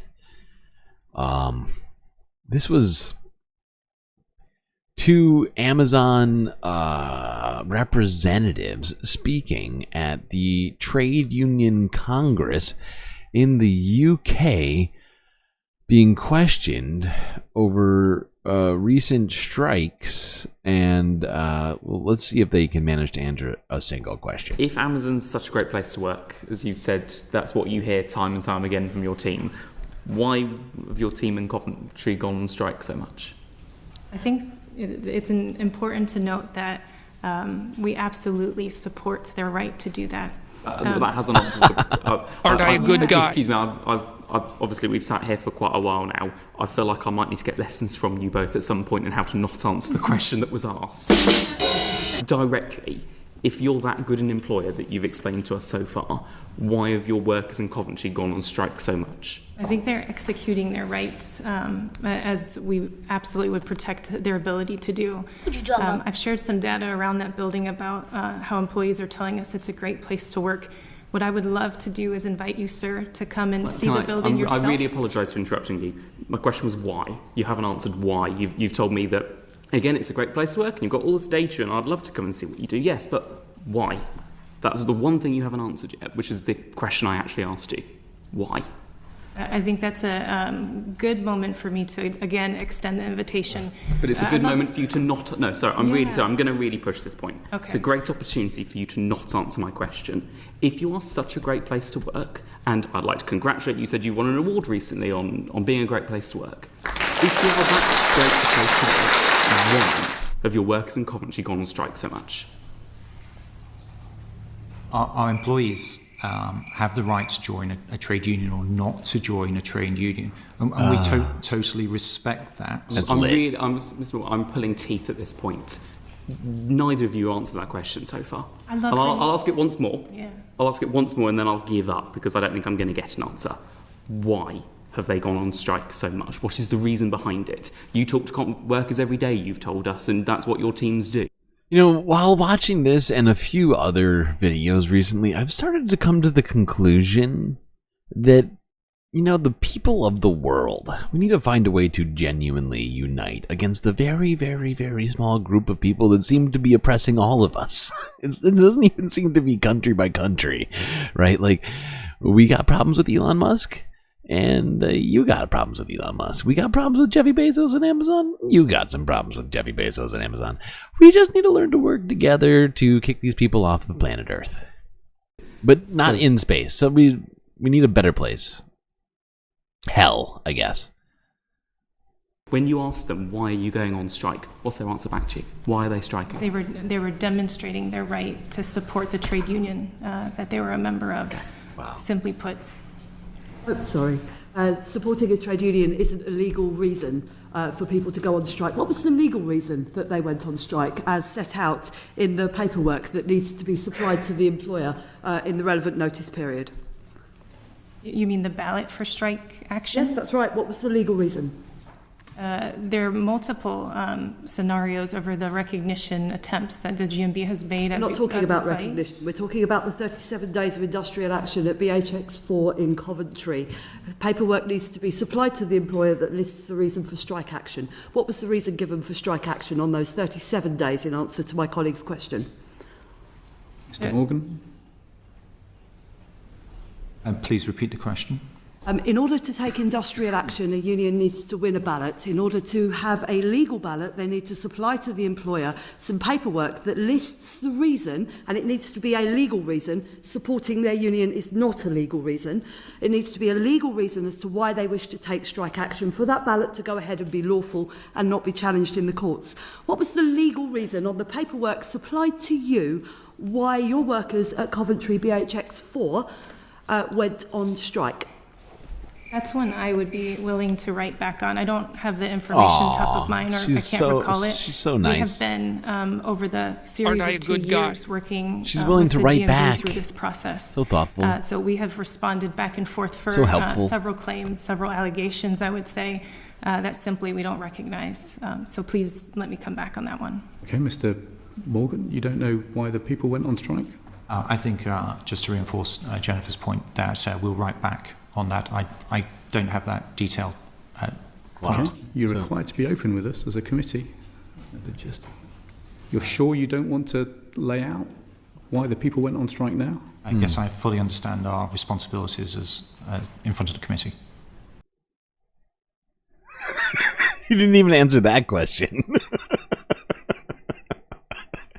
The radical right is becoming. I'm sorry. Please hold. You've got Nigel Farage, various Tories, and Robinson vying to occupy some of the same. Needed to take a breath. All right, we are switching over to another topic, still in the UK for now. I gotta switch this to this.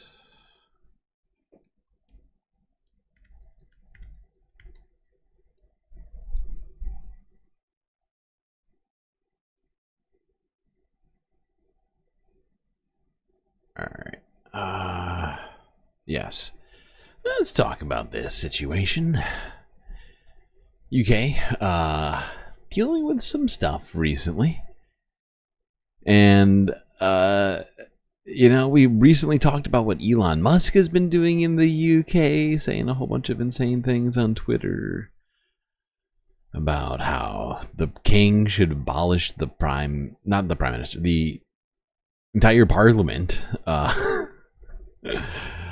Amidst all of that, Andrew Tate has decided, since, you know, Elon Musk and Reform are in some sort of a weird row, this is his opportunity to strike.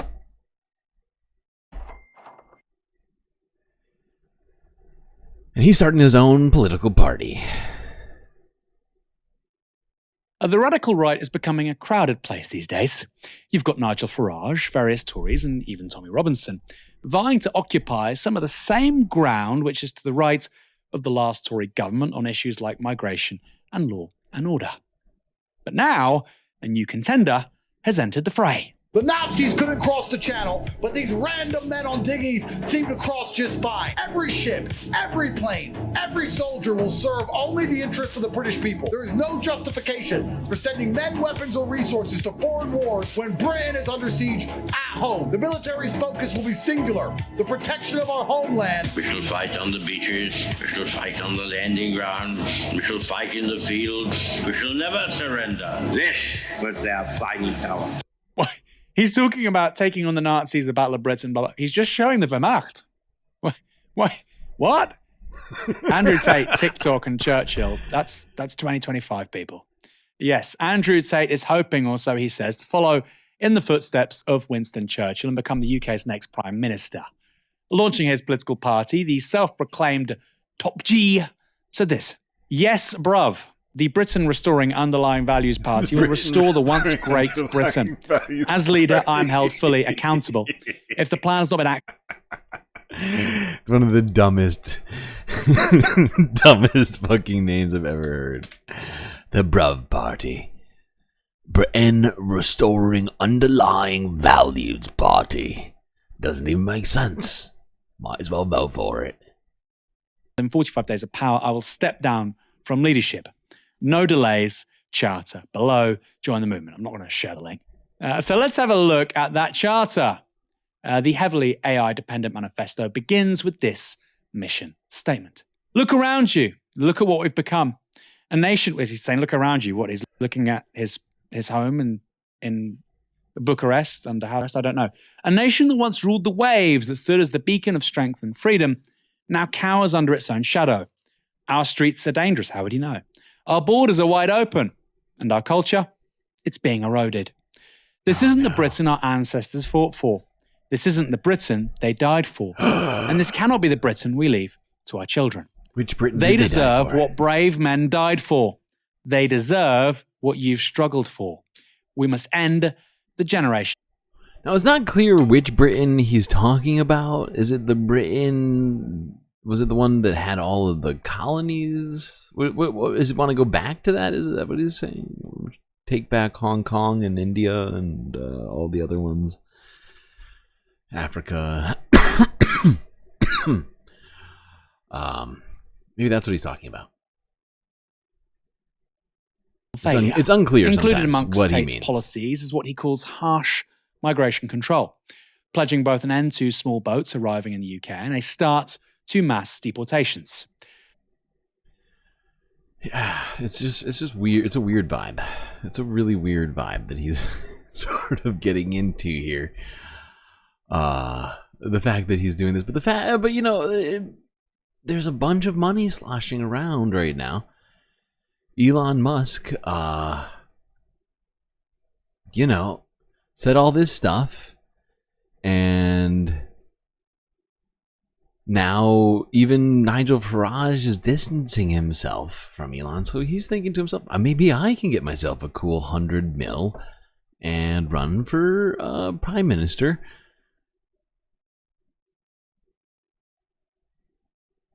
Let's see what some of his plans are for this party. Ooh, this is fun. This is a sweet graphic they got here.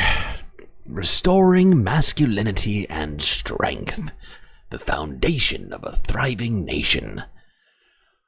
Weak men build weak nations. Britain's decline is rooted in a culture that has forgotten the value of strength, discipline, and resilience.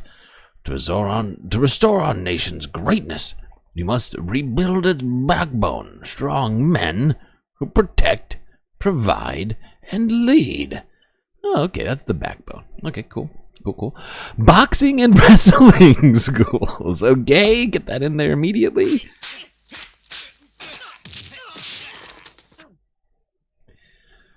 Yeah, and licensed armed security. A nation that can't protect its streets can't protect its future. London must no longer be a city ruled by fear, where ambition and achievement are overshadowed by crime.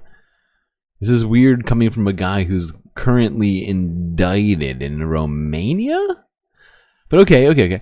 By making licensed armed security accessible, we will ensure that our capital is a beacon of safety and opportunity. I'm not sure what licensed armed security... I guess he just means just like creating some sort of non-police police force on the streets of the UK. I don't know who would run it exactly. I assume he would be the head of it, I guess. It's unclear. It's unclear what it is. It's a fascinating plan he has for Britain.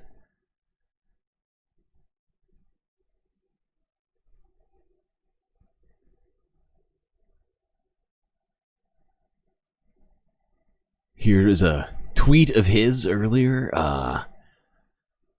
4:34 January 7th. 1 week into 2025, and I've conquered British politics. Alongside making the usual $10 million US a week, what have you done? Winners win, attack live, and never give up. It's amazing how quickly you can win if you finally try. I'm sorry, I'm not doing a very good Andrew Tate accent. I feel like I'm going too northern. I need to, but I'm struggling. I'm struggling right now. That's my bad. Either way, there we go. Andrew Tate. He believes he's conquered British politics. He's got a bunch of plans for British politics, apparently restoring masculinity, putting non-police police forces on the streets to stop crime, and to continue winning, of course. Keeping Britain British, I guess.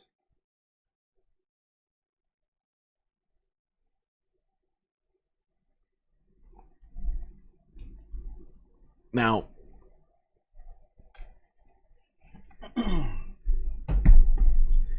there's at least a few guys on the internet, all friends, who are dedicated to one goal and one goal only: value-taining the planet.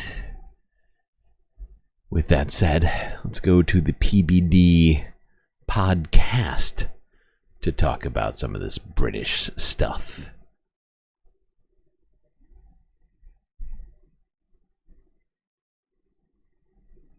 UK, with everything that's going on over there. Who is Tommy Robinson? Elon Musk. I wonder what he means when he says everything going on. You know, Piers Morgan. Honestly, I feel like PBD is on the brink right now. I don't know if you can tell, but his energy is feeling all off. I think finding out that white nationalism actually exists in the United States has really thrown him for a loop. You know, if he's built a bank vault to servicing these people and is now realizing that they actually don't like him very much, like, well, just for the fact that he came from Iran, which is a real bummer for him. UK, with everything that's going on over there. Who is Tommy Robinson? Elon Musk keeps retweeting things about Tommy Robinson. You know, Piers Morgan had a different position to take about Tommy Robinson. I think Elon and Piers had a back and forth. Elon talked about his brain hasn't had an upgrade for many years. Piers Morgan retweets that comment and says, hey, why don't we have a podcast together so you can help me upgrade my brain? They're going back and forth. Okay, now this is Tommy Robinson getting arrested. Rob, if I'm not mistaken, this is in Canada. He's getting arrested. Let me first read who Tommy Robinson is to the story that we have from Forbes, and then we can get to this. So Tommy Robinson. So, by the way, PBD, while listening to this, I felt like PBD was unmoored. Like, he was really struggling to figure out where to line up on this one, because it really crosses a number of lines for him in different directions. As Elon Musk has reportedly posted in support of British far-right activist Tommy Robinson. Now, this is Forbes saying that, pinning free Tommy Robinson to the top of his X profile and sharing a dozen posts on the subject. And one day, Musk previously reinstated Robinson's account after it was banned and has intensified his backing, coinciding with increased involvement in UK's politics following Donald Trump's election win. Tommy Robinson, whose real name is Stephen Yaxley Lemon, is the founder of an anti-Islam English Defense League and a prominent far-right figure in the UK. He is serving an 18-month prison sentence after being found guilty of contempt for repeatedly violating a court order relating to making libelous claims. That's just the most recent one. The dude's been in jail like half a dozen times in the last like 10 years for mostly personally committing violence or for inciting violence. It's basically his entire life's goal. About a Syrian refugee, which he has continued to repeat despite the ruling. So now, again, from the article, you can tell where Forbes stands. Obviously, this is him getting arrested in Canada. I believe, Rob, go ahead and play the clip. Yeah, this is a while ago. You got volume? Got an outstanding How long ago was this, Rob? Yep, outstanding immigration warrant. We'll talk about it in the vehicle, okay? I think people thought it was actually recent, but it might have been several months ago. June 24th. Okay, so this is a year ago. So now, no, he's been in jail, I believe. If I'm not mistaken, he's in jail right now in UK. Really? Is he or is he not? He's in jail, and they're saying that he might be in solitary confinement again because they don't like him. They hate him. What is he charged with? Well, I think it was he. What I love about this is these two guys are here kind of attempting to defend Tommy Robinson, but I'm pretty sure if these guys tried to move to the UK, Tommy Robinson would try and kick them out too, right? Like he just hates all Arab people. It doesn't matter what your actual religion is. He just wants you the fuck out. Him. They hate him. What is he charged with? Do we know? Well, I think it was he contempt of court, if I believe, because it had something to do with these guys with the silenced documentary. If I had to get a contempt of court for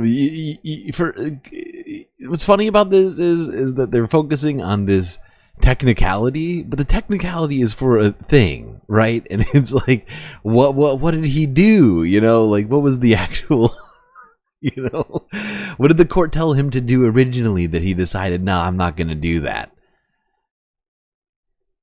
Vinny, what are your thoughts on the story? Well, I mean, because your question initially was who is Tommy Robinson, Pat? Like, and if we think about it, the guy is exposing something that was happening. He's UK grooming scandal. For those people that don't, if you don't mind. Hey, we're gonna skip past this.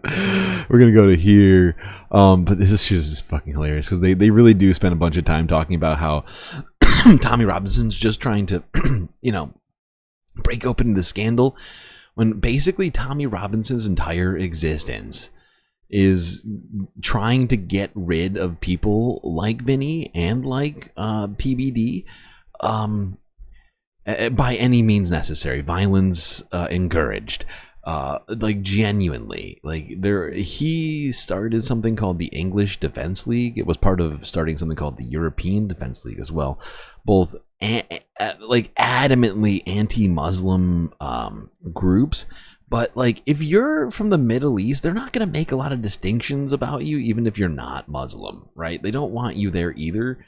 They're just a generally pretty racist group of guys. It's like the new Crusades. They're the new he took it upon himself to say, we're starting the Crusades again. They use the Crusader flag and all these other things oftentimes. It's a strange vibe that they're cooking up over there. But let's go back to talking about Andrew Tate. Okay, so now watch this. Did you hear what Andrew Tate announced yesterday? No. Okay, if you go to Andrew Tate's Twitter account, Rob, if you go to Andrew Tate's Twitter account, Andrew Tate, which is very interesting on the mix of events, he is announcing he's running for Prime Minister of UK. Okay, and the party is called BRUV, BRUV. Yes, okay, BRUV. If you can go a little bit lower, keep going a little bit lower on just to show the previous tweets. He breaks down what he's about. If you can just go a little bit lower, keep going. He breaks down on what he says. There's a few, keep going down.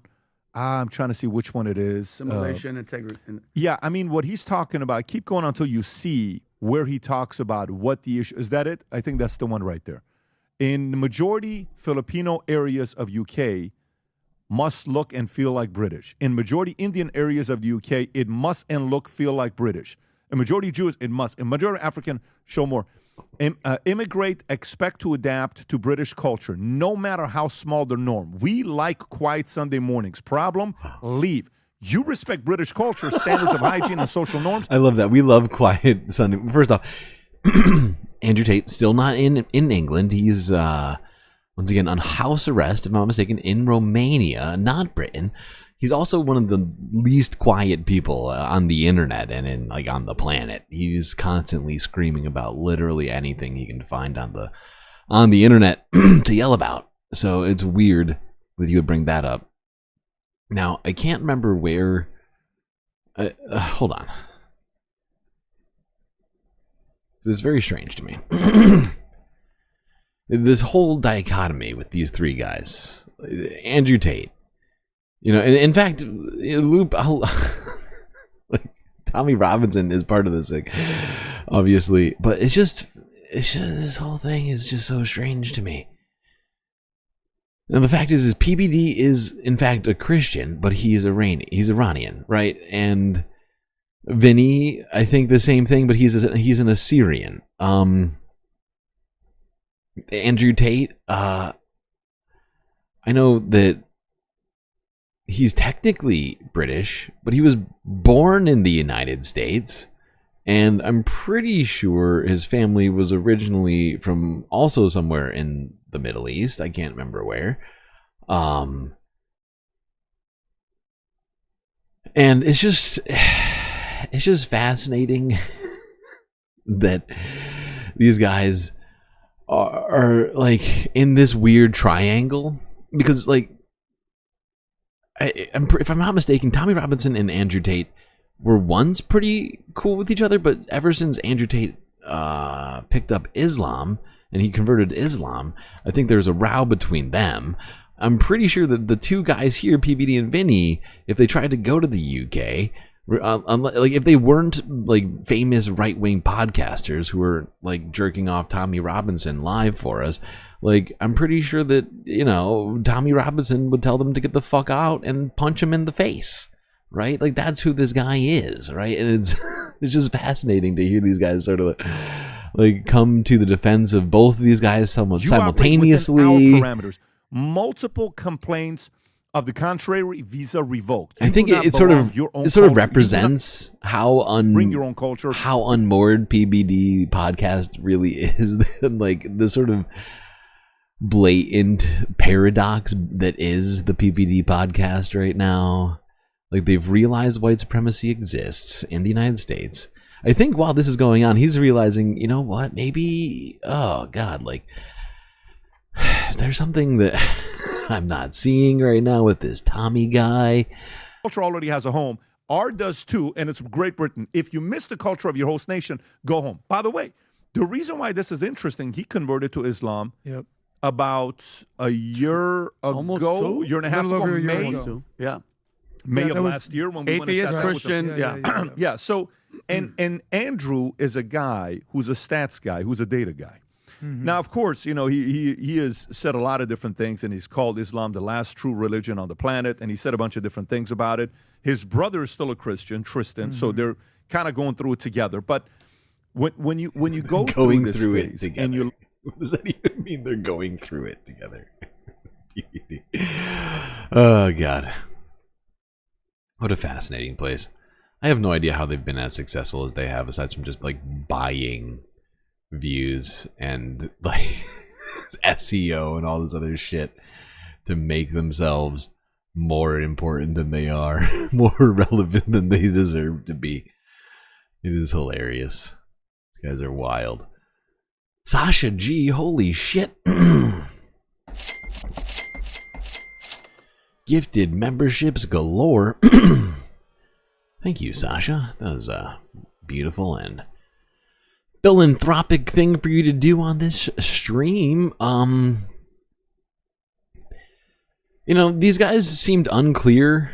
They seemed uncertain why old Tommy Robinson is in jail right now. This is part of it. This is what the English Defense League is all about.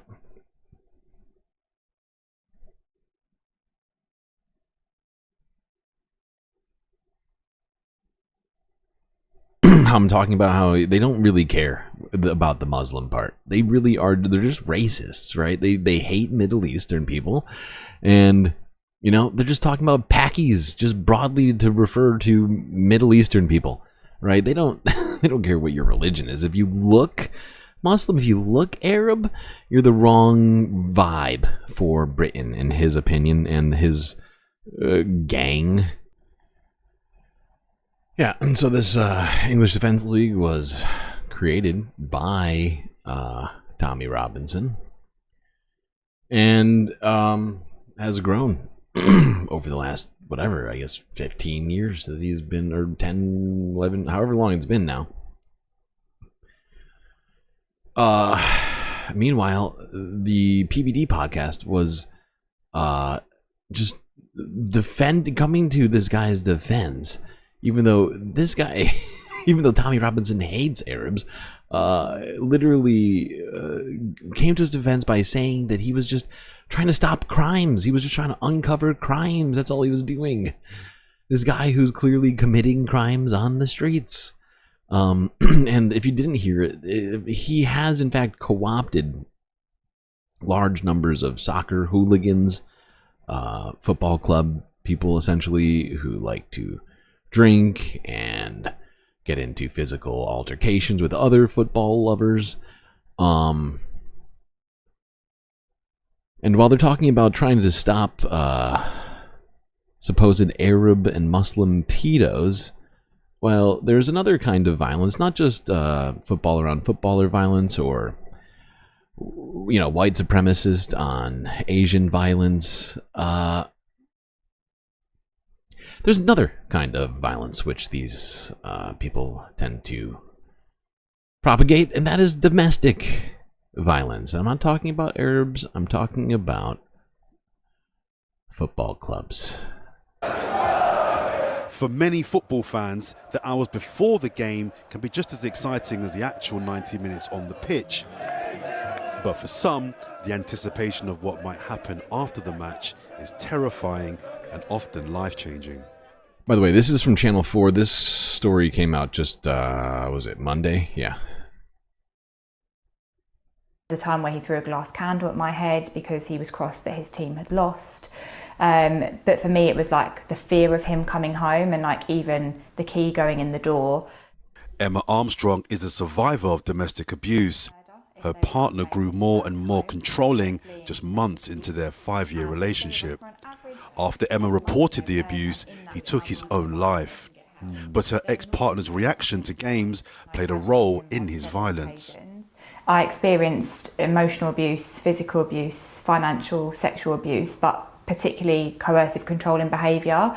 And for a long time, I thought that it was because of football and kind of tried to sort of use that as a justification as to why he behaved that way, because he would say, you know, the game was really important to him and, you know, that's what you did. You went to the pub with your friends and you got drunk and you did drugs, and that was kind of the sort of the nature that came with a football game.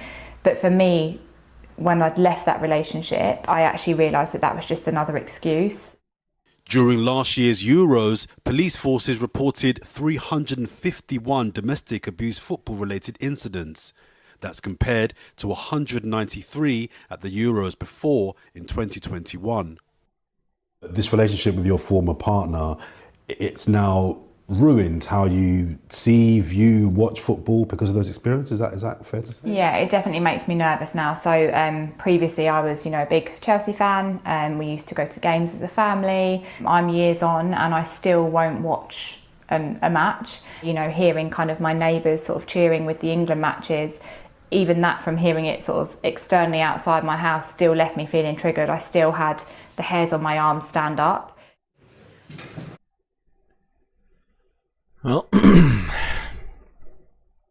It's a disturbing situation. I never really quite connected to the football hooligans, the sort of, it just didn't really, I mean, being a person in the United States, we don't really focus on soccer, but apparently this is a trend, a bad one around this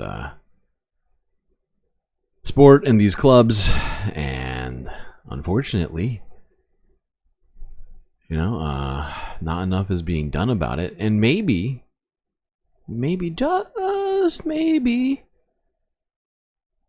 although I'm not holding my breath, Tommy Robinson will decide to stop attacking Asian people and start attacking his own people for being a bunch of spousal abusers and alcoholics. Unless, I don't know, he is also an alcoholic spousal abuser. I don't know. I don't know I don't know that much about Tommy Robinson. I'm just, opining out loud about maybe what he'd want to do in the future.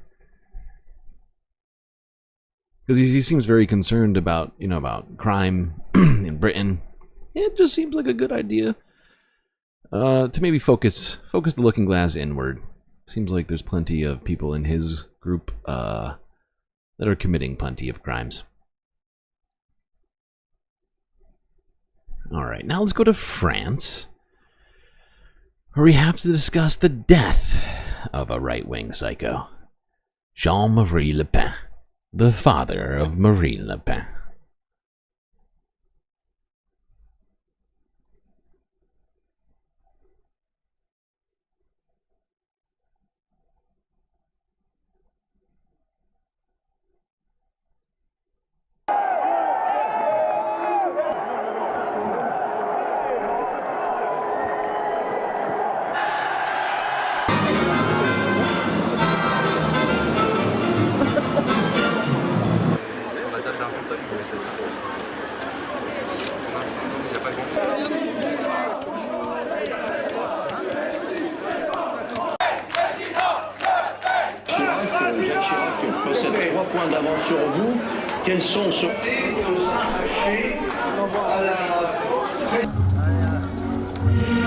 I love how AP is trying to do this very justified little montage of this fucking psychotic, racist piece of shit.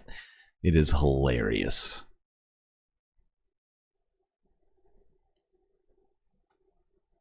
Jean-Marie Le Pen was always approaching or even crossing political red lines. But in the early days of his political party, his provocations didn't resonate much. That all changed in the 1980s, when the National Front broke through electorally. In 1987, his denial of the Holocaust caused a scandal. Je me pose un certain nombre de questions. I asked myself a number of questions, and I'm not saying that the gas chambers didn't exist.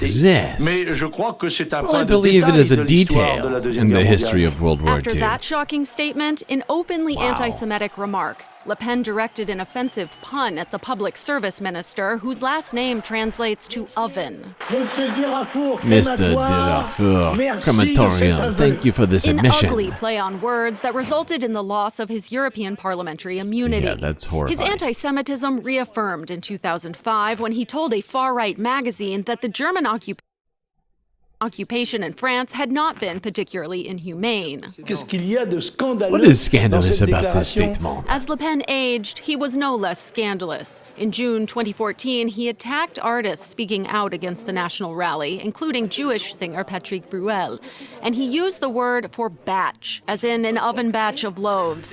It's not even like Vichy apologia. It's like just pure revisionism. It actually wasn't that bad. It wasn't that bad. What was everybody complaining about? Come on. What's controversial about that? Fascinating. Well, the end of a awful man. Thankfully for none, Marine Le Pen will continue to wave the racist bearer above France for all to stare at in horror.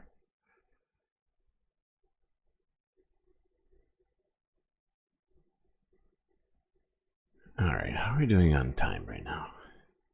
I'm fucking tired today. Why am I so tired? Oh, you know, I just realized I didn't eat today, didn't I? Oh my god. That was a terrible plan. It wasn't really a plan. Just a horrifying fact. Why didn't I eat? That was dumb. Oh god. I'm fine. Everything's fine. Oh. He wasn't a denier. He was an enthusiast. Yeah, I think they were really, everybody was really trying to sugarcoat it in the, you know, in the wake of his death. They're like, he was pretty bad. But was he so bad? I don't know. It's controversial, I suppose. Paying respects.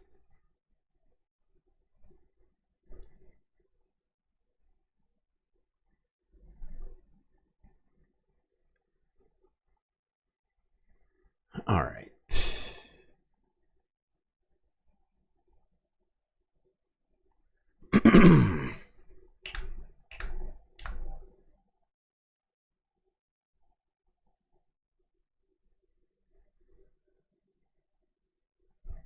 All right, what do I do next?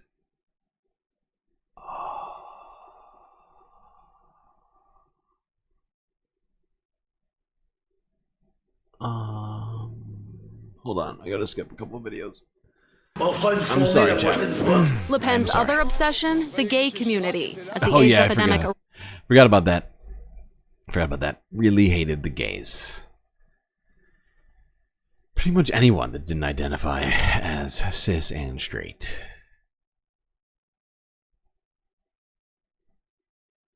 Are we missing him? We probably are. We probably are. It's my fault. I'm tired tonight, okay? I'm very tired. I also just realized I didn't sleep that long today. I woke up pretty early, and then we did a stream, and I never took a nap. I was planning on taking a nap, and I never took a nap. Oh, God. Wait, damn it. What did I do? Why are you condemning me right now? What have I done?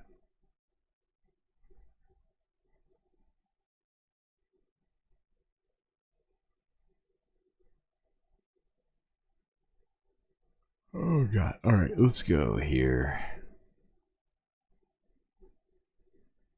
I'm gonna go to the Middle East here. Take a look at what Donald Trump and his new... Oh god, what is this guy's new job? There's so many new nominees already. I cannot remember this guy's name. Across now to Donald Trump, president-elect. Yeah, Donald Trump and...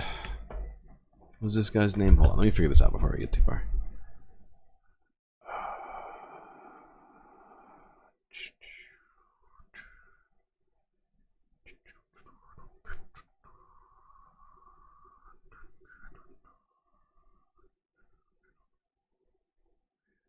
Steve Witkoff. Steve. That's right. What is Steve's new job? I forgot.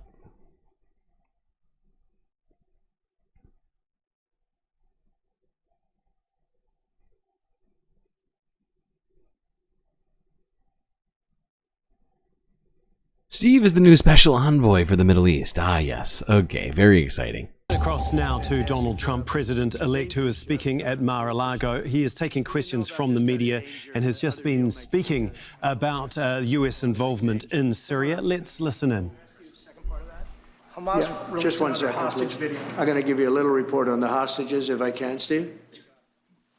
Thank you very much. Thank you, Mr. President. Wow.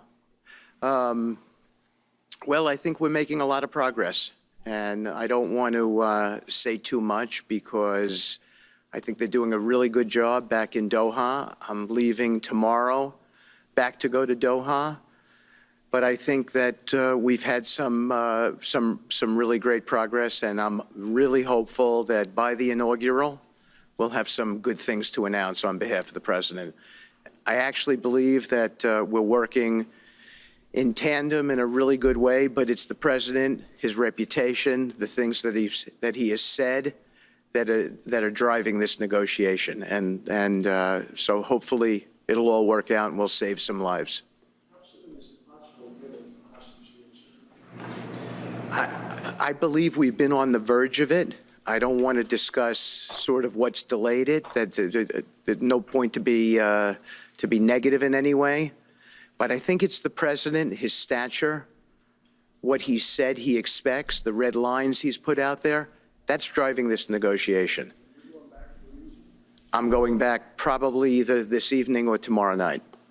Are you confident there'll be a deal before January 20th, or is that something that's likely to happen, if there's a deal even at all? We've been hearing this now for the better part of. I know. I would say. They better be. Right. I would say that the president is exasperated. I don't want to talk for him, but look, I don't know anyone who delegates better than President Trump. He gives us a lot of authority to speak on his behalf, and he exhorts us to speak emphatically. And emphatically means you better do this, because the alternative. Do you think they're waiting for President Trump to take office? No, I think they heard him loud and clear. Better get done by the inaugural. But when you say all hell will be paid, all hell must be paid if they don't release the hostages. You know what that means, don't you? Well, do I have to define it for you? I have to define all it. hell will break out. If those hostages aren't back, I don't want to hurt your negotiation. If they're not back by the time I get into office, all hell will break out in the Middle East. And it will not be good for Hamas, and it will not be good, frankly, for anyone. All hell will break out. I don't have to say anymore, but that's what it is. And they should have given them back a long time. They should have never taken them. Wow. It's a wild statement. If the hostages aren't back, all hell will break loose. All hell hasn't already broken loose? What does that even mean? When he says stuff like that, oh, you know what I'm talking about. Is he threatening to nuke the Middle East? What is he saying?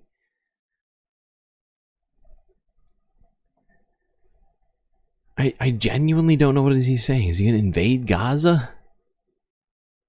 Boots on the ground. What? I don't know what he means when he says that. And I just start having insane sort of like theories, as you can hear right now. But is it insane? He's saying some pretty insane things right now with not a lot of clarity. So we're 12 days, we're about to see something fucking crazy happen, I guess. Unless Donald Trump is lying. Immediately, if not sooner.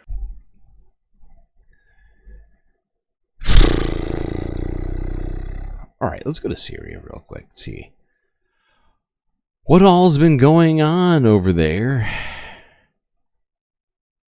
This is the AP from yesterday, showing the insides of more detention facilities.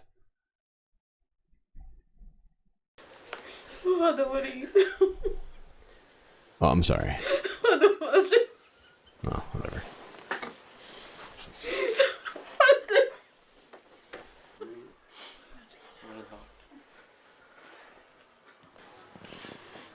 شوفي آثار التعذيب على وجهه. They finished off all of the young men of the country.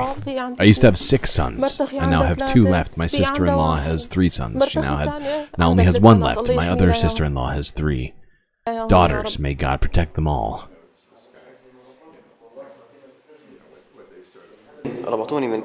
They tied my hands like this. I was hanging for about 2 hours. For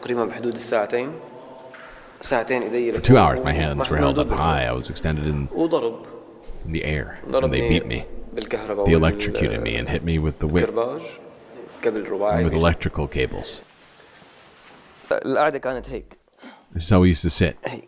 We would all lean on each other.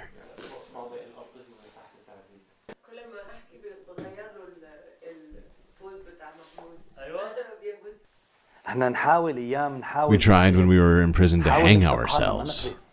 We weren't able to. There was no way for us to hang ourselves. We preferred death over that life. It would have been more honorable and easier. They didn't give us food. They didn't give us water. They put 10 or 12 of us in a room. That's 1 meter by 2. In the solitary cell, which is made for 1 person. They would keep us there for months. That is literal torture. That is disgusting. Everything that's been coming out of Syria since Bashar al-Assad's fall has been just shocking, to say the least. I mean, I had some idea, but the fact is the details, if at all true, and it would seem that many of them are, just much worse than I could have ever imagined. And this is an example of it. We were looking at this footage earlier. And I don't know what it was that Bashar al-Assad had against this particular southern neighborhood in Damascus. But as you can see, in comparison to the rest of the buildings over here, this entire area has been completely flattened, aside from buildings specifically with towers like this, which are religious sites.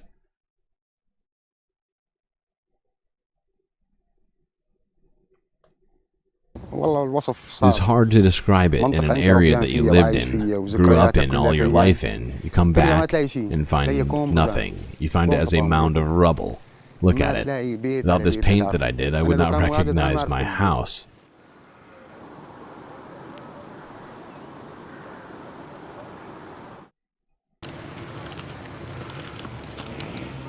Everyone wants to come back, but how? You know, we need a lot of help. We need a lot of money.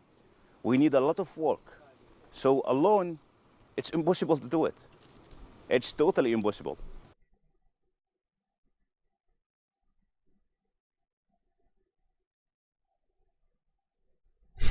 I don't even know what to say. And what's even more... I think the thing that bothers me most about all of this is that the United States has been in Syria for quite some time, years, throughout all of this. The United States has been stationed inside of Syria fighting ISIS, while Bashar al-Assad has done all of this stuff without any sort of... I mean, you know, like, we've been way more focused on ISIS than on Bashar al-Assad, who's been apparently just repressing all of Syria.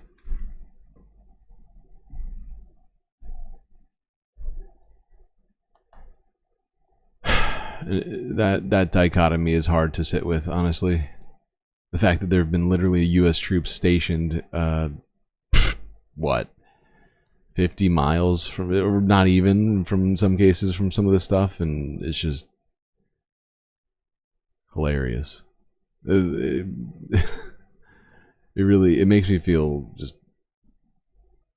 like I'm having some sort of a strange out-of-body experience. I feel like I'm taking crazy pills! Let's go here to a happy moment inside Syria. At the international airport in Damascus, where international flights are now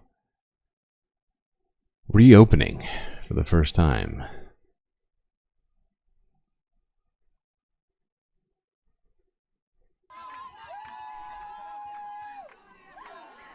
Syrians reunite with their families as Damascus airport reopens international flights.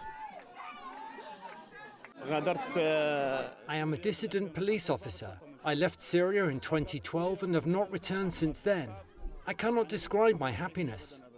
I needed a miracle to return via Damascus International Airport, and the miracle happened. Look at this joy. Look at the Syrian people, how happy they are. We did a wedding on the plane from Doha to here. We were singing throughout the flight. Okay.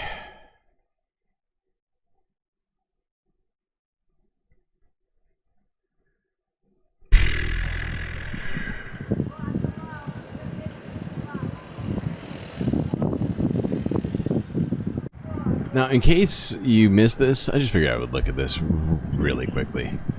But United States, this is footage of a airstrike in Yemen carried out by the United States military, or the Navy, I guess, I think, in this case.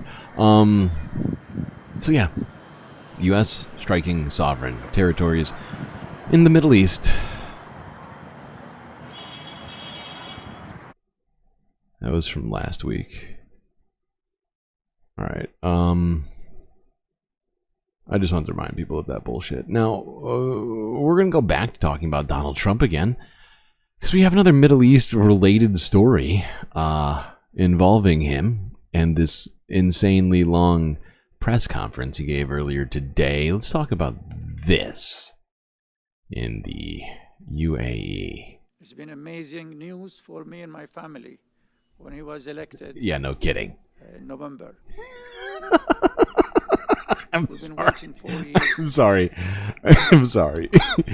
Before I let this guy talk, we have to talk about who this dude is. I'd never heard of him before. Honestly, I'd never heard of this guy. He is a billionaire from the United Arab Emirates, from Dubai. This dude is fucking hilarious. And what's even funnier is his company, honestly. Like, the shit is fucking insane. Okay.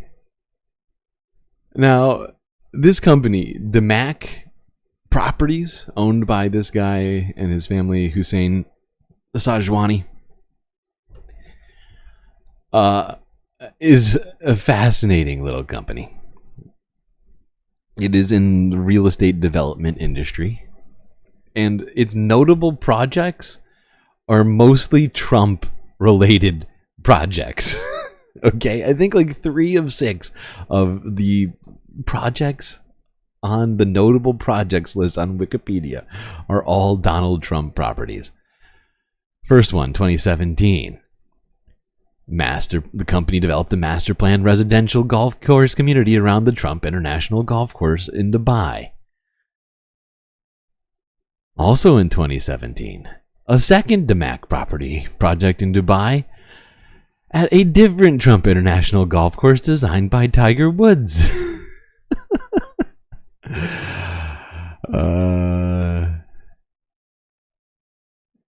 And here's another one. Al Habaya 3 in Dubai Land. The Damac Hotel is located on the Trump International Golf Club. 4 or 6? 3 or 6. Yeah, it's wild. And that's not all, okay? That is not all that this guy has been behind, okay? His company, Damac Properties, is the company. And when I heard this, I was floored. If this isn't pure corruption, I'd have no understanding of what corruption is.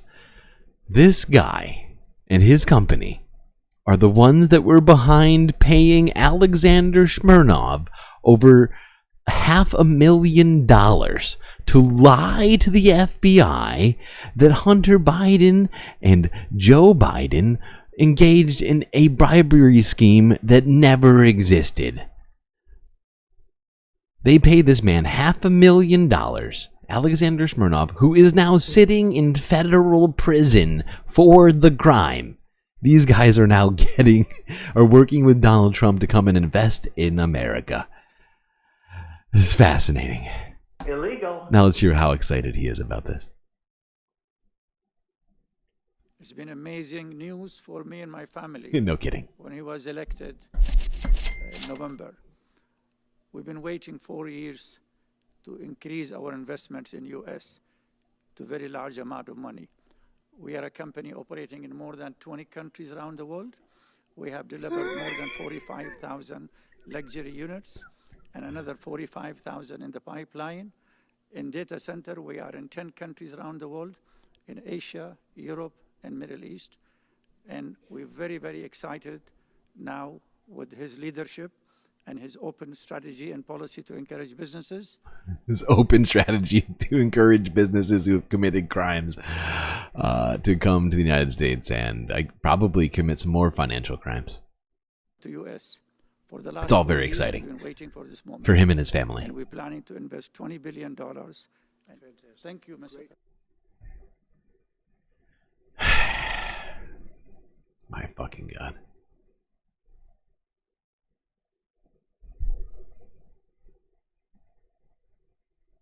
How? How is this what we're about to get in 12 days? We are fucked. We are fucked. Alright, no, I'm going to stay positive, optimistic. Stay positive and optimistic, Streamlord. It's all going to be fine. You know how I know that? North Korea's releasing some sweet, sweet press releases. Check this one out. A new tourist resort for North Korea, built by Kim Jong-un, completely uninhabited by people, of course, because tourists aren't allowed into North Korea, generally speaking, for most countries. Aside from, I guess, maybe Russia? There's very few countries that are allowed, people allowed into North Korea, just generally speaking. It doesn't really matter from what country you're from, honestly. So I find it fascinating because I'm just trying to imagine who it is Kim Jong is planning to put into this resort. Is it going to be for people inside North Korea to visit in North Korea? Maybe that's what it is. It's for North Koreans. It's North Korean for North Koreans. Make North Korea great again. It's the only thing that makes sense to me. You can see him and his daughter really touring this facility, which seems to be something between Versailles and Disney World, I guess.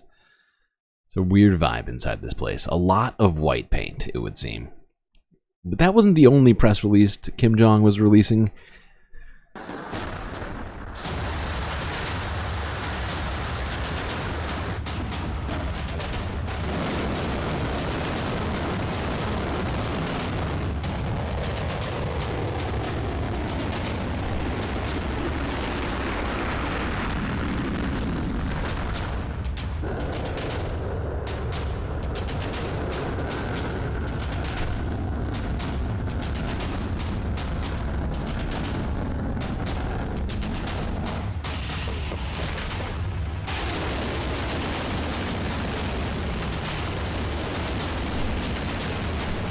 You disapprove of my sarcastic, toxic positivity? I'm very sorry. I did not mean to offend your sensibilities.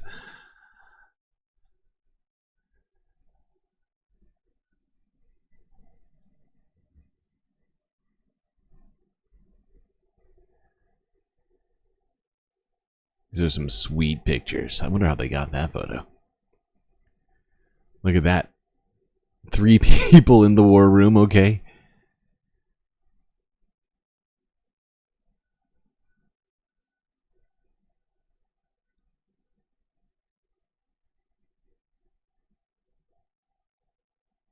Yeah, there we go. Good old positivity. Everything's fine. North Korea's got a sweet, sweet tourist resort and a new hypersonic intermediate range missile test to go along with it. Everything's going great. Oh my God, that was our second to last story. God damn. I'm so sorry, chat. You deserved that applause before, so that you could have prepared yourself, because now we're at the last story and you've watched the penultimate story without any warning, and now we are at the last one and you're being thrust into the final story without almost any warning at all, and that's my fault. Let's go to Taiwan, see how things are going there. Probably good. Probably good.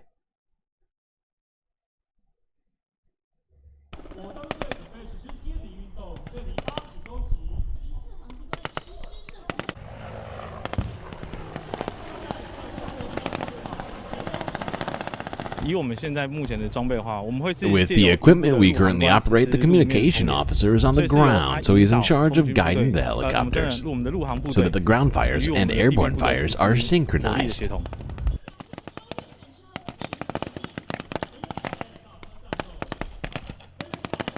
Gotta have that synchronized fire. Whatever would we do?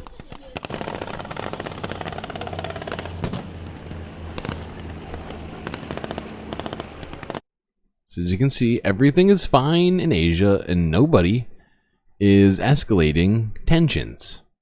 Everybody's just chilling, doing normal stuff. Totally good. Everything's fine. 2025.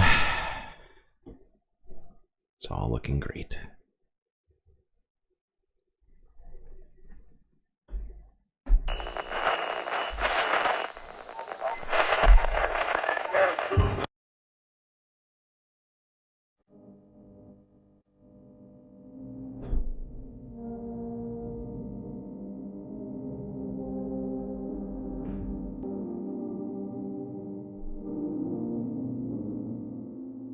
Oopsies. What did I just do?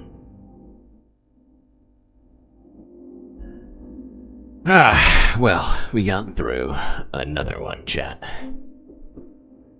It was quite difficult. But thankfully we had each other. And we seemingly got through it okay. So I see you next. You stay classy, Galactic Stream Nation.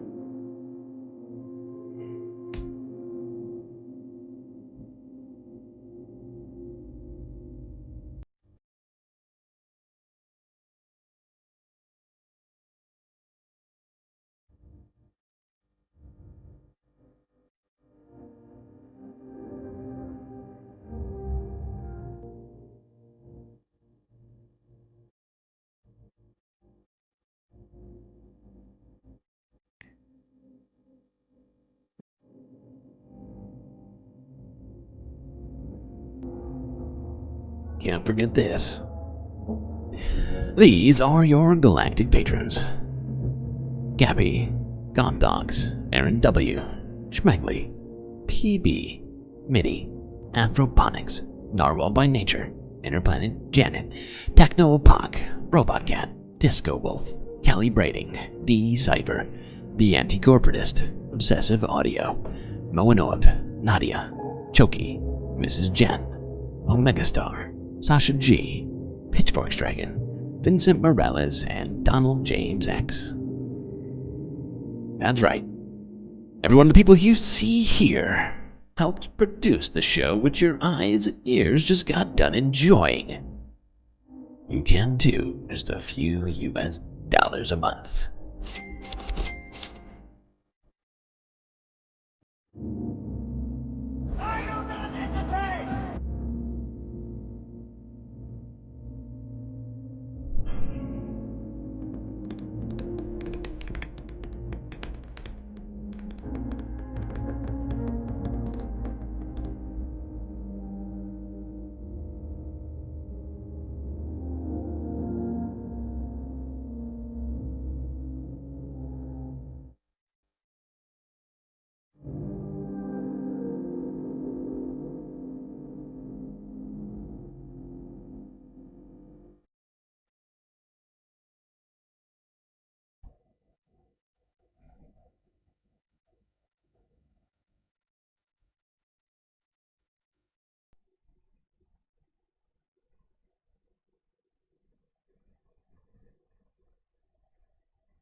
That sound.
remember contacting your other account.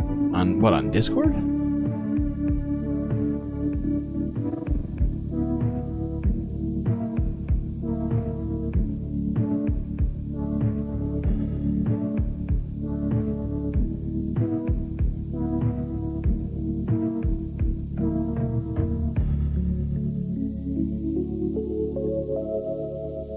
Well, just so you know, I'm gonna have to end this stream pretty quickly here. I am fading fast and I need sleep. I'll hopefully see you later today, that being Wednesday.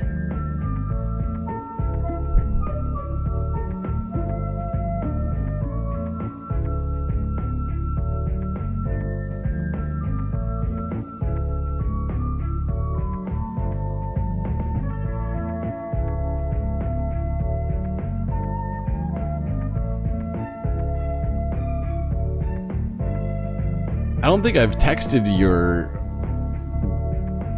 Discord for like a month.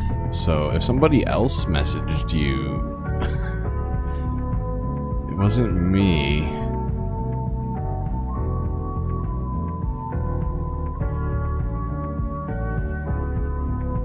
But I still need details from you for Patreon. Just send me those.